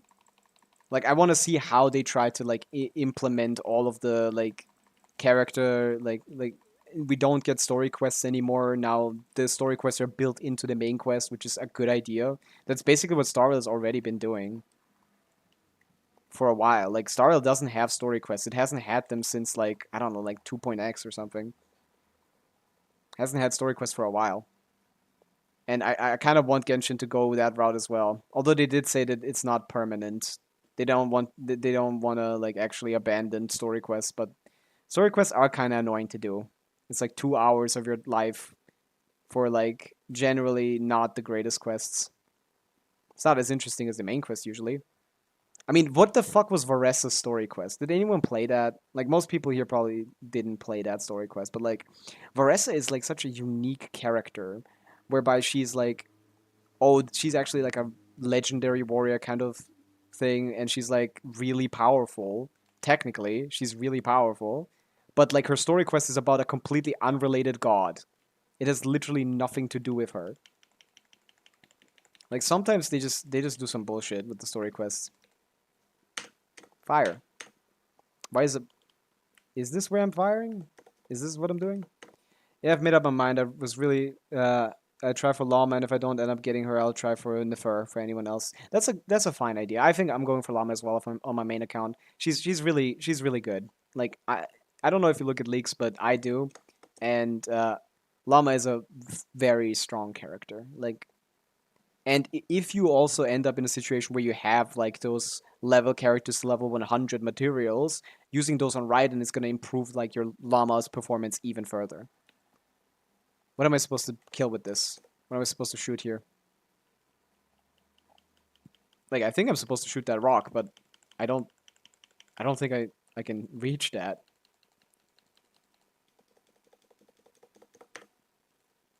Oh, I can. I guess the fucking I just got cock blocked by one of these water creatures. Okay. +5. Any day of the week. Ah, there's some stuff under here. Cut some ropes. Open this up. Pick this up. Yeah, I enjoy Genshin exploration generally, but Fontaine is just like so much, too much underwater stuff. I much preferred like Natlan exploration. So this is gonna be a little slower, also because I haven't been here for a long time, so I don't remember all of the puzzles. It's gonna take me a bit longer to figure out how to do all of these. Because I'm basically doing them for the first time. It's kind of funny. I've been playing Genshin since day one, and I've played everything there has been ever to play, and I still just keep forgetting everything. Like, you hate water. It's so true. Like, if you don't know about this about me, but I hate water, and this Fontaine is just water. And it's like actually like really annoying because like when an Oculus is like placed dead center in the water here, you don't know if it's like at the bottom of the sea or at the top, and it could even be above ground. Like, it's so irritating. You need to go like you need to spend like 3x the amount of time to find an Oculus in Fontaine than you do in other regions because of just how massive the spaces you can like look through. Want me to play World of Warships or anything like that because it was too much water. That's true. I don't play World of Warships. I can't do that. That's too much water. There's games that have too much water. It's just like I agree with that one like Fire Red with that one like Pokemon Ruby reviewer. Like, game too much water. Like, no, hydrophobia is not being able to hydrophobia is like not being able to like engage with water. No, no, no. I'm whatever the racism of water is. I'm racist against water. I fucking hate water.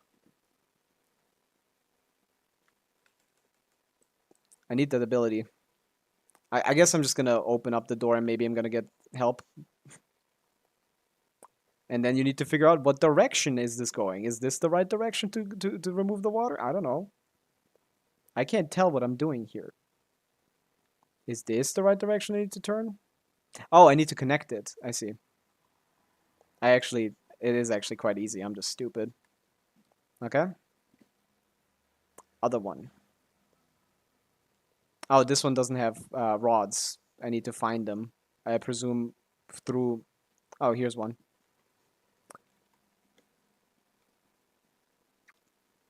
Yeah. Other than that, what else is going on with... Oh, yeah, here. Yeah, I know. Put some energy in there, and put some energy over here. What else is going on with Notcry? Did I get everything covered? Yeah, we're getting like 3 constellations, 3. But yeah, we're basically getting less rewards than last time, but no one noticed because everyone is just mad about level 100 and about like them giving us only constellations of characters that have terrible constellations. But yeah, look at this situation I find myself in. Like, oh, I need to find a light energy source somewhere here to put on this guy for a chest. Where could it be? In literally every single corner of this map. And I just now need to just spend time and effort like going through all of sides of this area just to find it somewhere like up there or something. Oh, it's up here. Yeah. Stupid shit. Let me actually play the music from Not Cry, dude. Oh my god, I wasn't streaming the fucking gameplay. I was streaming the browser. That's why no one heard the fucking music anyway. It's fine. You're not missing much. It's Fontaine. Fontaine music is really not that special. It's not bad. But this is the kind of music I want to listen to right now. Genshin, Not Cry. Play that Aurora track, bro.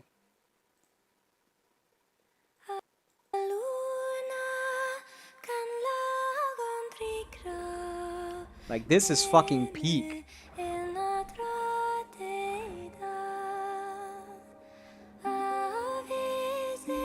heard the gameplay?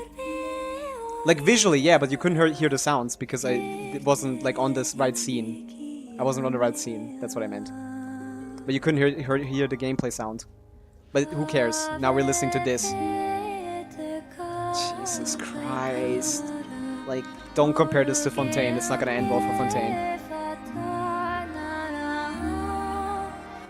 A bit more quiet, though. What did I get for that? Oh, that. Dude. This song is so good. I have voice and audio separated for VODs, yeah. Actually, not this one. Because this is coming from browser source. And browser is not separated from VODs. Gotta head out, can stay for the lurk. Got a piano lesson coming up. Gotta head out and grind to the practice. Hey, good luck with your piano lessons. Hope to see you again, Salty Duckling.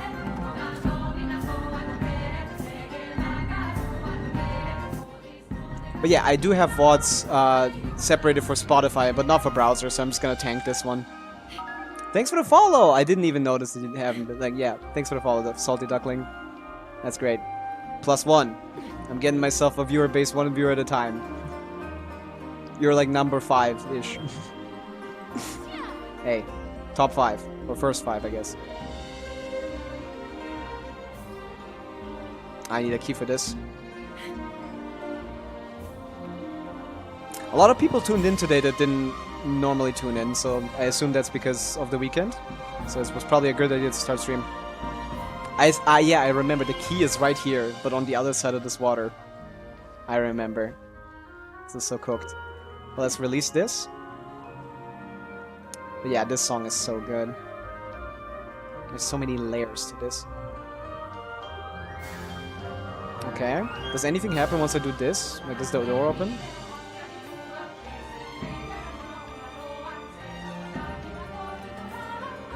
I need to get it down here.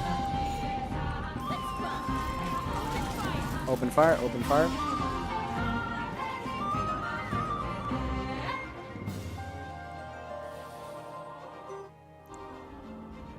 Let me make it a little bit less loud because it's kind of like a lot. What is there here? Lore! I'm sure I would know a lot about the lore if I paid attention. I am kind of a lore head a little bit. I had to, like, for the Nefa questline, I had to, like, go out of my way to look up everything about the Natlan lore, because otherwise the quest doesn't make a lot of sense. How is this a Genshin Impact song, dude?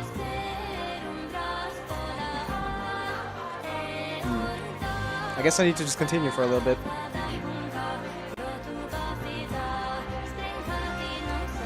I just want to listen to it, I don't even want to talk over it. I'm sorry. Bad streamer, but like, I don't even want to yap during this. I just skip everything except for Archon quests, usually, unless it's a significant story quest. I get that. Like, I don't, because I just really am interested in the lore. But I understand how you could, like... I play Starver like that, for example. Like, I get that. There's the key. We sent the water flow. Dude. Nordcry is just so exciting, just because of this fucking song already.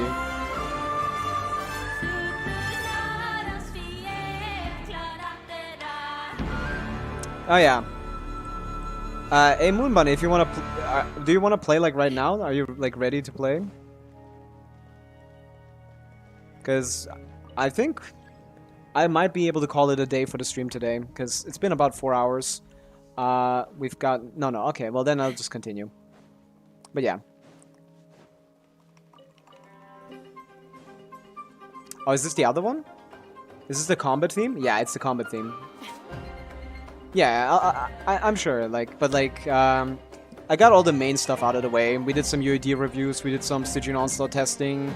We're just like on the second account grinding. Hey, should I review Moon Bunny's UAD? It's like a level 60 Kaching or something. Man, none of my friends like to play Genshin. I get that though. It's a unique game. It's not played like other games. I actually don't know your UAD, and I don't have it on this account.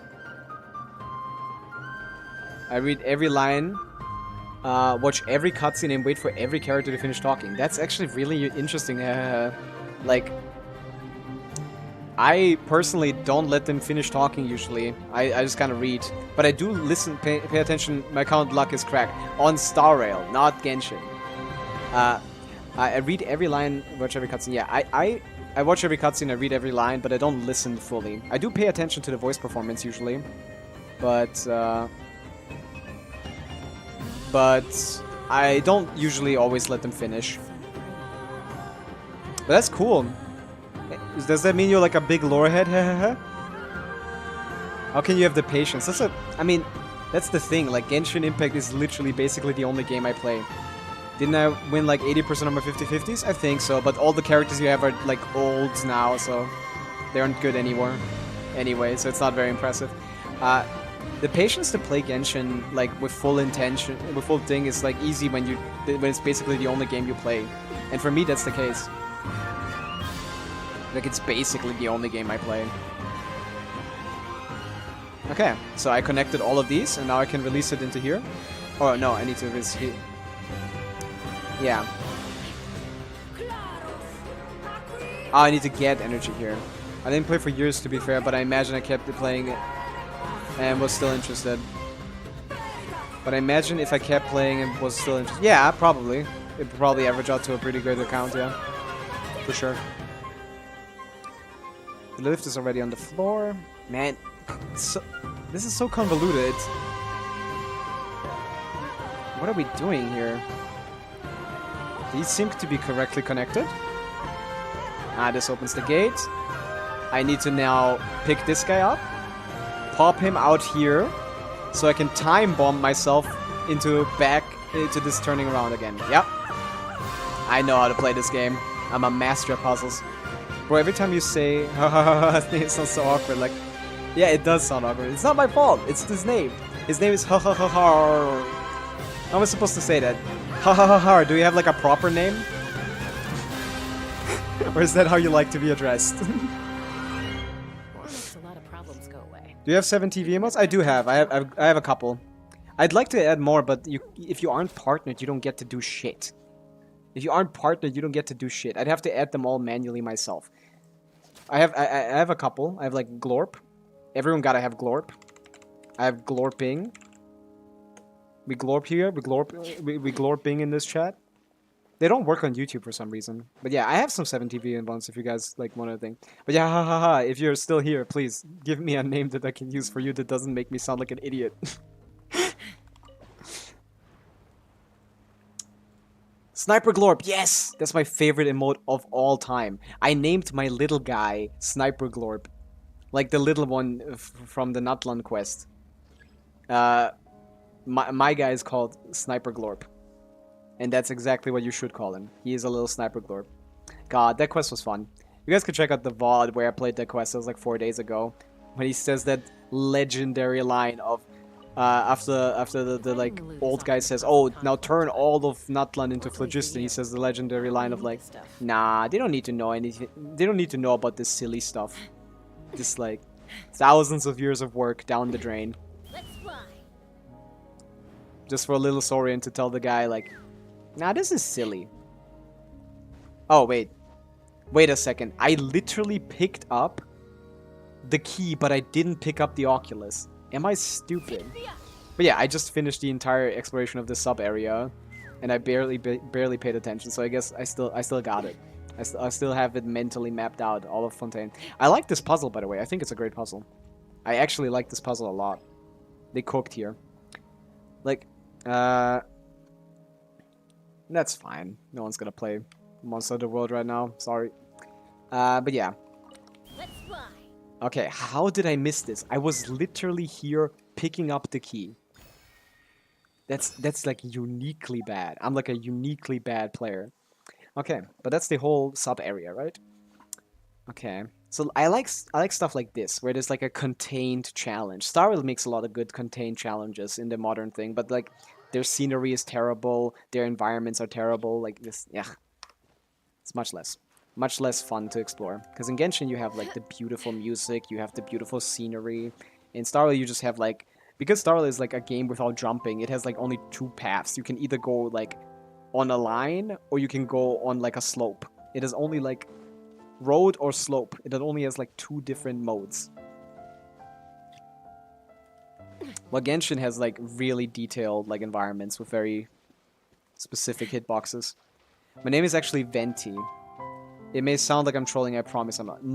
Okay, but you spent like the whole early part of the stream trolling, and I'm supposed to believe your name is Venti.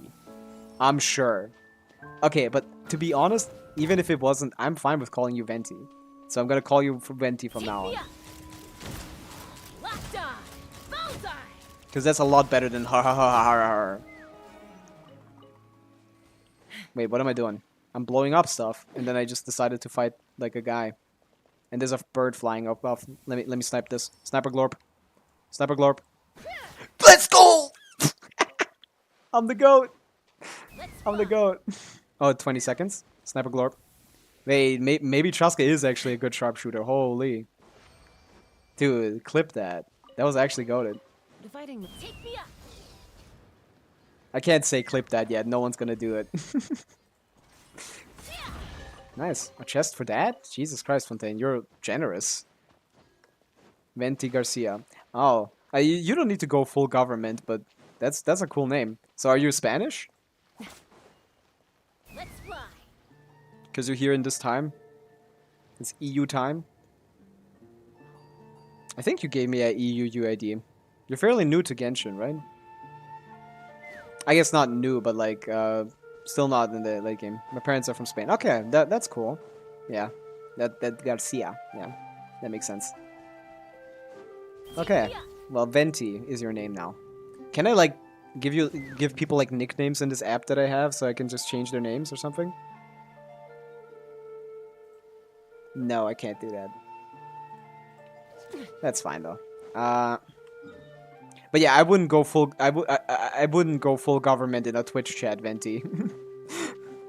Like I'm using a specific application called StreamerBot, which has like a unique chat application where I can see both YouTube and thing chats. By the way, there's a YouTube chat. If anyone wants to glorp over there, that exists. Man, YouTube still. Let me. It's okay, y'all. Still don't get my middle name. Oh, that's the secret key. That's the key that will enable us to find you. To be honest, even if you said your middle name, there was still probably a lot of people with the same name. Let me actually check the YouTube stream if there's even been a single person to watch the YouTube. I don't think so. There's even been a single person to watch the. Yeah. I don't think a single person checked out the YouTube stream. Can Chatterino do YouTube plus Twitch? I assume so, but like I just found my own application because of how I wanted to integrate it into OBS. Like I have it all like fairly professionally set up. Like I didn't want to use too many unique applications to do all my stuff, and this one basically covers every aspect of streaming I will ever have to do. It's called StreamerBot. If anyone is interested, you can look it up. It's actually pretty good. Why am I on the map, not in Fontaine? Oh, maybe I should do Petrichor. Petrichor is pretty fun, and a self-contained challenge as well. I kind of like Petrichor. It's a very beautiful, serene little area. Maybe that's more enjoyable than just glorping around in Fontaine like an idiot. The worst part about Fontaine is simply just look at the visual here. Like it's just green. It's all the same. Like look at any other region. This is Liyue, this is Liyue, this is Liyue, this is Liyue. Like there's so much variety in everything other than Mondstadt, but like why did they like regress in that regard? Like the only cool part about Fontaine is the cubes. 100% of the Fontaine Research Institute of Kinetic Energy Engineering region. Good job, full-time cheeser. That's a hard region to fully explore. So yeah, that's a cool idea. Just watch exploration stream and explore on the side yourself. That's pretty chill. Oh, I'm ahead of as well. Good luck, have sponsors. Thank you, Moon Bunny. See you around. I mean, I'll literally see you later today when we play Path of Exos too, but that's fine. Okay, this is my next thing. I'm gonna see what I can find here. I generally prefer exploring without the compass, because mostly when I play with the compass, I just like focus too much on the compass. Like I spent way too much time looking at that compass, and way less time looking at the beautiful scenery, paying attention to the music or the surroundings, and like enjoying the puzzling. So I don't mind actually not just completely ignoring reputation quests, and just like doing my own thing here. Genshin is really hard to get. I do streams as well sometimes, but mostly Minecraft. I see. That's cool, full-time cheeser. I see. It's actually kind of interesting. A lot of people that check out the stream are streamers themselves, but also probably like rather like small ones like me. But yeah, it's just streaming is not necessarily doesn't necessarily have to be something like that you do as someone who is like well established. But you can just sit there, play a game, and randomly have people who are interested in that game also come in and chat. Like that's just fun. That's just enjoyable. And I'm someone who has like a lot of information on this game, so I have a lot to like say about it. Like I personally can't stream like a game. I don't feel comfortable streaming like a game I don't like know anything about, because like I mean that has its merits itself, but like this is the game I know everything about. From lore to exploration to story to like combat to optimizations, everything. So I can give some guidance if necessary. Problems go away. So you can never have too much more, huh? But yeah. Why is this here? What is the purpose of the Wave Rider being here? Is there like a... Is this one of those situations where they put like one of those oculi right in the middle? Man, C2 Chaska is a lot of fun. C2 Chaska is a lot of fun. Today's stream was kind of crazy, to be honest. I had 5 concurrent viewers at one point. Like that's... I've never had that. That's a record.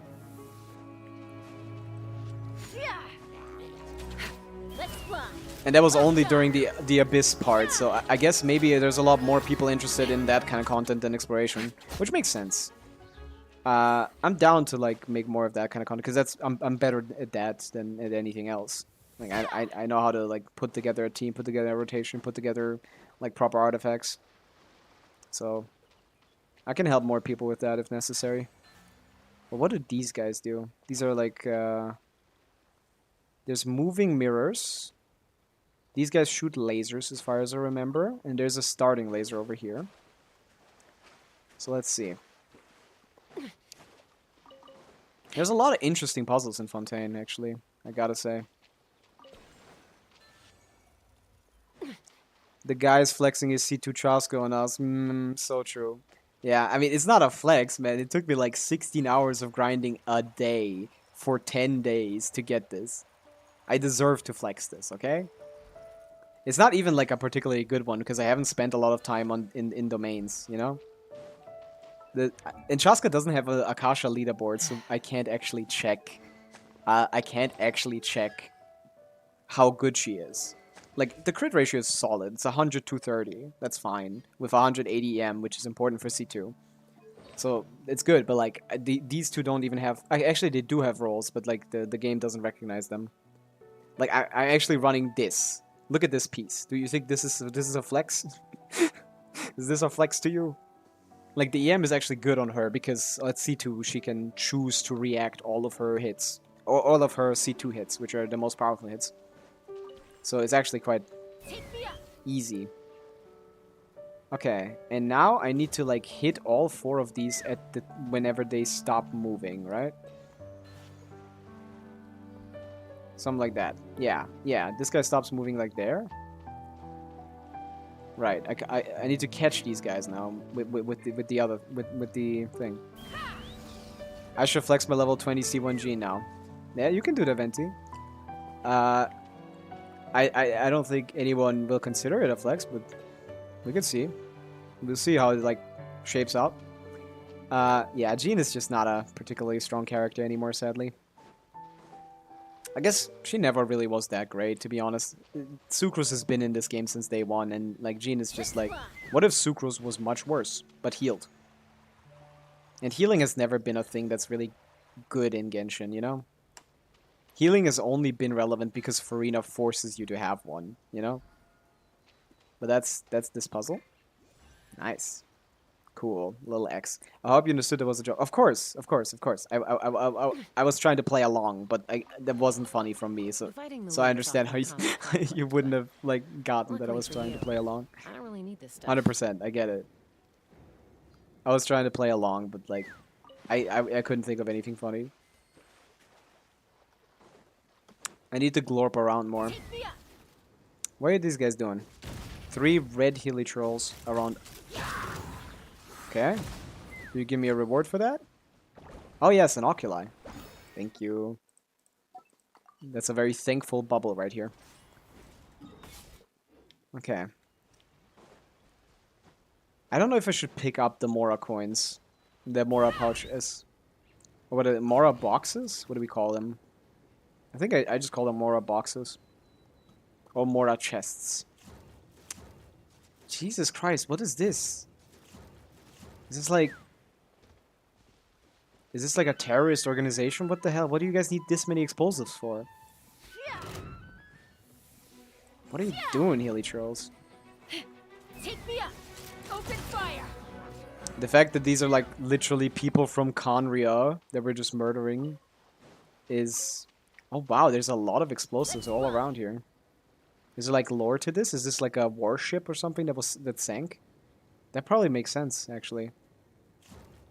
I love environmental storytelling. Yeah, like a Titanic that was like, but actually made for like murder. A murderanic. Take me up. Because there's so many explosives. Jesus Christus. There you go.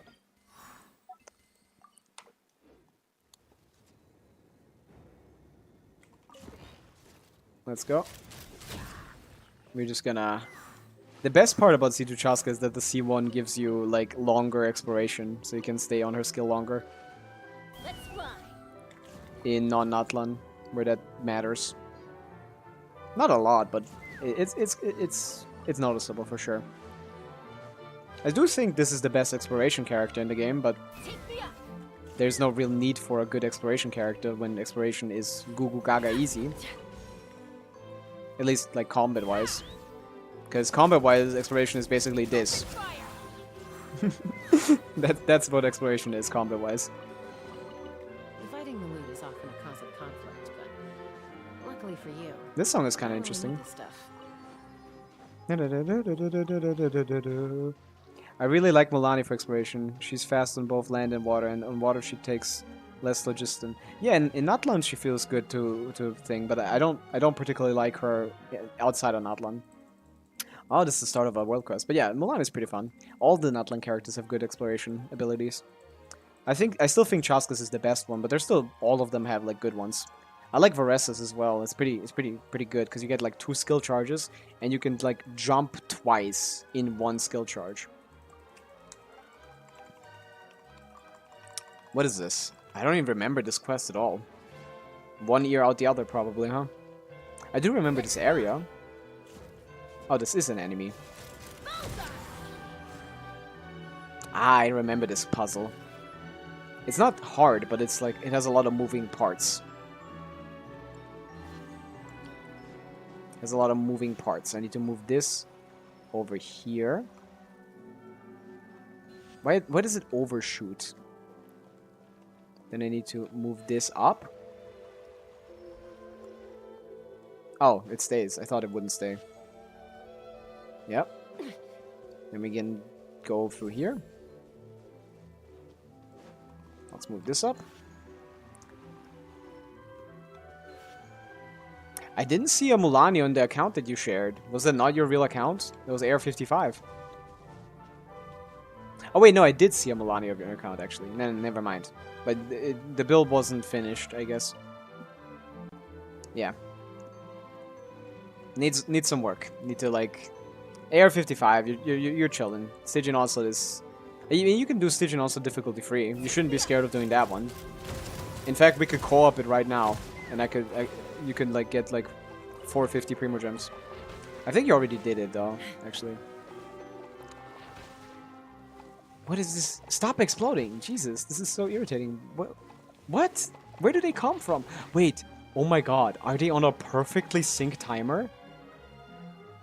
No, I did already. Okay, that's cool. But did you see that? Because of the burning grass, they kept exploding periodically. That was so irritating. Holy fuck. Oh. Was I supposed to do that? I guess. Maybe. I don't know.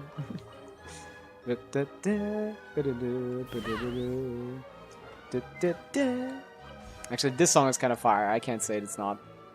Also, this scenery is so beautiful. Look at the light reflections here. This game is so pretty. Like, I would not be so obsessed with Genshin if it wasn't this pretty. I remember when Venti came out and I didn't play Genshin, and my classes would show me Venti and say, "Yo, look, they added you into the game." That's kind of funny. That's funny. Yeah, that man 1.0 Venti was so fucking broken. They really like. It's so interesting because like when Venti came out, he was bar none, objectively and by far the best character in the game, because everything was suckable and he could basically solo entire Abyss floors. He didn't even get power crept. No, they just removed the content. They removed the AoE content from the game. Like the AoE content that he could do, like, and then changed it for like AoE content that Kazuo can do, which is a little, he can pick up a little bigger enemies, you know? Okay, so this one's harder to pull down, so I need to do this one first and then this one, because this one is faster. Right? That's the goal? Yes! And it stays open, right? I don't need to, like, quickly get in here. Right? Yes. Okay, thank you. Man, Genshin Exploration is so fun. I wouldn't even say he got power credit, like, he's still the best at that. But no one does that anymore, you know? Can we go down? Yeah, okay. There's no requirement. No one cares if a character can do can like pull like small enemies into a vortex. You know, this is not something that they put into Abyss or Stygian Onslaught. Although the next boss that they're adding has some AoE elements to it, which is interesting. I was thinking like, okay, well, one way to get like AoE into Stygian Onslaught is to just, you know, actually have a boss who has a mechanic that makes it so that it has multiple targets, you know? And, well, technically, that there is a boss like that. Something smells burnt here, and I hope it's not my computer. It's my 6th day of streaming, on both YouTube and Twitch, so I hope it's not that. Okay. No, I wanted to do the other thing. Where is it? I'm gonna check after stream. How much longer do I want to stream, to be honest? I've gotten so lucky so many times on my account. I've only lost 50-50 twice, and both Skirk and Farina came with 1 to 4 pity. Damn! You have a pretty decent account then. Like Milani, Farina, Skirk. Like, you probably want to get the Escoffier for that as well, but like... That's a pretty decent account. Might be able to clear Stygian with that, eventually. Because Skirk is just really good. Skirk is a really good character.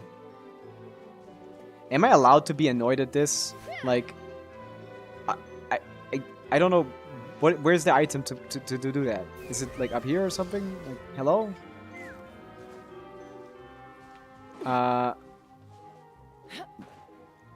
Where's... Oh, is it here inside of this? Can I go here? I know there's some lore behind that. Okay. I need to go to the toilet. I'll be right back in like 2 to 3 minutes.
I'm back. Hello. I hope I didn't I didn't lose anyone. I guess it's normal to just go check out something else while someone else is gone. But yeah. What was he yapping about? I kind of want to play that song again. Kind of want to play the Not Cry thing song again, because Jesus Christ, I really love that song. DMCA me all you want, Hoyo. This is getting played on stream.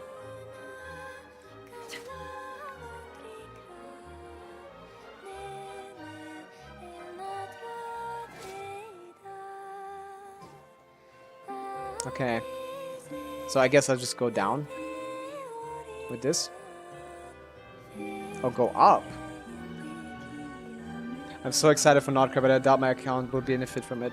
Oh, you mean like character-wise? You won't benefit from the characters? Or what specific aspect are you struggling? Because they're pretty free-to-play friendly, the new characters, Flins and Llama. You don't need many other Notcra characters to get them like up and going. Like Aino is enough.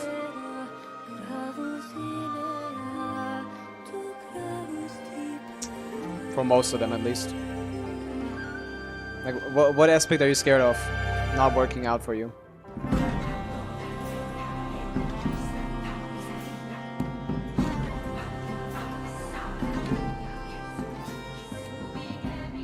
Because, I mean, everyone will get to experience the environments, at least. And the exploration. I'm so glad that Hoyo isn't, like, going back on exploration and making it, like, stupid. Like, if you play Wuthering Waves, like, you can see, like, the developers, like, really made it so super streamlined, so basically no one has to explore anymore. You just go to random spots on the map and do glorp around, and you get all the rewards of the entire region. You don't have to actually explore anything. I'm so glad that the developers don't seem to, like, actually be... of Genshin, don't seem to be, like, you know, appealing. Wasn't Shizhnaya supposed to be next? I mean, yeah, this is basically Shizhnaya, like, it's a sub-region of Shizhnaya. But they wanted to, like, make an interlude to, like, finish out some of the other areas. So, Shizhnaya is still gonna be 6.0, while this is Luna 1, right? It's in Nordkrai, which is a southern area of Shizhnaya. It's gonna be towards the north here. Like, north of Fontaine, I think. I think here between Fontaine and Natlan. Between Subaru and Natlan, actually. I'll go check again. Genshin Nordkrai map.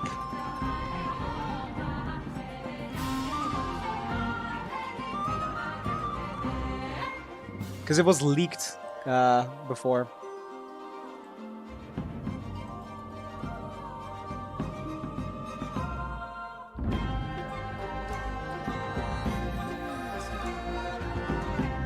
Huh. I see the map, but I don't see where it connects. Yeah. It's above Natlan, basically, yeah. It's above Natlan. It's right here. So if you've been to Natlan, you can go there as well.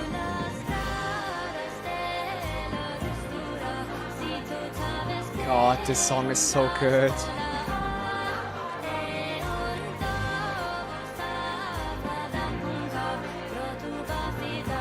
It's ridiculous. I will lock in for Nordcry for everything. Primo's exploration shares. This is all so cool. It all looks amazing. I agree. Full-time cheeser. 100%. It's like yeah, they got me a little like concerned with like power creep and stuff, like we're level 100 and all giving us free constellations and stuff. But like they cooked so hard with everything else. Like so hard. It's so cool. It looks so all of it looks amazing. That's in 10 days. We're almost there. Dude, it's so exciting. Or rather, it's in... Yeah, it's exactly 10 days. And this song is gonna make me cry, dude. This sounds so good. I can't deal with this. I can't deal with this. Why does it sound so beautiful, man? Wait, how do I move this one? And Nordcry's gonna be so cool. Ah, with this. Yeah. I hope I can get Llama on my main account, because Llama is, like, really cool. A really, really strong support for Hyperbloom. My birthday's in 3 days, so I guess it will sort of be a birthday gift. Close enough, yeah? Yeah. Call that birthday Genshin anniversary Genshin new region release. It's kind of interesting that we both get the new... like, we get a new, like, region as well as the anniversary patch in one patch. Like, that's so... That's never happened before, right?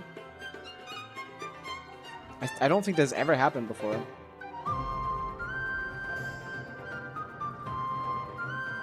So, I'm also really excited for the anniversary stream, because we're getting a unique stream just for the anniversary. Oh my god, this is where they get the Uzia block? This is where I get the Uzia block from... Okay. Okay. That's fine. That's fine. I'm not gonna complain. It's probably gonna be a fucking Mora chest and I'm gonna be mad, right? If this is a Mora chest, I'm gonna be... Genshin Impact. This occupied so much space in my brain just for this. Do you think they'll do something extra this time for the anniversary, or is it just like last year? I mean, so far it's basically the same as last year. Like, we get the same rewards, 20 pulls, plus they fundamentally change some aspects of the game, right? So I think this is it with the anniversary rewards. But I think they want to do, like, maybe stuff outside of the game. They might be interested in doing some stuff from outside of the game, you know?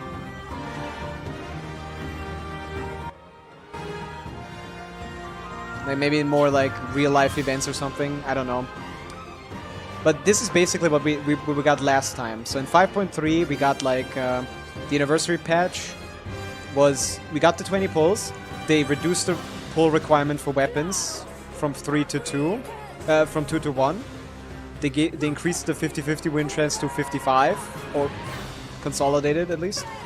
And they gave us like a way to craft artifacts. So those are like...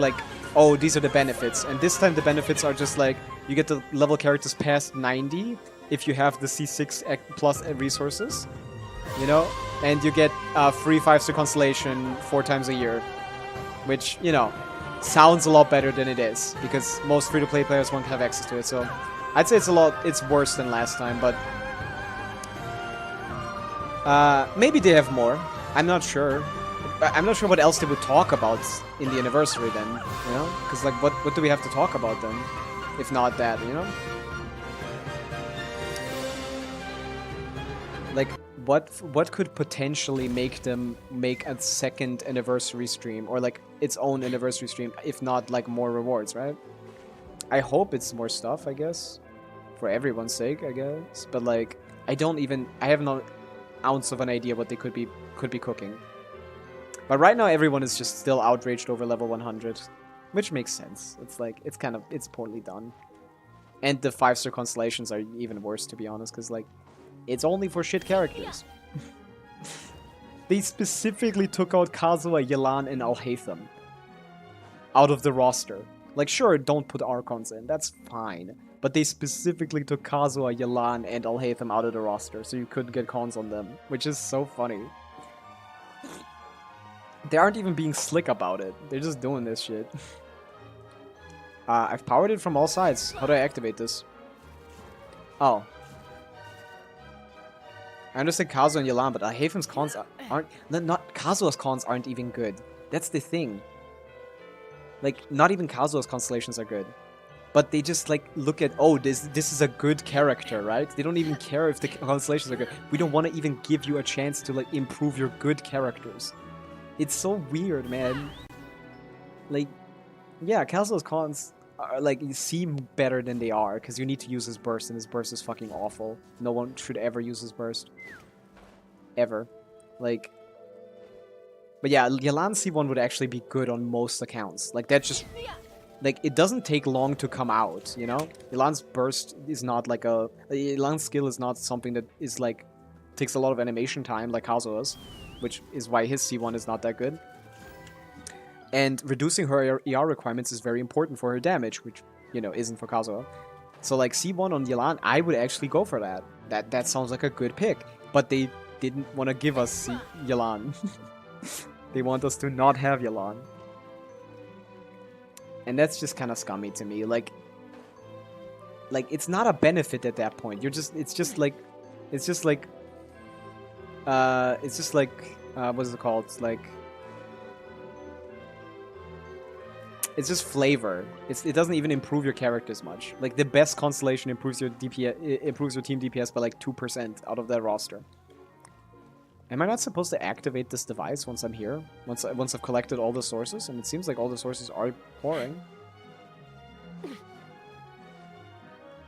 Will there be a healer in Nordcry? Because if there is, I might have to pull for them instead. Why do you need a healer, Venti?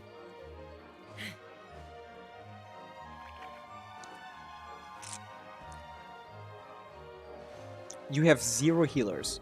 But you have Farina. So you want a healer for Farina, is that what you want? Right? Damn, you're in dire need of Escoffier. Low bro, you kinda need Escoffier. Escoffier is currently arguably like the best character in the game, next to Bennett. So even though she's not a Nordcry character, I feel like that's a safe pick for you. On her rerun, which she should rerun pretty quickly because she's fucking amazing. Did I make a mistake here or something? Like, I should be activating this, right? I kind of remember that I was stuck here on my main account as well. Or did I already collect like the luxurious chest that spawns here and I'm just like being stupid and I forgot about it? I probably just forgot about it.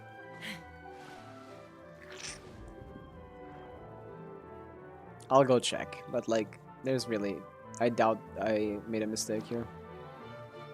Yeah, the water is flowing and that's all that matters. I probably found everything here. Okay, what's this? Is this on the overworld? Okay, then let's go to the overworld. Sino is so ass, bro. I regret wasting my time and Primo's leveling him. Yeah, I did too.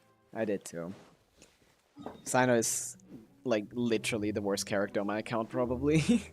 It's so bad. I just wanted to have a character to explore, like, Natlan with, to explore Sumeru with, you know? Just, like, a new character, because I didn't get anyone up until then, and I just wanted to have someone to play the new region with, you know? And, like, obviously they released him first in 2.1, and that shit, like, at the time he was even bad. Like, even on release he was ass. That's the sad part. Like, I definitely should not have pulled for him. He was even bad on release.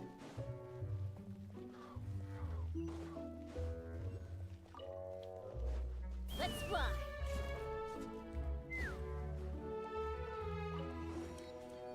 But yeah. Like, now with Enefa he has a little bit... I will sell him for like 1 Primo. Exactly, like... I don't need like all the pulls I spent on him. Give me like 5 pulls. Give me like 5 pulls back. Like actually, like... Just give me like 5 pulls and I'll give it back. Like, they're introducing like a card trading system into Natlan, I think. Not into Natlan, into the Imaginary Theater. They're introducing a card trading thing. Let's fly. And I feel like... Can we trade like some characters or something? Can I trade someone like my Sino for like 20 pulls? Can we get like a marketplace going? Can we get like a Genshin marketplace going where I trade characters?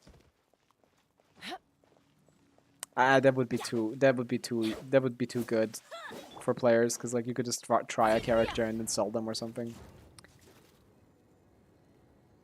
But like, yeah, I would probably sell him for 5 pulls. Maybe 10. If I'm desperate, I would probably. Like, oh, I'm like 5 pulls away from soft pity on Loma. I'll do it. Deal, you got it. Oh yeah, because you can create infinite new accounts, basically that would be like infinite free thing. Yeah, the trade system would be a terrible idea. Maybe with restrictions. 1 trade a year or something.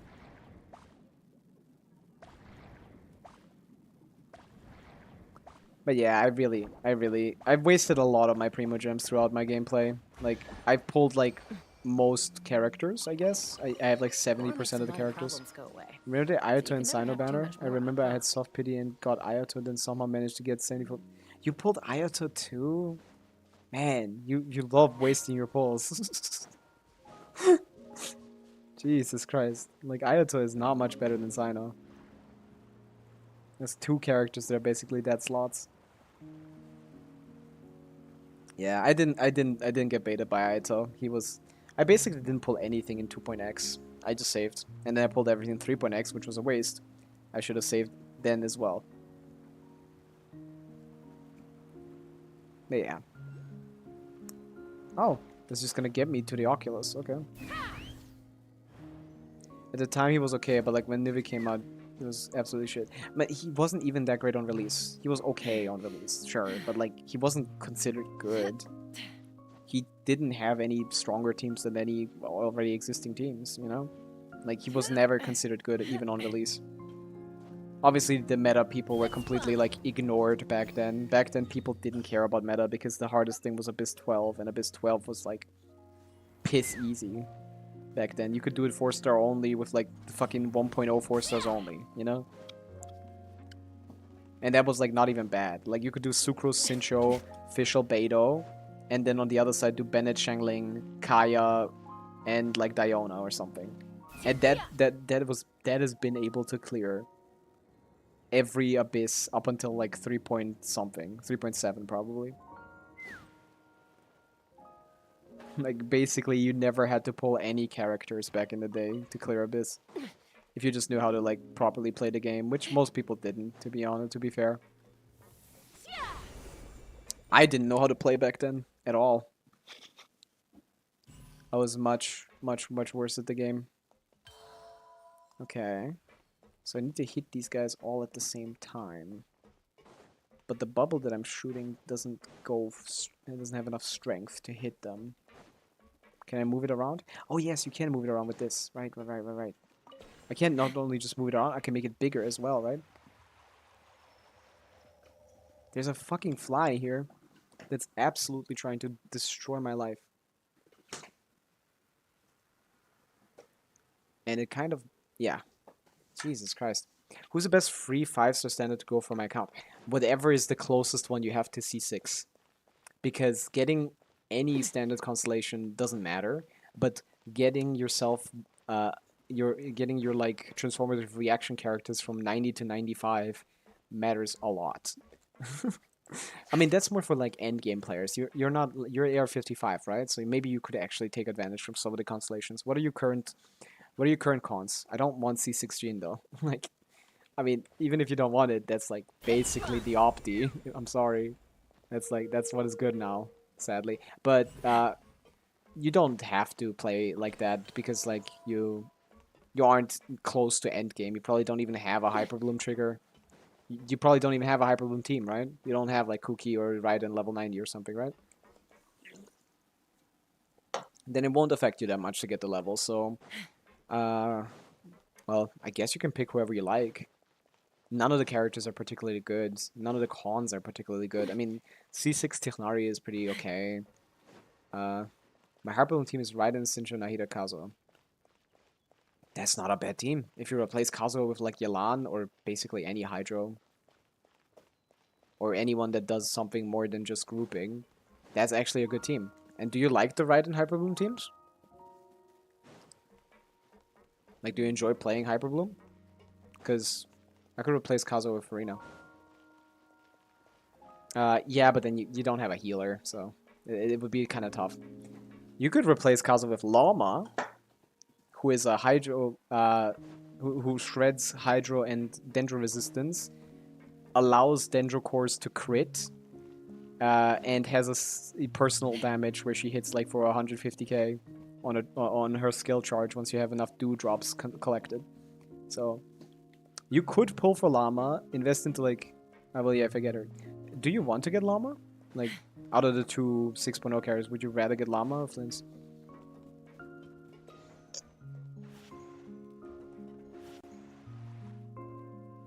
Because I wouldn't just recommend to willy-nilly pull for everything. If you enjoy how Hyperbloom works, then I would definitely recommend for you to get yourself a C6 character on the standard banner so you can get the resource to level Raiden to 95 and then eventually to level 100. Because the way that the level 100 thing works, it just changes your base stats and your level.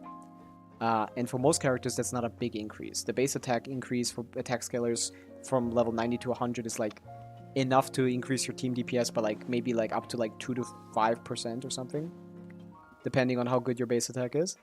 But for characters that scale off of transformative reactions, like Raiden, for example, who as a Hyperbloom trigger with full EM hits for like 30k Hyperblooms, okay?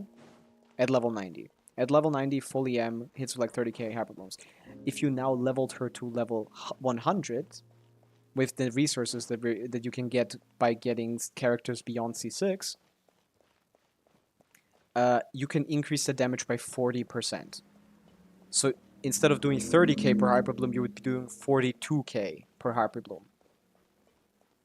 Like, I would definitely, like, if you like Hyperbloom and you want to pull Llama, like, when it comes to standard picker and your character, your free constellation picker, I would definitely recommend you to try to get, like, more constellations on the character you have already, like, at the highest constellation level, you know? To be honest, I think my account isn't that bad for 55. You got good characters. Like, I've got a cousin with also 55, but they've got, like, 3 5 stars and, like, 3 level 8s. Yeah. Yeah, I mean, I don't think your account is bad. I already said that. Like, you're picking the right sets. You're leveling mostly the right talents. Like, this is not bad. You're doing good due diligence research.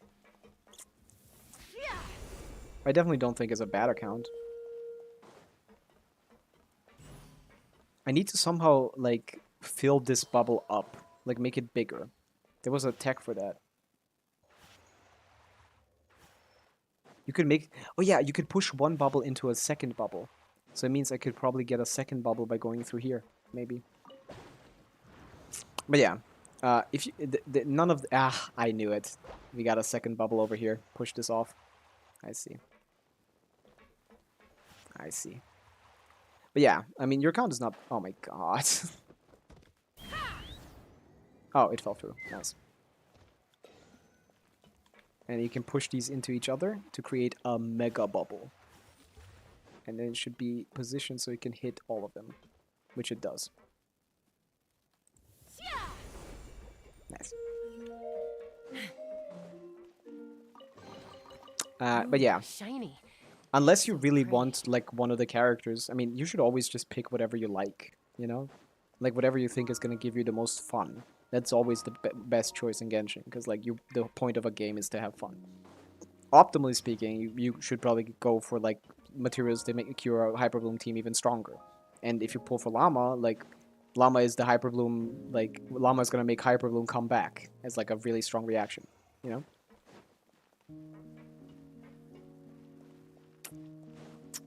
But yeah, you can also just pick whoever you like. Like, Yume Mizuki. Mizuki is a fun character to play. She's not good, but she's fun.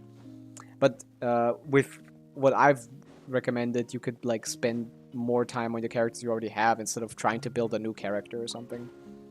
Because none of the standard characters are worth building. And you seem to have, like, your resources already, like, spread thinly.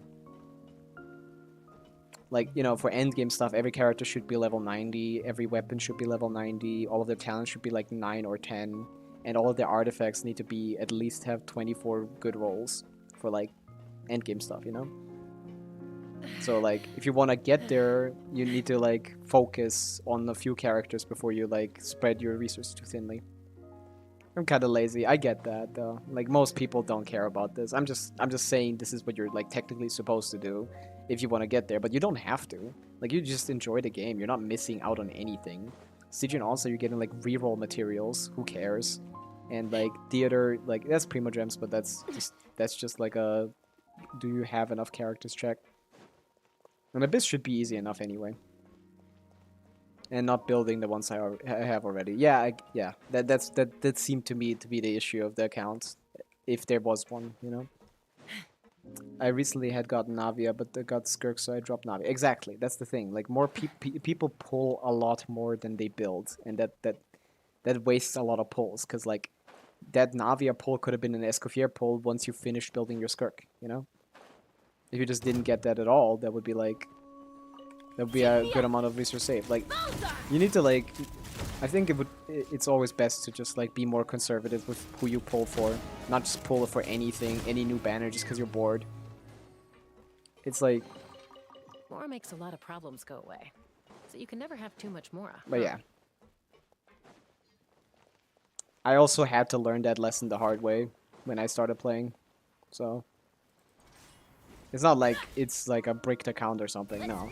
No account in Genshin is ever bricked. There's always like because like Mora it makes a take lot of it took problems time go and away. effort to do. So So you like can never you have know, too much and there's Mora, always huh? more primo gems to be got. Take me up. I think it's always so funny when people on Reddit ask like, "Oh, should I restart?" Like, there's no reason to restart a Genshin account. It's like you're not getting more rewards by it. Like, sure, you could pull better characters, but are you even gonna do that? Probably not. Hey, first time I died today. Nice. Oh my god, I'm out of recovery materials. I need to go cook. Yo, I know this Even is off better than topic, I but who imagined. can I It's switch my out to lucky make my day. adventuring team better? Mawika, Freenush, and Linkazo. That's your Off we go. adventuring team. Well, Mawika doesn't have a single character in the team that stacks her fighting spirit. That's her burst. Her burst is where she does most of her damage, if not basically where she does all of her damage, you know? Adventure time. So not so like either you focus on Mawika or you just swap out the team entirely. For exploration, you kind of want like a character that has good movement. Do you have any character that has like good movement? Like you have Mulani, right? Mulani has pretty good movement, so maybe like put Mulani in the team, and Mulani can stack Mawika's fighting spirit by doing her damage, and then you can burst on Mawika and play Mulani on field, and then you just pick supports for those two. And if you seem to really like Kazuha, I would say like you can keep Kazuha on that team because VV Kazuha does buff Mulani quite well, and then the fourth slot is kind of whatever. I'd play like a Milani team, probably. Mawika also has great movement, by the way. Mawika is definitely a character you want to keep on your team. I think I'm done for playing this account for today. I didn't get the pulls that I wanted to, but, you know, that's fine. But let me show you, like, a Mawika tech on my main account for exploration. If you're a big exploration guy and you want to move around quickly, this is definitely what you want to do. I'm gonna go switch off to my main account and show you what movement Mawika movement tech that lets you that makes her basically the strongest movement character in the game. Oh my god, okay. I need to swap accounts again because I'm stupid and keep misclicking.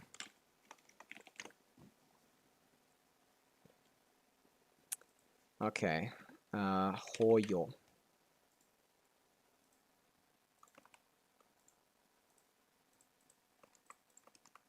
Okay, and after that, I think I'm gonna end stream because it's been like 5 hours. That's a good amount for stream, right? But yeah, I want to show you like since for exploration teams, what you want is like movement. You want to be able to move fast, move like far, and like have a not be burst reliant for your damage because like you don't want to like find yourself in a combat position where you need to use your burst to do damage, you know? And Mulani is perfect for that. Mulani has a movement ability. I don't have Mulani, but Mulani has a movement ability. She does damage with her skill mostly, even though her burst is still good. And Mawika off field, if you have like enough fighting spirit stacking, like do you have Shalonen, for example?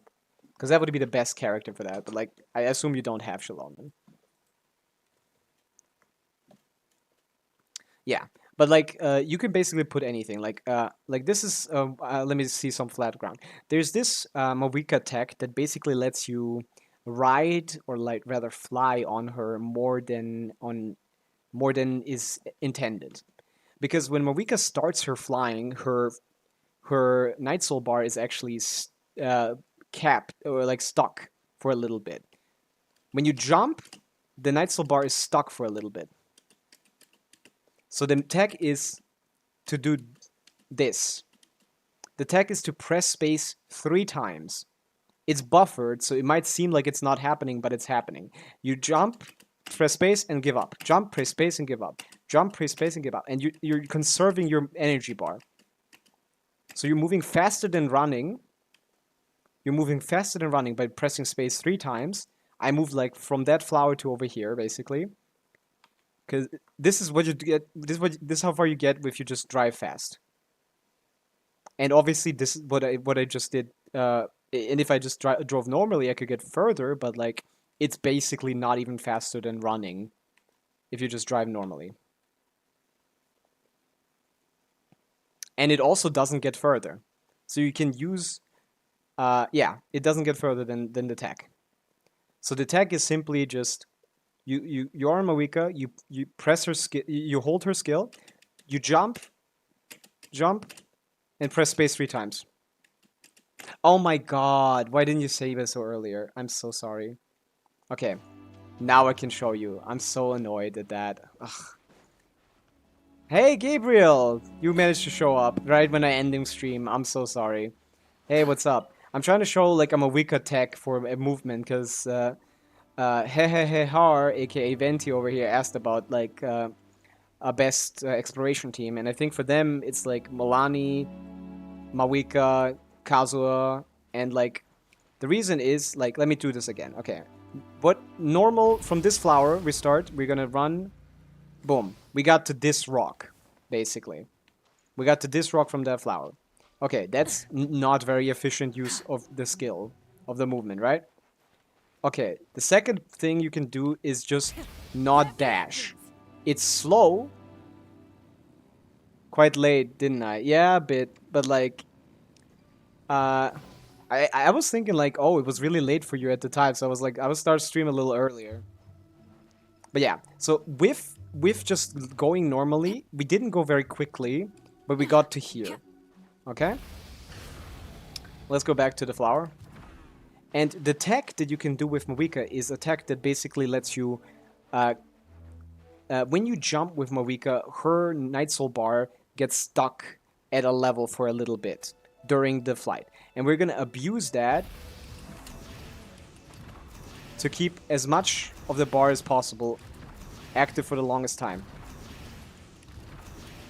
So, we got to here faster than we did with riding. We got further faster than we did with normal riding. This exploration tech is just jumping 3 times. You press space 3 times. Well, I gotta go... thank you so much for the advice. Sorry for the trolling earlier. No problem. It's fine. But yeah, remember this. You just press space 3 times. It's buffered, so don't... if you don't see it come out, it's fine. Just space 3 times. It's buffered. So you don't need to, like, wait for, like, oh... If you start gliding, then you made a mistake. But yeah, thanks for being here, though, Venti. That's fine.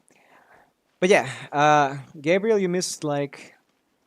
a bit of exploration on the other account, although I basically didn't get anything. I mostly just did UAD reviews and like stitching onslaught help, so nothing that impressive.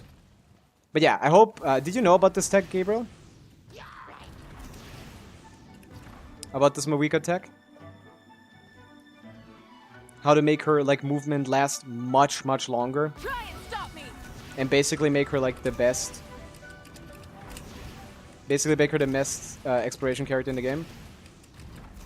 She goes the furthest out of any character. Yeah, that's cool, right?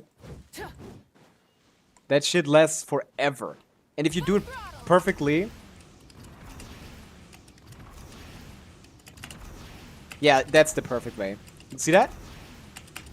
See that? Like it barely, basically barely even goes up. That's the perfect way to do that. Like, that's so far. Fuck. It does take some practice, because you don't want to glide accidentally. You need to press jump, I think.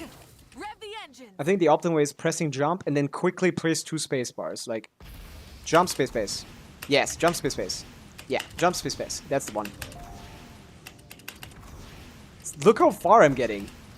I got all the way over here from further than the start of the bridge with 1 skill. Mawika is actually probably the best. I literally spamming shit when I do the tutorial. What tutorial? You mean the test runs? Well, they're improving the test runs, so now you can't do that anymore, I guess. Yeah, the test runs, yeah. You can't do that anymore probably because they said in the dev stream that they're improving the test runs, so they're gonna make it so that the test runs get like that the test runs actually have like a requirement of you actually properly playing the character, so you can actually learn something to finish them, which is nice. That is definitely something that should have been in the game since day one. But yeah, this is one of the coolest techs in the game. Jump, jump, jump, jump, jump, jump. Jump, jump, jump. Jump, jump, jump. It gets so far. Jesus Christ. From one bridge to another, basically. That's so much space. No other character in the game can do anything like this. Mawika is just kind of the GOAT, man. Best DPS in the game. Best exploration character in the game. Goes on water, can fly a little bit. Like, I can't even say Chaska is the best for exploration, to be honest. I guess it depends on what you value. Do you value going like slopes or not? Congrats on the 14 followers. Thank you, Gabriel. Yeah, there was like 4 or 5 people new today that actually like engaged with the channel. So this is actually a really big day. Like, that's growth right there. Yeah, I mean, look at that. We're getting there. Like, I'm becoming a streamer 1 viewer at a time.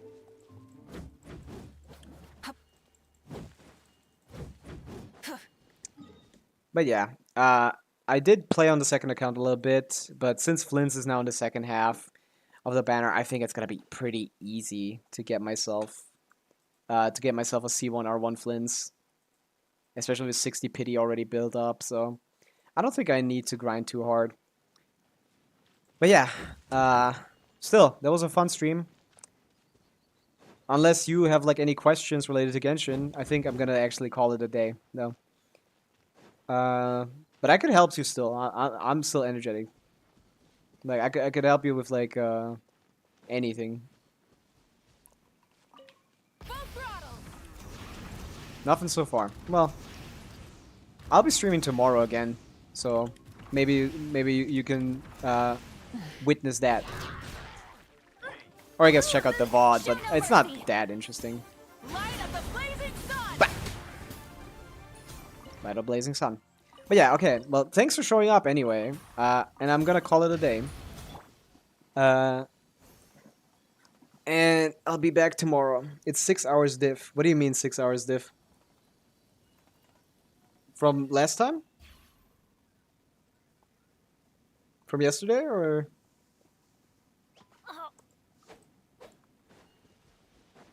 From what?